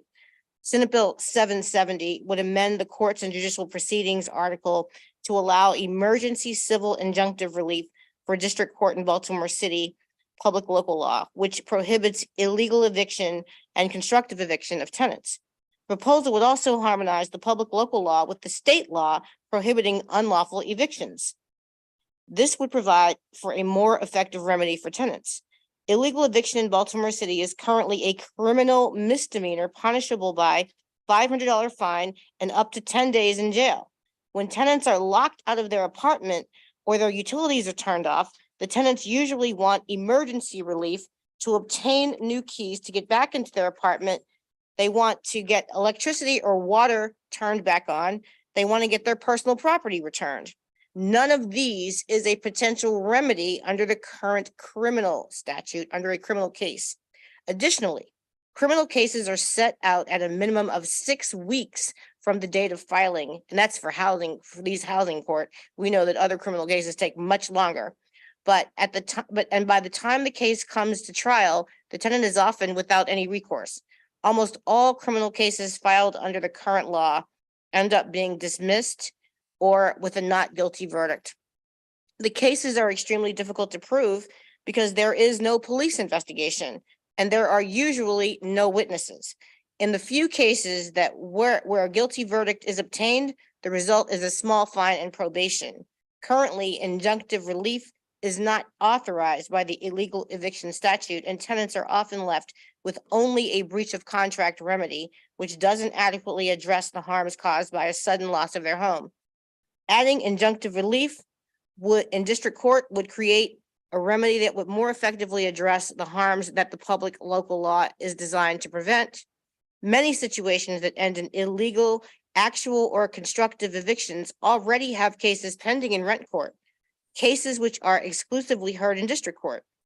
Permitting injunctions to be heard in a district court therefore makes practical sense, as district court judges are familiar with the issues in rent court, and related case files are easily obtained by the clerk's office, from the clerk's office. By creating an injunctive remedy for tenants and by harmonizing the city's public local law with the state lockout statute, we would create additional, more effective protections and remedies for tenants and clearer provisions on the obligations and duties of landlords. I would therefore ask for a favorable report. Senators, a delegation letter is forthcoming. Thank you. Thank you, Senator. Whoever would like to testify next, and while we're coming up, so I wasn't going to say anything. On the last bill, we had a number of folks from the city who were not signed up to testify. Of course, they are welcome to testify. And the same thing has happened on this bill. So just on a going forward basis, if we could make sure that city administration officials who wish to testify are signed up to do so. But please come on up. It may just be me.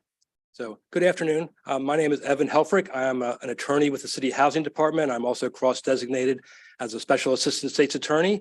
And these are some of the type of cases we handle in our office.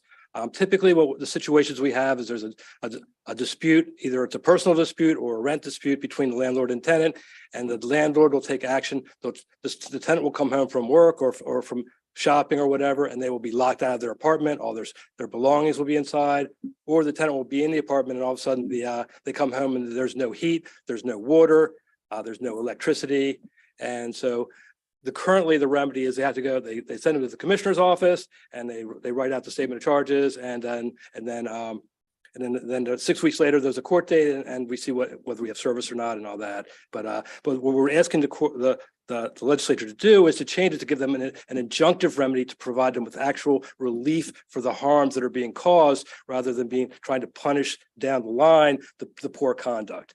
And that would be basically to get the emergency injunctive relief would get the tenant back in the house or get the utilities turned back on. And as you can, we've all lived without electricity for a couple of days during storms, but having to deal with that for weeks on end is a much more of an ordeal.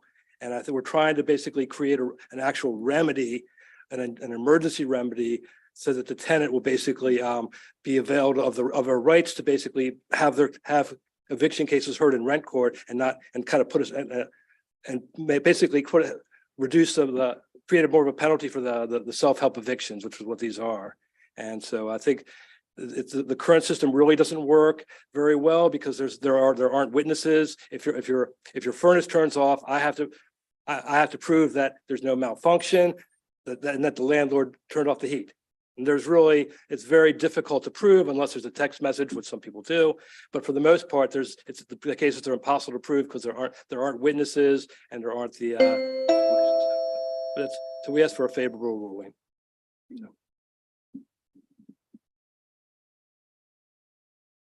Whomever would like to go next.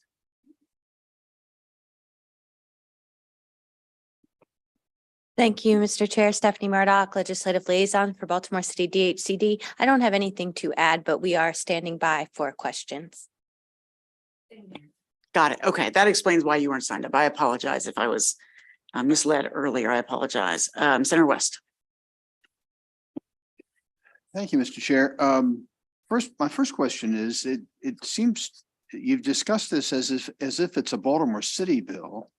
The first part of the bill on page 2 seems to apply statewide. Where is the Senator, there's an amendment to make it city only. It was an oversight with the drafters, but it was always intended to be a city bill. Okay, Apologies for that. I don't have the amendment in my packet, but it probably is online, and I'll find it in due course. So this is a Baltimore City bill only. I guess I'll wait and hear the opposition, and maybe I can come back and ask some questions after I hear what the opposition has to say. Thank you. Thank you, Senator West. Any further questions for the supporters of the bill? Seeing none, we'll now move to we'll move to the second panel, Zephyr Shaw and Matt Hill.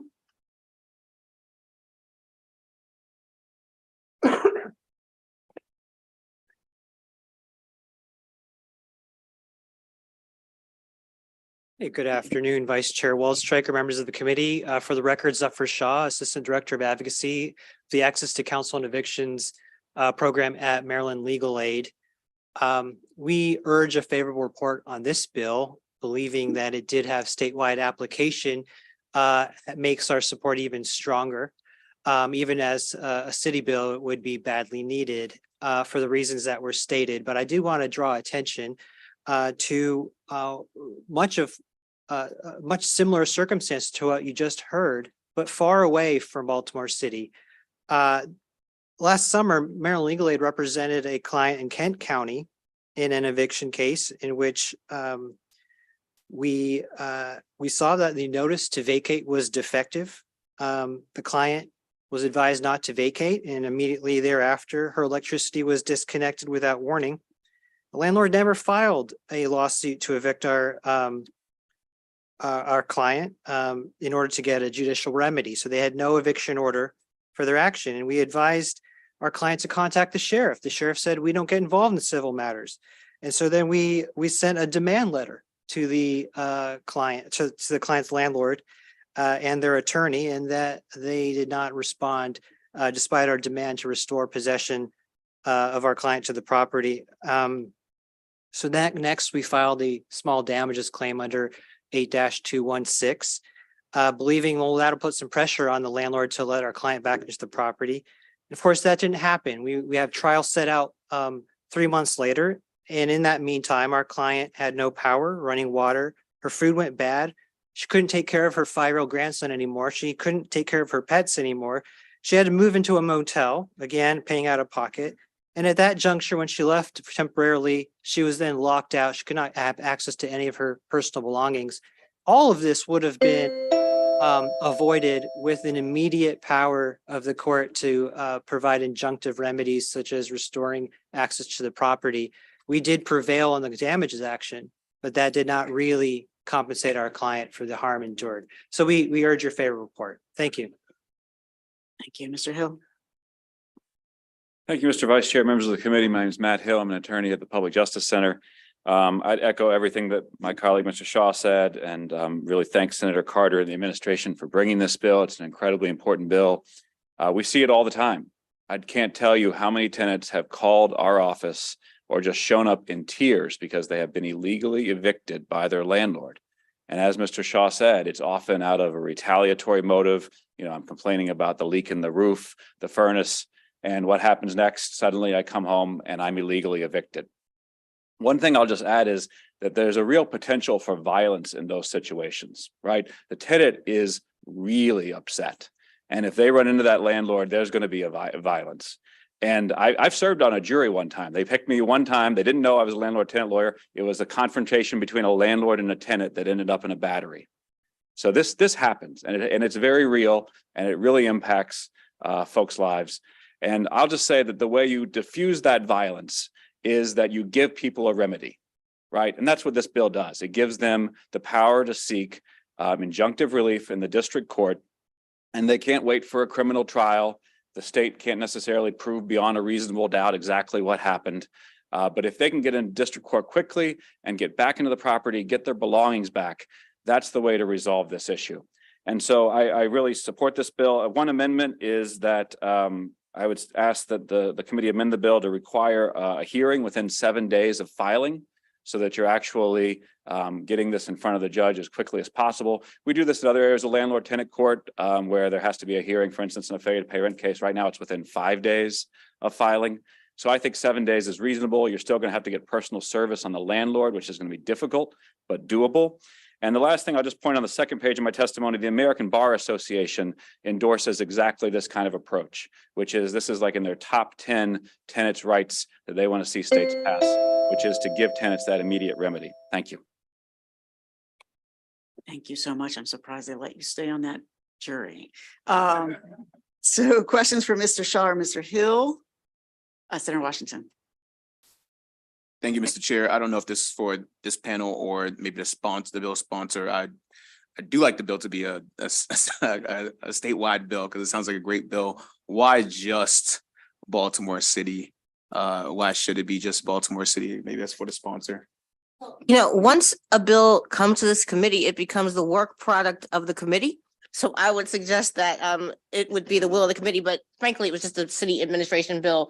And they say intended to apply only to Baltimore City. So we'll bring a letter here soon. And the committee can, if you'd like to expand it, I would not have an opposition. All right, seeing no further questions for this panel, we'll now move to the opponents of the bill. Thank you, gentlemen. Ms. Howard and Mr. Wiggins. Good afternoon, Mr. Chair. I think Ms. Howard is in the house. Grayson Wiggins here on behalf of the Maryland Multi-Housing Association.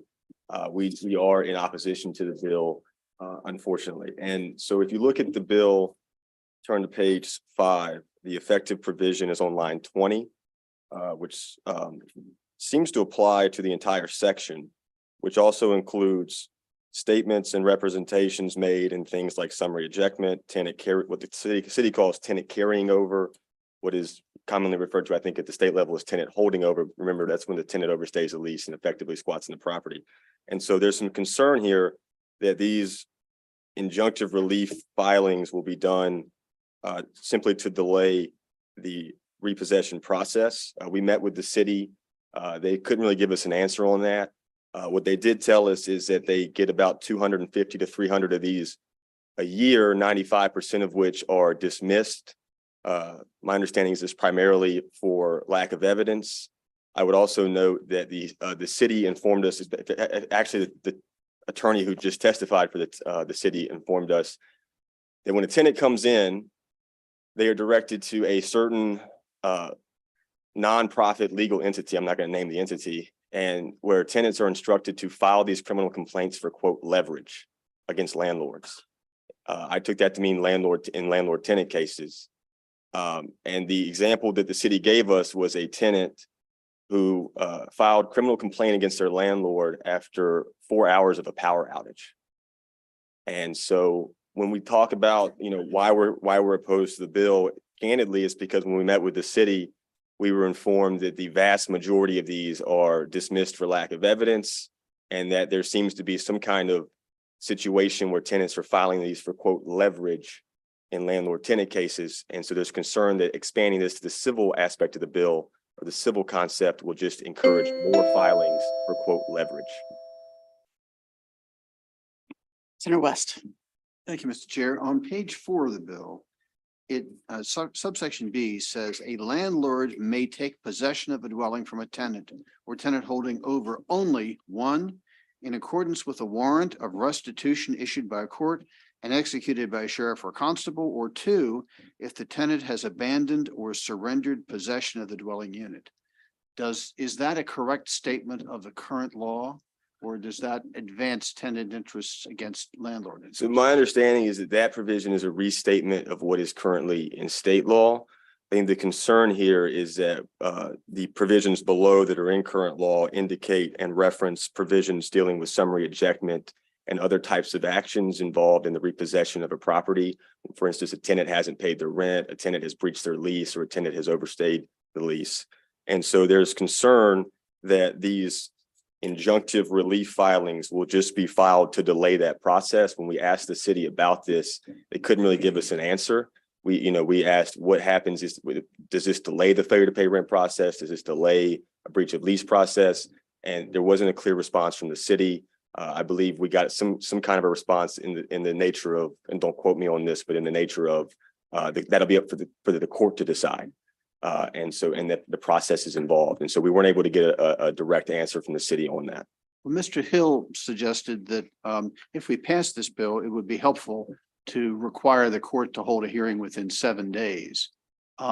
So if that's the case, it doesn't sound like it would be much of a delay of anything else. Yeah. And they're separate cases, aren't they? This would be one case pending in the district court, and the other effort to get the tenant out of the place would be a separate case, maybe in the same district court, maybe in a different court. Yeah.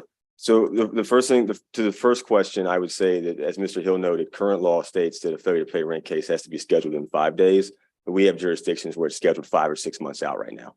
And so the reality is that the statute may say one thing, but in practice, what's actually happening is that the courts are exceptionally delayed and have been since the start really of back in 2020. And to the second question, I would just note that isn't clear in the bill, and we didn't get a clear response from the city administration.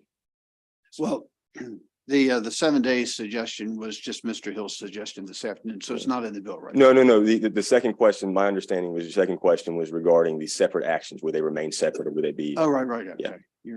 Okay. So the bill doesn't make it clear that this injunction action would be something separate. From our read, it does not. In our conversations with the city, it wasn't clear. Okay, thanks.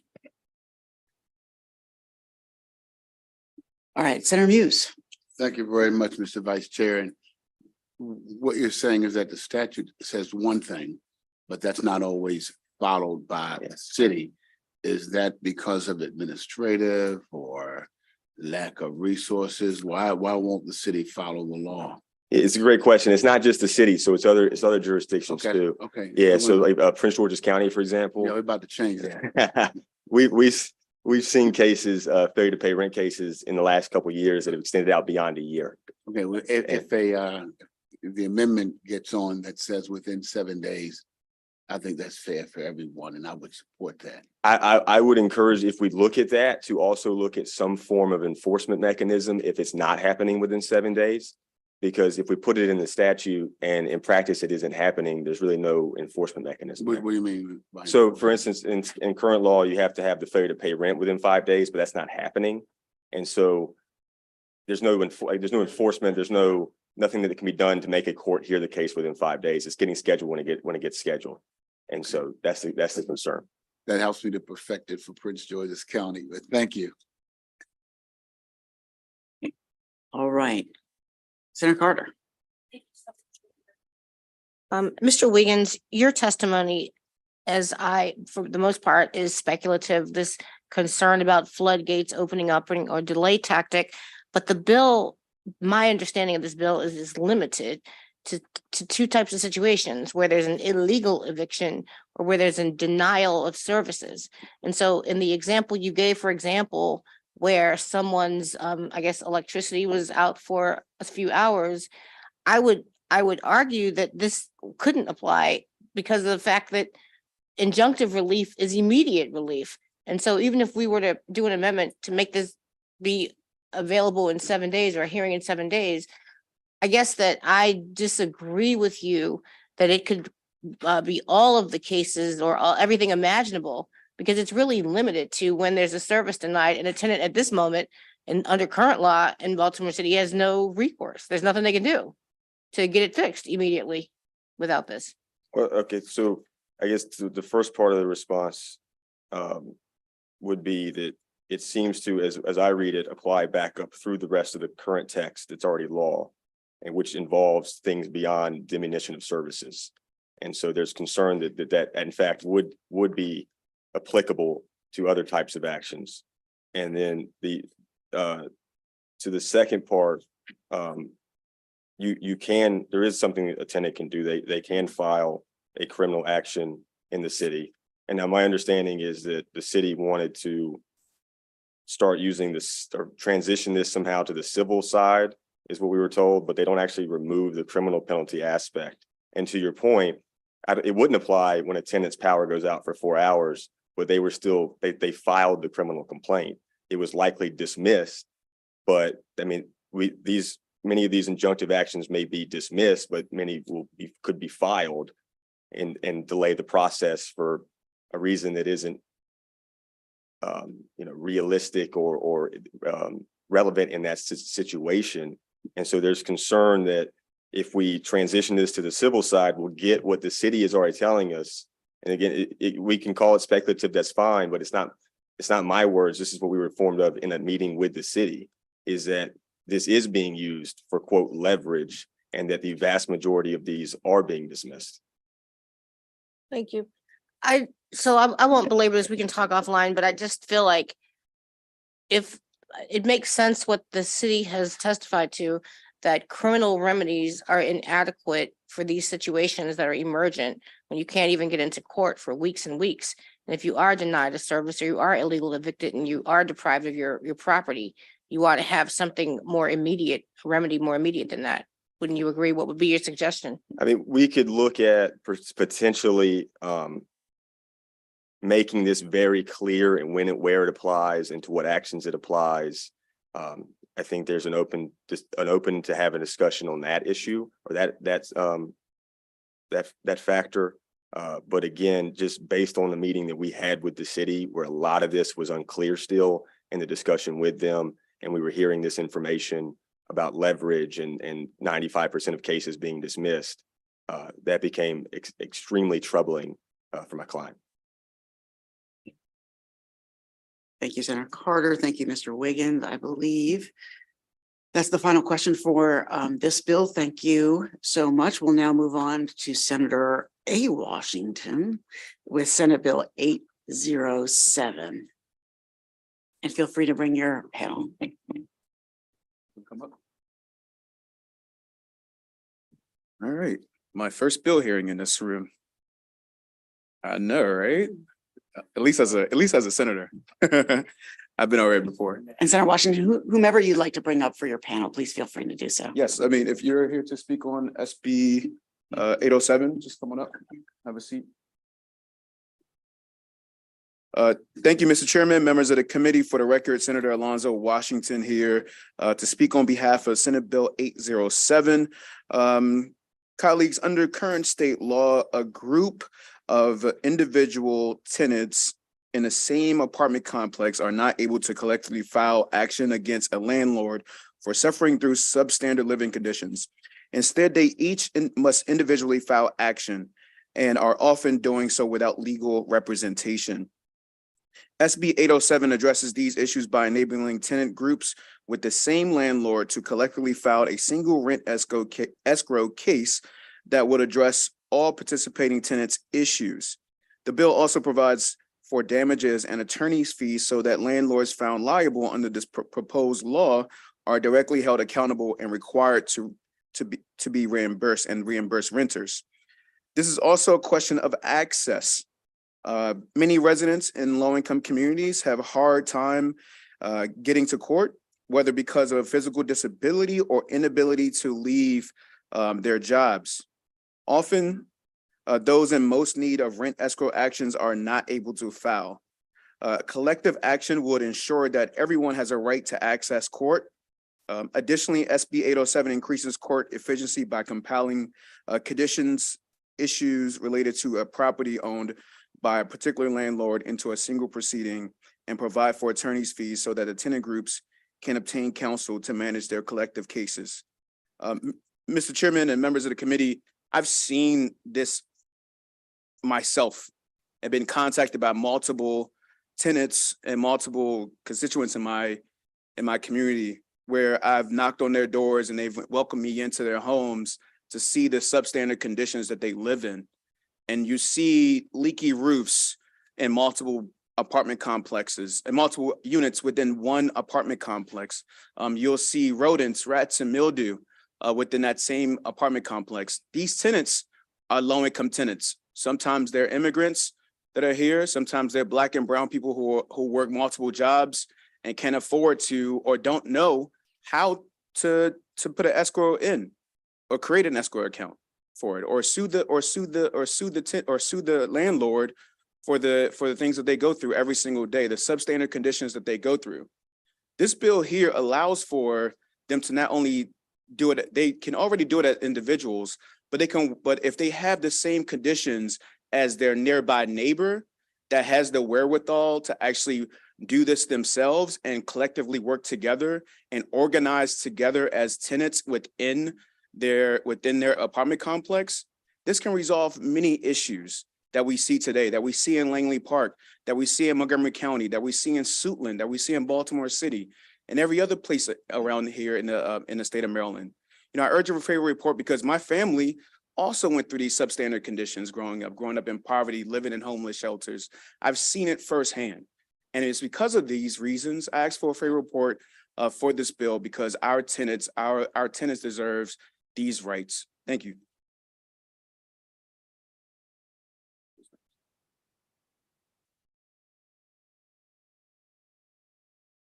Mr. Vice Chair, members of the committee, again, Matt Hill, Public Justice Center.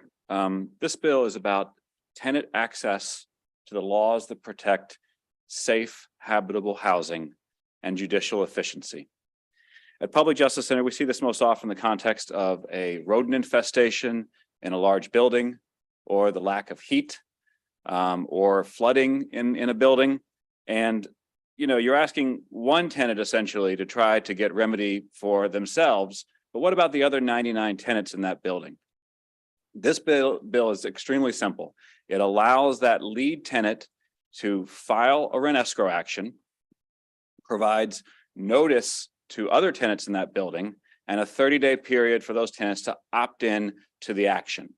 If they opt into the action, they are members as a kind of collective action that then the judge can fashion relief for the lead tenant and the other members of the action. So it allows tenants to band together in that group and so that no one tenant is taking on their landlord by themselves, because it is incredibly intimidating process in that context, particularly when the landlord can non-renew your lease at the end of a lease term for any reason. So for that reason, we think that this also increases judicial economy and efficiency because you're litigating the common issues of fact and law one time instead of 100 times, right? So when did is this a threat to life, health, and safety of the tenants? When did the landlord first know about it? Did they take reasonable steps to address the issue? All that can be litigated one time instead of 100 times.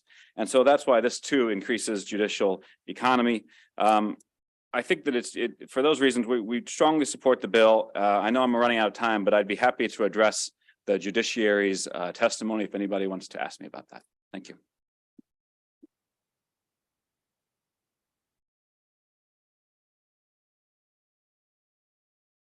Hi, my name's Indigo Knoll. I'm a tenant in Baltimore City and an organizer with Baltimore Renters United. I'm here to support the Tenant Safety Act because without it, we're leaving our most vulnerable tenants with no way to address the lethal conditions in their homes.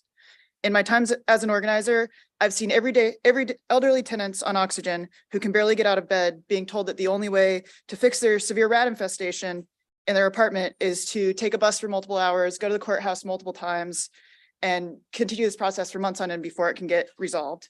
I've seen a tenant in a wheelchair miss his escrow hearing because he was trapped in the exact elevator that he was going to court for an escrow hearing over.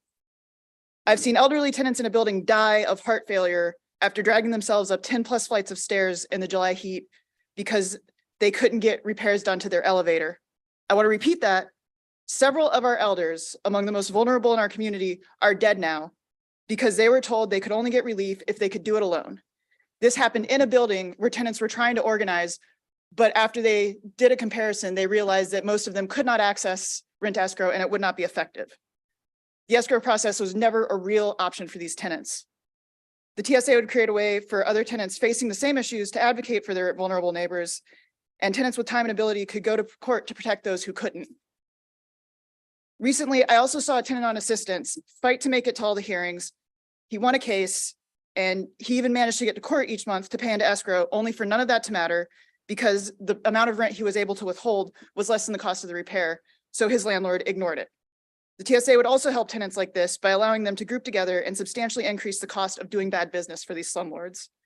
If a person cannot enforce their rights, they don't have rights. And do we want Maryland to be a place where our most vulnerable tenants are voiceless? Without the Tenant Safety Act, we cannot claim to have an equitable or just system for our tenants. Thank you.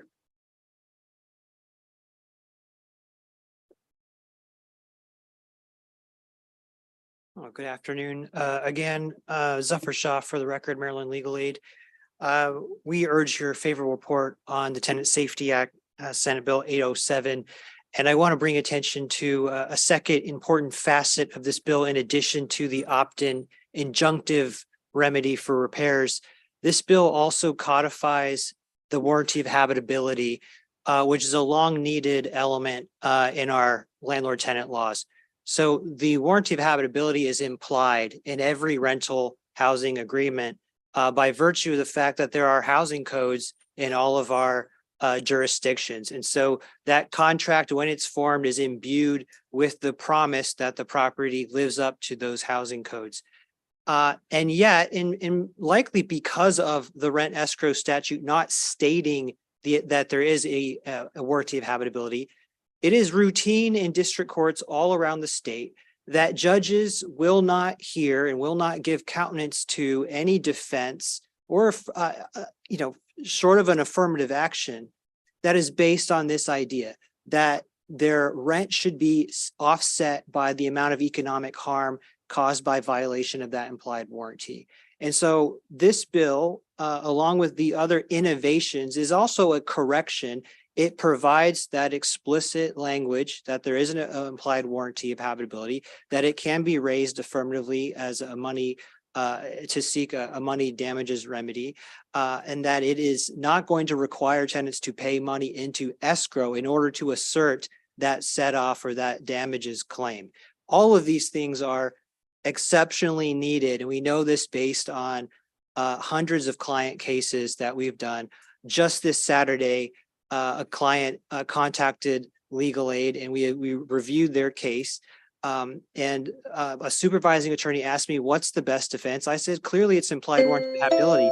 And she, being my elder, she said, hey, listen, that doesn't work here in Prince George's County. The judges don't do it.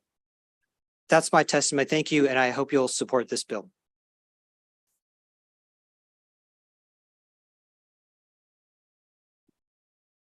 Vice Chair, if you don't mind, I will be testifying, translating for our member. ¿Puede empezar? Okay. Buenas tardes, presidente Smith, miembros del comité. Mi nombre es Rina Blanco. Soy una orgullosa salvadoreña y residente del distrito 18 del condado de Montgomery. También soy miembro de casa y madre soltera de 5 hijos. Como jardinera trabajo muy duro para mantener a mi familia. Sé la importancia. Good afternoon, members of the committee. My name is Rina Blanco. I am a proud Salvadorian residing in Montgomery County from District 18. I am also a CASA member and a single mother of 5 children. As a landscaper, I work extremely hard to provide for my family.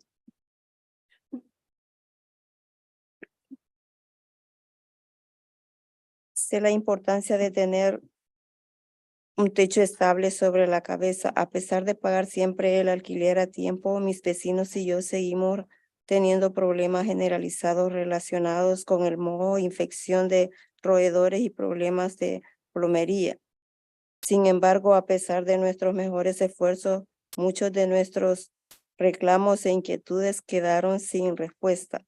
Para nuestra sorpresa, cuando fuimos a la corte como grupo para presentar un reclamo contra nuestro arrendador, nos enteramos de que teníamos que presentarlo individualmente, utilizando el sistema de depósito en garantía de la renta, a pesar de que todos ellos tienen el mismo problema generalizado. Okay. I know the importance of having a stable roof over your head. Despite always paying my rent on time, my neighbors and I continue having widespread mold-related issues, rodent infestations, and plumbing issues. Yet, despite our best efforts, many of our claims and concerns went unanswered. To our surprise, when we went to court as a group to file a claim against our landlord, we learned that we had to file individually using the rent escrow system, despite all of us having the same widespread issue.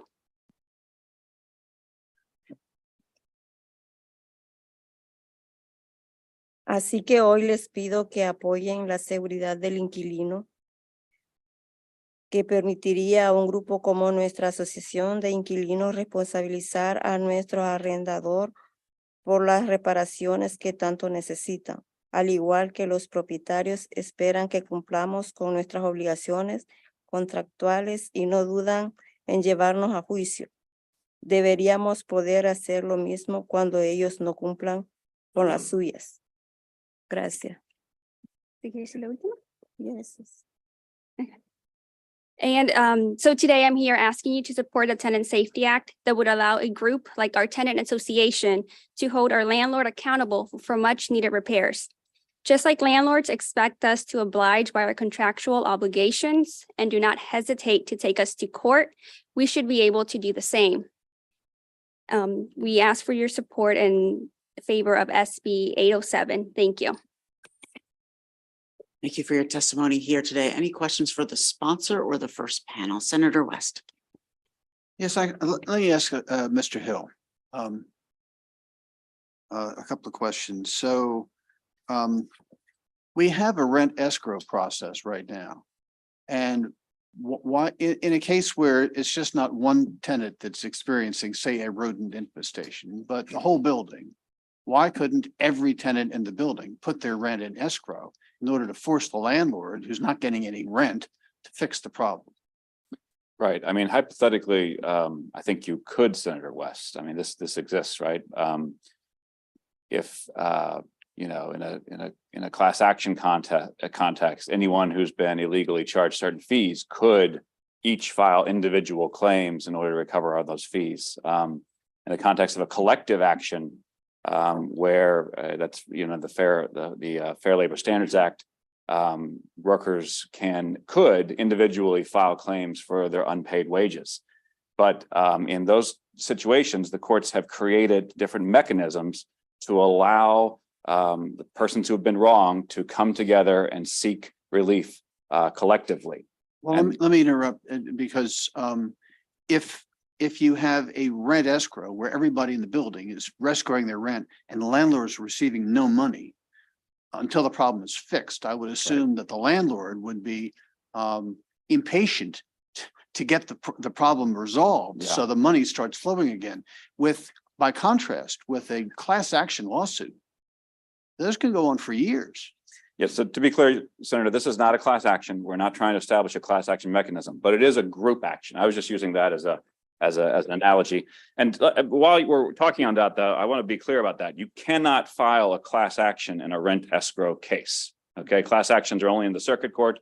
As you know, with the rules under the circuit court, escrow actions have to be in the district court because the district court has exclusive original jurisdiction. This seems to be like a workaround. You can't file a class action, so we're going to call it a group action. Well, it is not going to be governed by all the protective provisions which govern class actions. It's sort of a short circuit to get a class action by another name, isn't it? It's not, Senator West. It's not as involved as a class action. I'm glad you raised that because the judiciary's testimony goes to that point. And I don't think the judiciary was necessarily looking at this year's version of the bill. I don't know, but we've added we've addressed a number of their points already in this year's version of the bill. For instance, there's a specific process to show that the tenants who want to be a part of this action have that common issue, that common defect. That's the way they get into this. There's a 30-day opt-in period. So it provides that protection. Tenants can participate if they want to. They get notice. The lead tenant can notify other people in the building. If they want to opt in, they can. They don't have to. And they can opt out at any time. And so it's a way of, again, collectivizing that action so that tenants can hold their landlords accountable so that you can have more leverage of 50 people rather than one person trying to get relief from the landlord. Okay, I think I understand what the bill's trying to do, but again, address my concern that through rent escrow, the landlord is denied money. And the landlord can't continue to operate this building, pay his own mortgage, pay for the insurance, pay for the maintenance without money.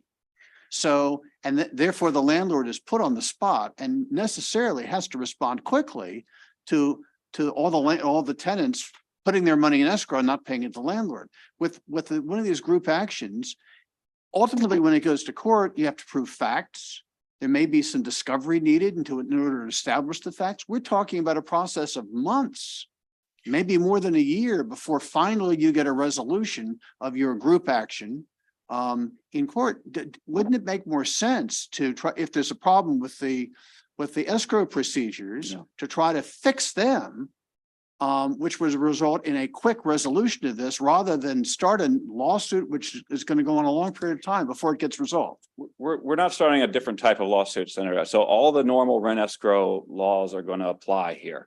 And I think it's really a practicality issue in some ways, right? I've been doing this for 12 or 13 years, and I was asked a similar question in environment and transportation. I can remember one time where I tried to file a case that involved 3 different tenants in 3 units of a building, and I put them all on the same complaint. And Mr. Shaw reminded me that the clerk handed me back the complaints and said, "We don't do that here." And so I had to go back and I had to fill out separate complaints for each single tenant. And so we proceeded, but it was with a lot of difficulty because in a very practical way, the system is not set up to litigate these common issues together. And so again, in a collective action, these kinds of processes, you're litigating the question of, is it a threat to life, health, and safety? When did the landlord know? What did they know? What have they done? You're litigating that once instead of 100 times. And so that's why it's a question of judicial economy. It's also a question of empowering tenants to take advantage of these scenarios, because not every tenant, some of the folks that Ms. Mix-Knoll was talking about, are confined to their buildings, right? They're disabled, they're seniors. They can't get to court every time that there's a rent escrow hearing. And so to get them engaged in the action, get some relief without having to go through what can be a really strenuous rent escrow case. Okay, thanks so much. Thank you. Thank you. Any further questions for this panel? I have a question from Ms. Blanco, if Ms. Blanco, if you wouldn't mind coming up.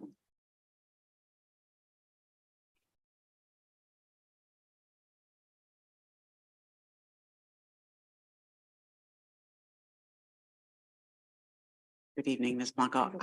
I am your state senator, and I was just wondering the address of the building where you live, where you've had these issues of habitability. Just the address. Buenas tardes, señora Blanco. Yo soy su senador estatal y tengo una pregunta de la dirección del complejo donde estos daños han pasado. Solo la dirección. 11700 Old Columbia Pike, Silver Spring, Maryland.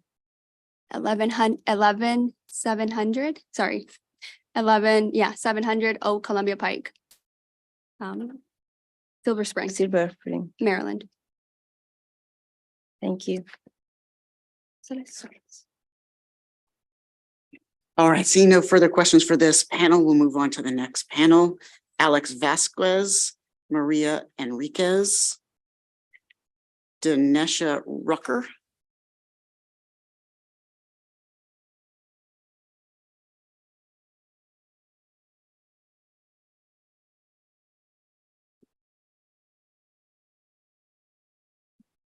Evie Yost.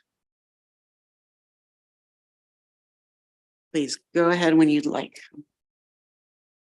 Thank you, Vice Chair and members of the Judicial Proceedings Committee. My name is Danesha Rucker. I am an Equal Justice Works Fellow at the Homeless Persons Representation Project in Baltimore City. I'm here in support for the Senate Bill 0807. At HPRP, I am a staff attorney in the Homeless Youth Initiative. In my capacity, I hear countless stories of the deplorable conditions that our youth are suffering from and suffering through as first-time renters through many programs in Baltimore City. Many times when I'm hearing these stories, they come from clients as well as youth that I just speak with, and in my capacity, a lot of times the youth have already acquiesced the conditions of their homes out of fear of coming forward and possibly returning to homelessness, and they kind of just accept it. Currently, I am serving several clients in one particular property, each under the age of 23, all single mothers. They're each suffering from infestation of roaches and mice. They can't keep food in their house for longer than a day. They're coming home to roaches and mice in their beds. Additionally, many of the children in these units are suffering from the painted over molds, from respiratory issues. There's plumbing issues that we're seeing. And although there is a tool that can be used to encourage landlords to repair some of these issues, more needs to be done. This is the only property that I'm seeing a lot of clients come from, younger clients with certain issues. This bill has the potential to impact not only the total renter market of Maryland, it also has the potential to create a firm foundation for our youth to smoothly transition into the renters market without all of these dangerous conditions. Thank you.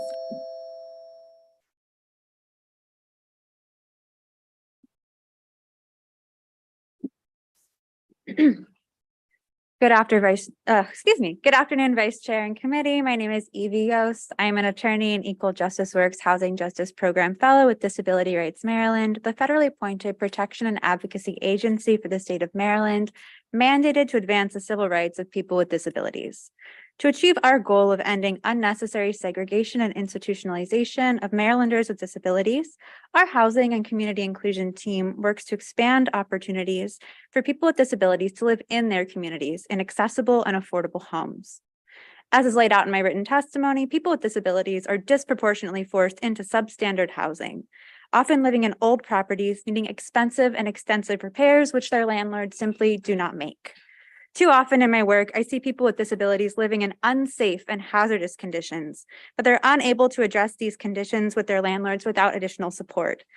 You should not need an attorney to access the rent escrow process, but tenants with disabilities face unique additional barriers to accessing the courts through the current rent escrow process, including fear and retaliation of abuse by landlords after filing, difficulty accessing the courts, whether due to physical or mobility-based disabilities, or mental health or developmental disabilities or intellectual disabilities that make completing paperwork difficult to do on their own.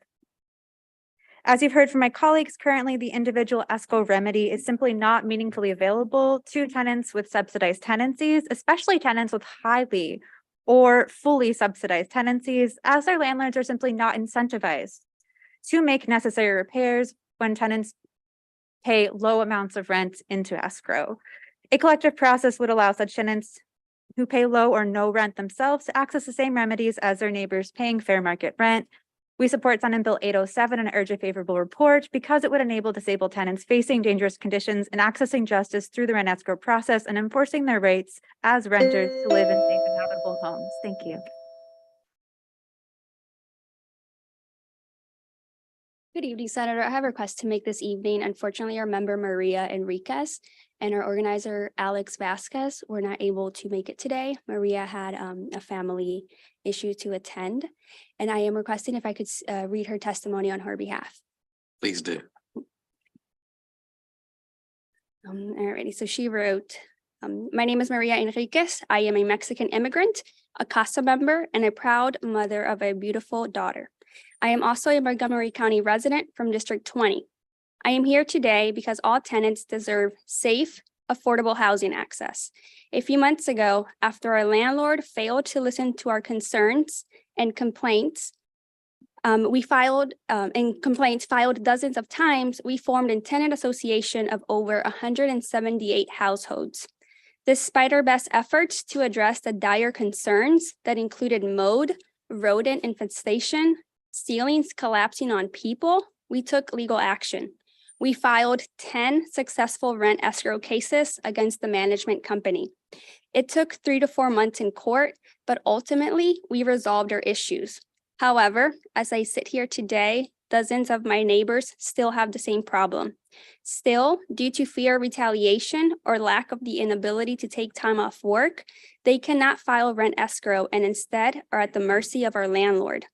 I am here today to advocate for the Tenant Safety Act, a bill that would allow tenant associations and similar groups of tenants to collectively hold their landlord accountable for severe disrepair conditions that threaten multiple occupants' health and safety. Please vote in support of SB 807 and stand behind renters like myself. Thank you. I will now read Mr. Vasquez's testimony.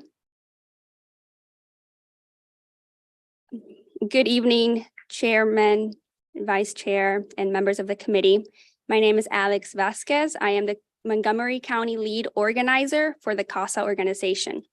In my 5 years as a community organizer, we have made enormous strides to make housing more affordable, sustainable, and equitable for everyone. You're asking you to support the tenant safety. Yet, despite our efforts, one common theme keeps coming up year after year: inhabitable conditions due to lack of repairs. I want to give you some examples of why the Tenant Safety Act is essential. In District 20, we are organizing a community with 192 units. Out of the 592 units. Out of the 592 units, we determined that 85 units would qualify for rent escrow based on the legal definition. Despite our best efforts to file as many as possible, only 10 out of the 85 were filed with our housing legal team. Fear of retaliation was the biggest reason many chose not to take action, despite having an apartment full of rodents, mold, cockroaches, and much more. All 10 cases were successfully filed in favor of our tenants. While those 10 families eventually resolved their issues after a few months, many with similar widespread problems and repairs have not and will not be addressed. This is the one common theme across countless immigrant, undocumented, and communities of color. Bad acting landlords know that they have the upper hand in these communities because they know many do not have the knowledge, tools, or resources to take legal action. They heavily depend on and feed off the fear that many have against speaking out. And those who manage to take legal action know that it's not only time-consuming, but also costly and exhausting for the average working-class tenant. Tenants deserve accountability, and the Tenant Safety Act will allow tenants to mandate that the landlords fix widespread issues and perform repairs for everyone through the rent escrow system. I ask for a favorable report. Thank you. Thank you. Thank you very much. Are there any questions for the? All right, thank you all. Is Evie Yost testified already? Okay, thank you. All right, so we have one more favorable testimony that's virtual. Ms. Diamond. Yes, thank you so much. Good evening. Good evening, members of the committee. My name is Joanna Diamond. I'm with Healthcare for the Homeless in support of SB 807. Our clients often live in unsafe and unhealthy housing, frequently because they have no other housing options. As one example, one of our therapist case managers has had multiple clients in one building in particular that is, quote, endlessly infested with mice, rats, and bed bugs. Our case manager has also watched the management ignore these hazards for years. Another one of our case managers detailed the story of one of her clients who has been without gas since October of last year. The city found the gas lines were not up to code, conducted outreach to BGE, and had been in touch with the property manager multiple times, and they still have not resolved the issue. This has been since October. Because this client couldn't live in a house without gas, she picked up extra hours at work so she could afford to keep her and her children, who are two young sons with a history of asthma, in a motel. The extra hours she picked up to afford to pay outside of her home caused the housing authority to do a recertification that changed her portion of the rent from around $160 to over $1,000. Our case manager tried to explain the situation to no avail. They looked for units to relocate, but there were no financially viable options. And because of the client's increased work hours, this client then became ineligible for food stamps. And with that, coupled with the expenses of paying for a motel, ran through her savings. Because of this, she has not been able to pay her rent, and her property manager has threatened to file a failure to pay rent action against her. This situation really just highlights the ripple effects that uninhabitable living conditions pose for so many tenants. It's not just about the property, it's about the safety, stability, income, and social services for an entire family. Expanding escrow will go a long way to holding these landlords accountable and ensuring individuals and families aren't forced to live in uninhabitable or unsafe conditions. For the health and safety of our clients and for all Marylanders, we urge a favorable report. Thank you. And thank you. Any questions for this witness? All right. Next up, we'll begin with our unfavorables. If Brian Washington, Catherine Howard, and Grayson Wiggins, y'all want to come up?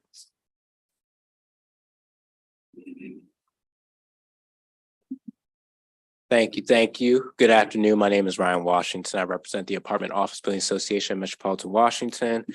We had a discussion on this bill last Friday with HB 691. And I think a lot of the concerns were just trying to amend the current rent escrow process, which we understand. However, this bill essentially creates a collective action that conceptually fails to be a useful model for rent escrow proceedings. Residents use rent escrow to get the courts to require the housing provider to perform necessary repairs in a dwelling unit. Collective action will prolong this process for remedies and delay repairs, as there are specific rules within statute that the housing providers and residents must follow to ensure the court determines the facts and appropriate remedies for each case.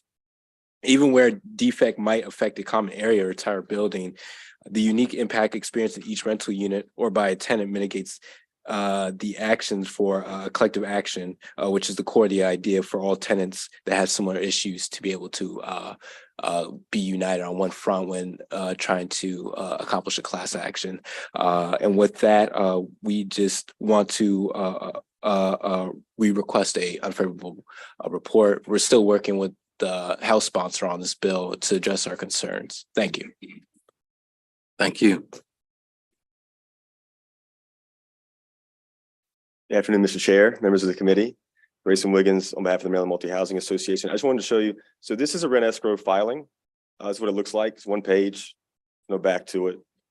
You can go down to the basement in the Baltimore City District Courthouse and file it. This is the inspection form that you file. It's front and back. So this case here was held out as a bad landlord in the papers and by the tenant advocacy organizations. The rent escrow centered on the tenant's desire to have motion sensor lighting outside and keyless door locks. And so if you pass this bill, my understanding is that tenants could just jump onto this. So one tenant in a 100-unit building files a rent escrow for motion sensor lighting, and the other 99 can just jump on, put their name on the list, and then it has to go to have a hearing before there's any kind of determination on whether the issue applies, is ubiquitous through the other units. This case was resolved in 2 weeks. So I don't know what adding all these other tenants does to quicken the process. To me, it would just slow it down. Additionally, the bill allows a tenant, so rent escrow is affirmative and defensive. One of the supporters did mention that. And this bill would allow a tenant to file a defensive warranty of habitability claim for money damages in a failure to pay rent case, as I read the bill. Without any kind of requirement to pay rent into an escrow fund or anything. The bill, and to Senator West's question, I think is completely silent on what happens. Do the other tenants pay into the rent escrow, or do they just withhold the rent until a determination is made by a court? The bill's silent on that. This isn't the same issue. It has to be substantially similar related manner. And Mr. Chair, I'll finish up here. The bill doesn't just include existing issues, it includes issues that existed. And so that there's an opportunity for money damage claims and rent escrow, it seems, for issues that existed previously. All right, thank you very much. Questions from the committee, Senator West. Thank you, Mr. Chair. I just want to pursue the line of questions that I had earlier. So when you have, let's assume that half the tenants in a building I feel that what's going on is so bad that they need to escrow their rent. That's going to put a lot of pressure on the landlord, isn't it, to deal with the problem, and quickly, because the landlord doesn't want to receive no rent from half of the tenants in his building month after month, correct? I think the question is, in my mind, is the system slow now? Right. The example I gave you, it doesn't seem to be. And then, of course, the other question is whether or not the filing isn't the burden of proof, right? So I can go file a rent escrow tomorrow. And the separate issue is the burden of proof. And as I understand this bill, one tenant brings the claim and they list the name of the tenants and the other units on the complaint, but then you just provide a basis for the complaint. So do you have to go through each unit and prove the issue? Because that would be very similar, I think, to what we're doing now. And so again, I'm wondering, what does this solve? Well, my concern about this bill is right now we have a rent escrow system. And as you indicated, the cases tend to be resolved within 2 weeks or so, quickly. The case I have Because here, the landlord wants to get the money flowing again, especially if half the tenants are escrowing their rent. The landlord really wants to get the money flowing again. And just to be clear, in a failure to pay rent case, Baltimore City, for example, you see it where a tenant will come in and they just say rent escrow, and the judge stops everything and says, okay, go downstairs and fill out this form, and then we'll go from there. Right. And the alternative that this bill posits is something that's like a class action, but it's not really a class action. It's called a group action. It's an attempt to invent a new form of class action, but without all the protections that are currently involved in a class action. And the class actions that I'm familiar with take a long time. There's discovery, there are issues of fact, and finally they come to a trial a long time after they're filed. I don't understand why the tenants' advocates would like to forego getting a decision in 2 weeks and getting a problem fixed in favor of a quasi class action that could take a year, 2 years before it's finally resolved. Yeah, I don't really understand it either. And the interesting part is that in the bill as drafted, so you could go through that entire process, and then a tenant could say, well, I don't like how this case is going. And the bill says that prior to a judgment, the tenant can just say, I'm out, and they go bring their own claim. So we can go through that whole process, and the tenant can just say, this didn't go well for me. I'm going to go file my own and restart the process. Okay. Thank you very much. Senator Folden. Thank you, Mr. Chair. So thanks a lot. I appreciate your all's testimony. I just have a quick question, because when I'm looking at it and I read I hear what you're saying about like the motion light or whatever, but I'm curious, because when I look at it, it says that, shall be deemed to warrant that the residential dwelling unit is fit for human habitation and that the landlord is obligated to repair, eliminate conditions and defects which constitute blah, blah, blah, blah, blah. Fire hazard or serious substantial threat to life, health, and safety of occupants.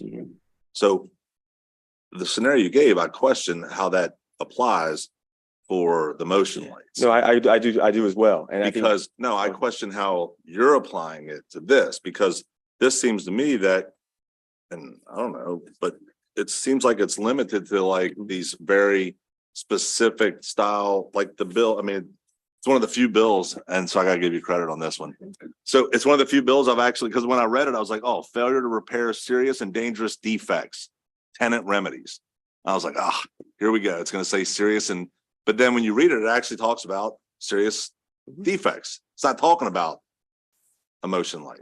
It's talking about like the mold remediation, or it's talking about being inhabitable or I don't even know the right, uninhabitable to me. So am I mistaken? No, I think the question in our minds is not that whether or not you're mistaken, it's that, to your point, motion sensor lights probably aren't applicable to rent escrow cases, but you can still file for them.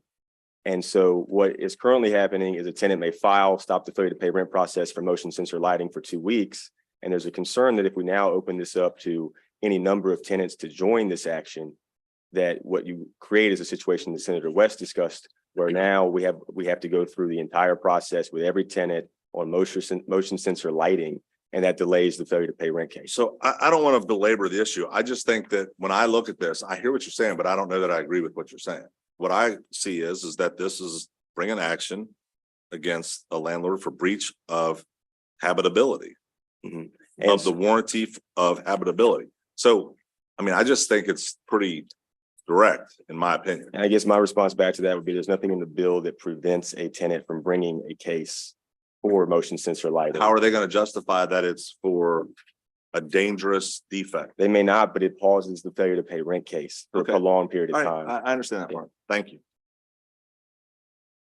Huh? I understand that. And so that's it. I don't want to use the word frivolous, but that's what comes to mind is we're creating another system to allow me too. And then it's already in the statute. It's here. They could do it. Yeah. But why we're going to do pile on? He wasn't trying to say that the lights were the issue. He was just using that as an example that somebody says, oh yeah, me too. And then creates it. We have to go through this system. Yeah. And I would just really quick is the only other point I would have is that the warranty, the bill creates a warranty of habitability monetary damage claim in that same situation. Though I will say, I do believe in the House that the House sponsor indicated they were going to take that out. So, Senator Foley, you okay? All right. Seeing no more questions, that ends the bill hearing on Senate Bill 807. We have Senator Washington with 817. Oh man, that was funny. Thank you, Mr. Chairman, members of the committee. Here to present on my second bill of the day, which is SB 817, which is important legislation that will provide more options to families and individuals affected by secondhand smoke.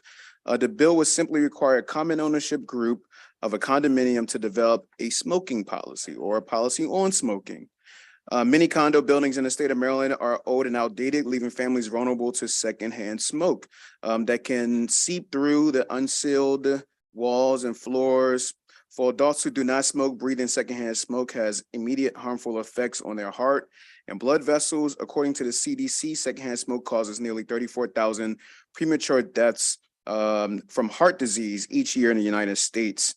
Many residents who are affected by secondhand smoke from their neighbor right nearby have no recourse to file a complaint because their building does not have a smoking policy in place.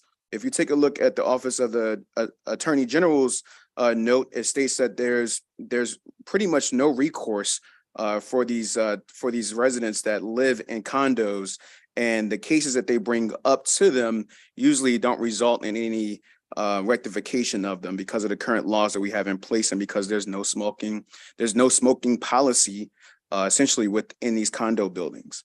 SB 817 tries to fix this issue by requiring the ownership of a condominium or corporative housing corporation to develop a smoking policy. And this policy must include basic provisions such as, but not limited to, the locations where smoking is allowed on the premises, any conditions on the ability to smoke in areas where smoking is authorized, potential fines for violations of the policy. It doesn't say there must be fines. It just says that there could be fines. Guidelines to submit a complaint about a policy or people who are violating the policy. Many other states, including those who have legalized recreational marijuana, have similar laws in place, including Colorado. And in the state of Virginia, in the Commonwealth of Virginia, they recently passed a bill to allow condo boards to more easily ban smoking inside units and on balconies, not in just common areas. This bill doesn't go that far. What it states here, it says that create a smoking policy. Just create it, whatever you decide on. And I know you remember me, Senator West from last year. Whatever smoking policy you want to create, you just create it and agree upon it as a community. That's it. It could be that you want to smoke throughout every building and every unit. It could be whatever you want. We just want you to create one.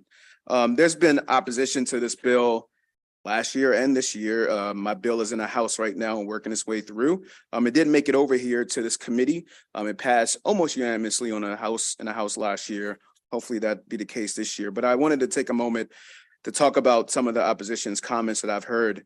It talks about the marijuana, the cannabis bill that's coming up and how this will conflict with that. I don't think so. Maryland's new law prohibits smoke. The cannabis bill that's being considered before us is even more strict. It says that Maryland's new law prohibits smoking on cannabis in specified locations, including public places. Smoking cannabis in public place is a civil offense and may penalize by up to $250 fine for the first offense. My bill doesn't have any fines. It says that say they can have fines if they want to. Subsequent offenses can incur fines up to $500. The law prohibits the driver from smoking cannabis in motor vehicles. This law takes effect. This has nothing to do with that bill. This just says create a policy. Just create one. Whatever you want it to be, just create it. There's also been note that this is a government overreach. It's not. What we're saying here is create a policy. Create a policy. We required a lot of our local HOAs and condo associations to create a noise ordinance. That's in law. You have to create a noise ordinance. You have to have that within your bylaws, within your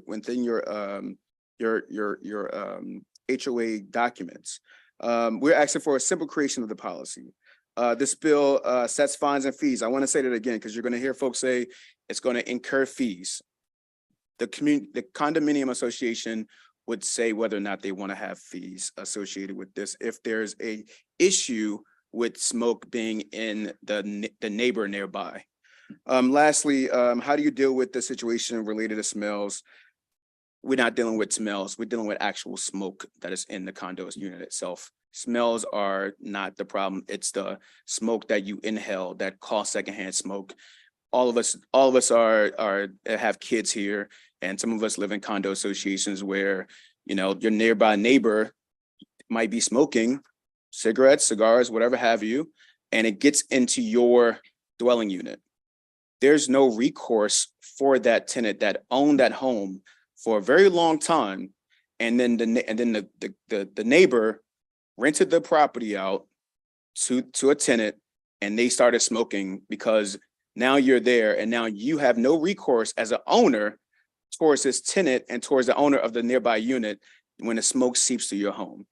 This bill just helps us make sure that we are communicating from one unit to another, that we want to have free air. We want to have smoke-free air within our condo units. And this is just for condo associations. And for the reasons of many of my constituents contacting me about this, I ask for a favor report on this bill. Thank you, Mr. Chair. Thank you very much. We're going to go to Senator Muse and then Senator McKay. Very much. This bill then only speaks to cigarettes and pipe and cigars. It doesn't, because there's another bill I heard you say that speaks to cannabis, because that's the biggest issue. No, this does speak to all smoke. It's smoke. Smoke is defined in here, and it does include cannabis smoke. It does include other smokes too. But cigars, cigarettes, it does include those. And just like you, I've heard that many times from different residents that have these. So yeah. That's, and then for that reason, okay. For that reason, you move favorable. Is that what you're about to say?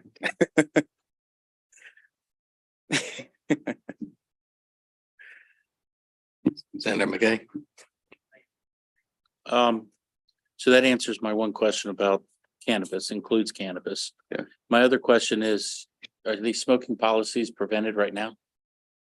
Are these smoking policies prevented right now? No, they can create smoking policies right now if they want to. What we're saying as a state is that we know that this is an issue within condo units right now. And so as we move forward with the cannabis legalization, we're trying to get ahead of it by making sure that folks are protected and that everyone has a smoking policy within their condo association.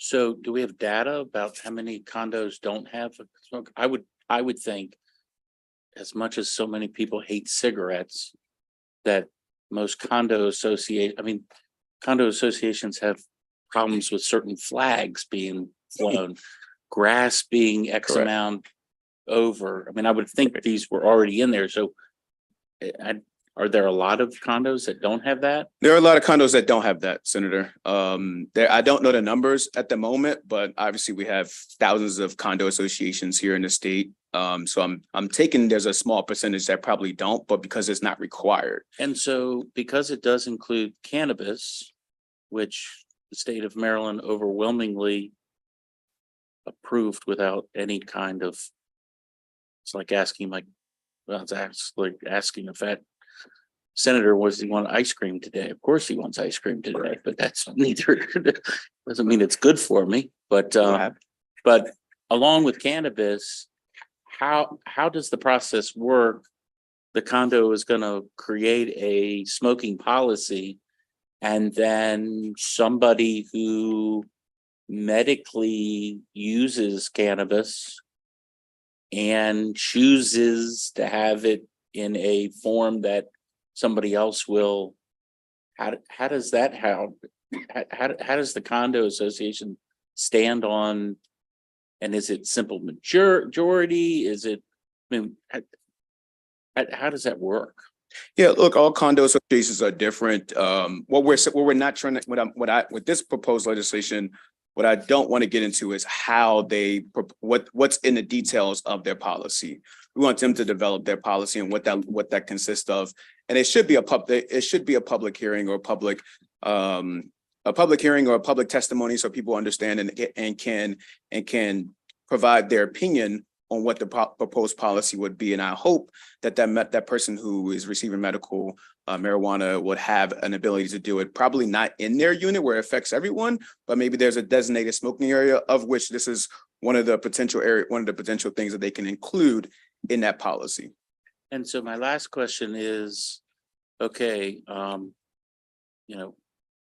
going forward, we have a bill on cannabis.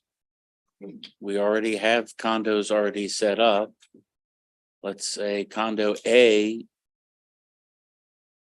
the majority of the association says we want to have cannabis.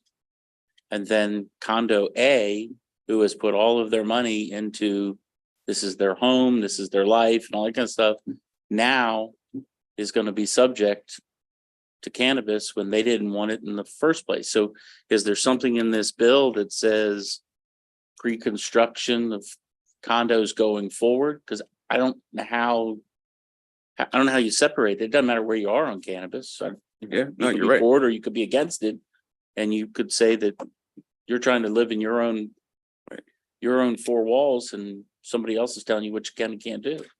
Yeah, I mean, there's nothing preventing that from happening right now, Senator. Right now, in the condo association that many of my residents live in, that they can provide a smoking policy that says that we welcome cannabis and smoking in your unit right now. There's nothing that prevents that from happening currently. This bill just says you have to create a policy, and that policy can be whatever that community decides, and that's it. So there's very little protections for those folks currently. What we're trying to do is come up with make sure they develop a actual policy themselves and they agree to, and then they have to notify people that actually are new folks that move into the community. And I'm pretty sure they're going to have plenty of public conversations about the policy itself. I don't want to get into what a homeowner essentially should have, policies that they should have that they agree upon. I don't want to go down that rabbit hole. I'd rather just say create a policy, just as similar to our noise ordinance that we create for our counties that mandate that condo associations or HOAs have to have a noise ordinance. And did MML or did they weigh in at this at all? I don't think so, but I don't think it would necessarily affect them if it's just a condo association. But no, I'm not aware of it. I'll look on my system. Right. I'm not aware. No. Thank you. Appreciate it. Thank you. Thank you, Mr. Chair. Just real quick. So piggybacking on what Senator McKay said, the difference between cigars, cigarette, and vaping, I mean, those are voluntary acts, and there's not really, it's a different than when someone has a medical cannabis card, which allows them and provides them protections under the ADA. So the ADA, this would be in direct conflict having this type of standard that might say like, hey, we don't want you being able to smoke in, your building, in your apartment or condo or whatever. But then their response is, well, I'm protected by the ADA because it's a medical condition. Correct. So I guess what I'm asking is, what's the enforceability of this?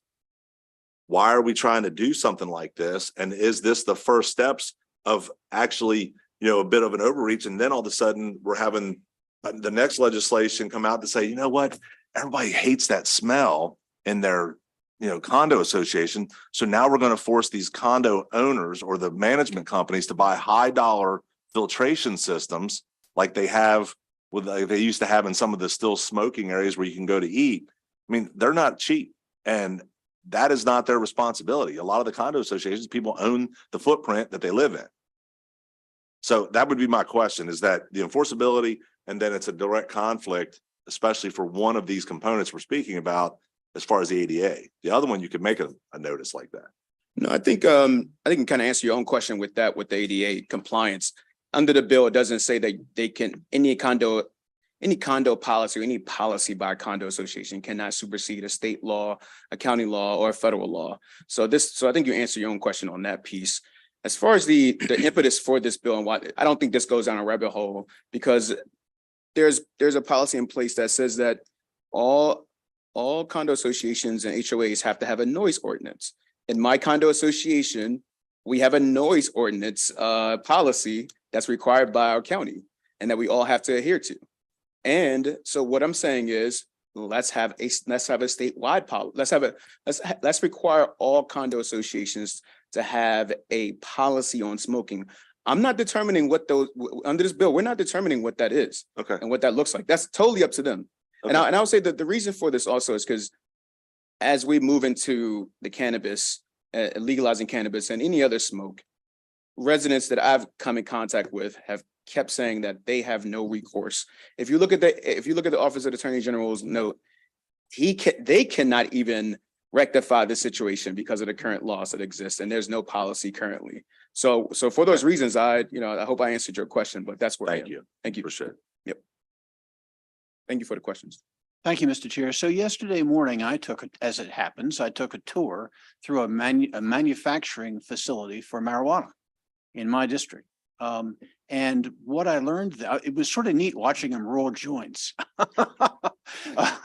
and then package joints. But in addition to the joints, they were making pills, they were making chocolate squares, they were making gummies, none of which have any smell associated with them. So Perfect. We welcome that. it is correct, is it not, that if you have a medical license to get marijuana, you don't have to smoke a joint. You can and get the marijuana through other mechanisms which don't involve smell.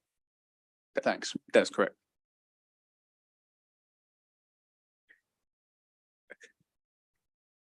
All right. The folks who were speaking on behalf, because of the late night, Yeah. they had to go, but if you don't mind calling them just in case they're still here. Yes, If I you will see do. them. So we have this. Mr. McAvoy is here. Is he here? In the Zoom room? Okay. Mr. McAvoy, you're up. All right, thank you so much, committee. I applaud Senator Washington's bill on this and 807. That was a very well-written bill. I appreciate that. This particular bill appeals to me because it starts the conversation of what courtesy is. I've testified many times that in Baltimore, we can't walk a block without cars just windows open, driving intoxicated. So at least this is starting. I also want to applaud the senator for bringing up issues that were offered in his HB 1295 hearing last year, where there were some great ideas, and he incorporated some of that. So this is a sturdier bill than last year, and he alone has it. So if he finds it relevant to what he's pushing, he'll get it to you. And I also want to speak to Senator Folden's, Senator McKay's issues. There's a lot of great appellate law, particularly in the inside the Beltway on homeowners associations. And I follow what Senator Washington's saying, that the outcomes have been so diverse that it would be very hard to create a roadmap. So like I said, this is a start for getting some clarity on the issue. And while ADA offers protections, there are people who have cardiac issues, have respiratory issues, and those people also have rights, and those need to be concerned. And it put as a major concern for how these are going to work out. But unfortunately, HB 0001 and HB 837 passed over in the House when they had heard all these concerns, and they just said, you know what, just leave it to the people. We can't solve it. So unfortunately, these issues, you basically got a legalization bill kind of a la carte.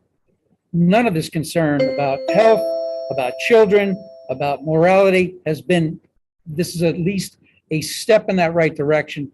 So I urge a favorable for Senator Washington's bill with amendments.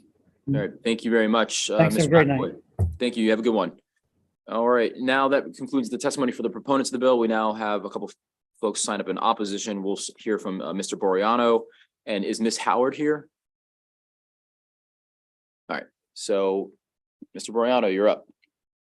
Good evening, Mr. Chairman, members of the committee. For the record, my name is Bruce Bariano. I'm here on behalf of the tobacco wholesalers in opposition to this legislation. This bill, this exact bill, was before this committee last session and did not pass at all. Please, I urge you to read the bill. This bill is vague. It is mandatory. Right now, condominiums can do whatever they want to do. The bill is not necessary. But please look at the bill. Look at page 2. Page 2, line 7, line 10 says smoker smoking means the inhaling, exhaling, burning, or carrying of any lighted matter or lit substance. This bill includes marijuana. It does. Look at the language of the bill. Nothing in the other bill relates to this. That's not, so it's not just cigarettes. Also, please, on this bill, please go to line 22 on page 2. The governing body of the condominium ownership community shall develop smoking policy. And you go down to line 27, a policy under subsection C, which I just referred to, shall state. Shall is mandatory. Shall is number 1, they have to indicate the locations where smoking is authorized, indicate the locations where smoking is prohibited, Go on to page 3 of the bill. Any condition on the ability to smoke in areas of the property where the smoking is authorized shall have a process of filing complaints against the individual who has violated the policy and shall develop penalties and fines violating this. It's not may, it's shall. What are the policies going to be? What are the penalties going to be if you violate it? You buy a condominium, you look at the documents, you know what you're buying, you know what you're going into. This really violates a lot of individual rights of property owners. I respect and appreciate what the sponsor of the bill is saying here. But if you read this bill, it's broad, it's vague. And lastly, and thank you for the additional moments. Lastly, what makes this bill even worse, which was in the bill last year, is, just as a vague policy, is go to page 3 of the bill, lines 10 through 15. It allows local governments, counties and municipalities to initiate and enact policies more stringent than this. Even though the bill is vague, they can even go beyond this and they could ban. I would urge in a favorable report. I urge you just read the bill. I respect the sponsor's intent, but the bill doesn't read that way. All right. Questions from the committee? All right, seeing no questions, thank you very much. Thank you very much. Good evening. Thanks. All right, I think that's it. That concludes the hearing and the testimony for Senate Bill 817. We'll now hear from Senator Washington with Senate Bill 819. Thank you. On my very last bill for today. For the record, Senator Alonzo Washington here to present on Senate Bill 819. I think there's no secret that there's a shortage of affordable housing units here in Maryland. In Maryland, over 70% of low income and very low income individuals spend over 30% of their income on rent. 73% of very low income individuals spending over 50% of their income on rent. There is also a shortage of over 85,000 quality rental units available for low income individuals, according to the Department of Housing and Community Development. Just to make it more simple for you, in order to afford a 2-bedroom rental home at the Department of Housing and Urban Development's fair market rent, a Maryland household needs to earn about $60,000 per year, a salary that is 40% of the Maryland households do not make. It is clear action is needed at the state level to create more affordable housing. To address this, I have a wonderful bill right in front of you, Senate Bill 819, which allow qualified organizations dedicated to the preservation of affordable housing and or senior housing to tap into a $30 million state fund to subsidize the costs. Under the bill, the jurisdictions that have an affordable housing deficit of over $10,000 units would be prioritized for the funding. The right of first refusal programs are no stranger in Maryland. Howard County, Montgomery County, and Prince George's County all have the rights of first refusal.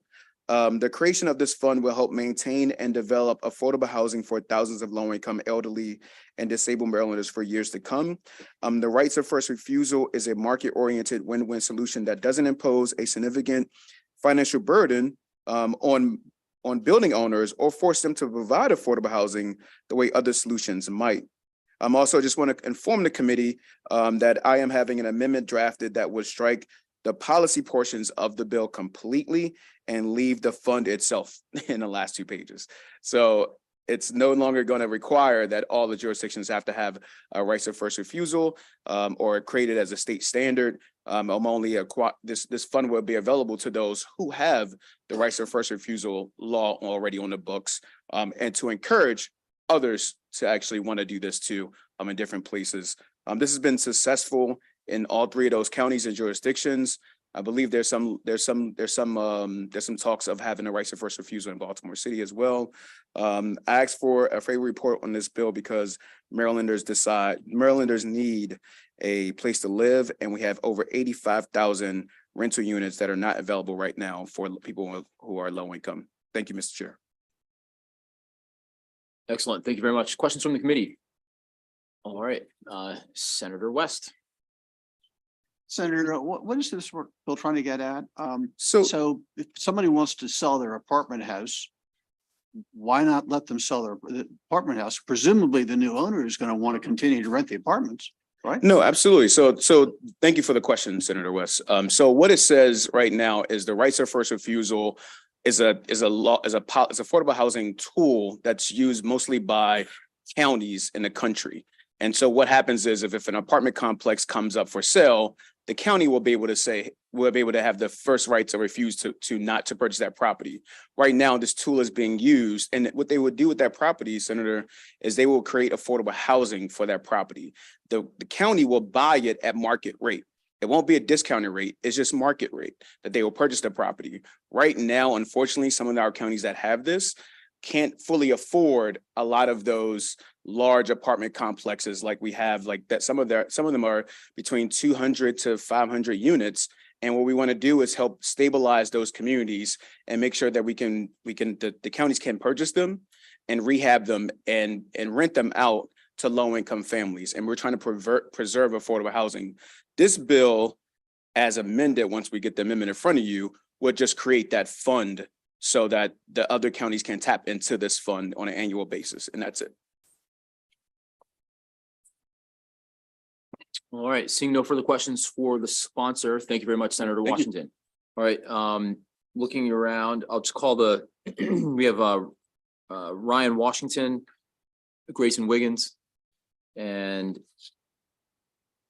that should be it for the proponents. Welcome. Good afternoon, Mr. Chair, members of the committee, Grayson Wiggins, on behalf of the Maryland Multi-Housing Association. We can do another 20 minutes, or I can tell you that I'm thankful for the sponsor for meeting with us before the hearing. And I think we're gonna be able to work something out on this one. Thank you. Thank you, Mr. Chairman. For record, my name is Ryan Washington with AOBA. Just like to echo Mr. Wiggins' comments. We work with the bill sponsor on our amendments, and I think we have a favorable position now. Thank you. Excellent. There we go. All right, and I don't see Mr. Enton here. So here, if you all could just get together like this week or whatever, we can get this moving sooner rather than later, that'd be great. Okay, excellent. All right, cool. We'll work it out. All right. Thank you both very much. All right, seeing as that Mr. Enton is not here for the opposition, we don't have, is Lori Graff here? Lori Graff is not here. All right, with that, that'll conclude the testimony in the hearing for Senate Bill 819 and our hearings for the day. Just an announcement we are going to vote in 5 minutes. We have to power this down and start it up again and give council time to kind of get set up. So 5 minutes, we'll be back up online to vote.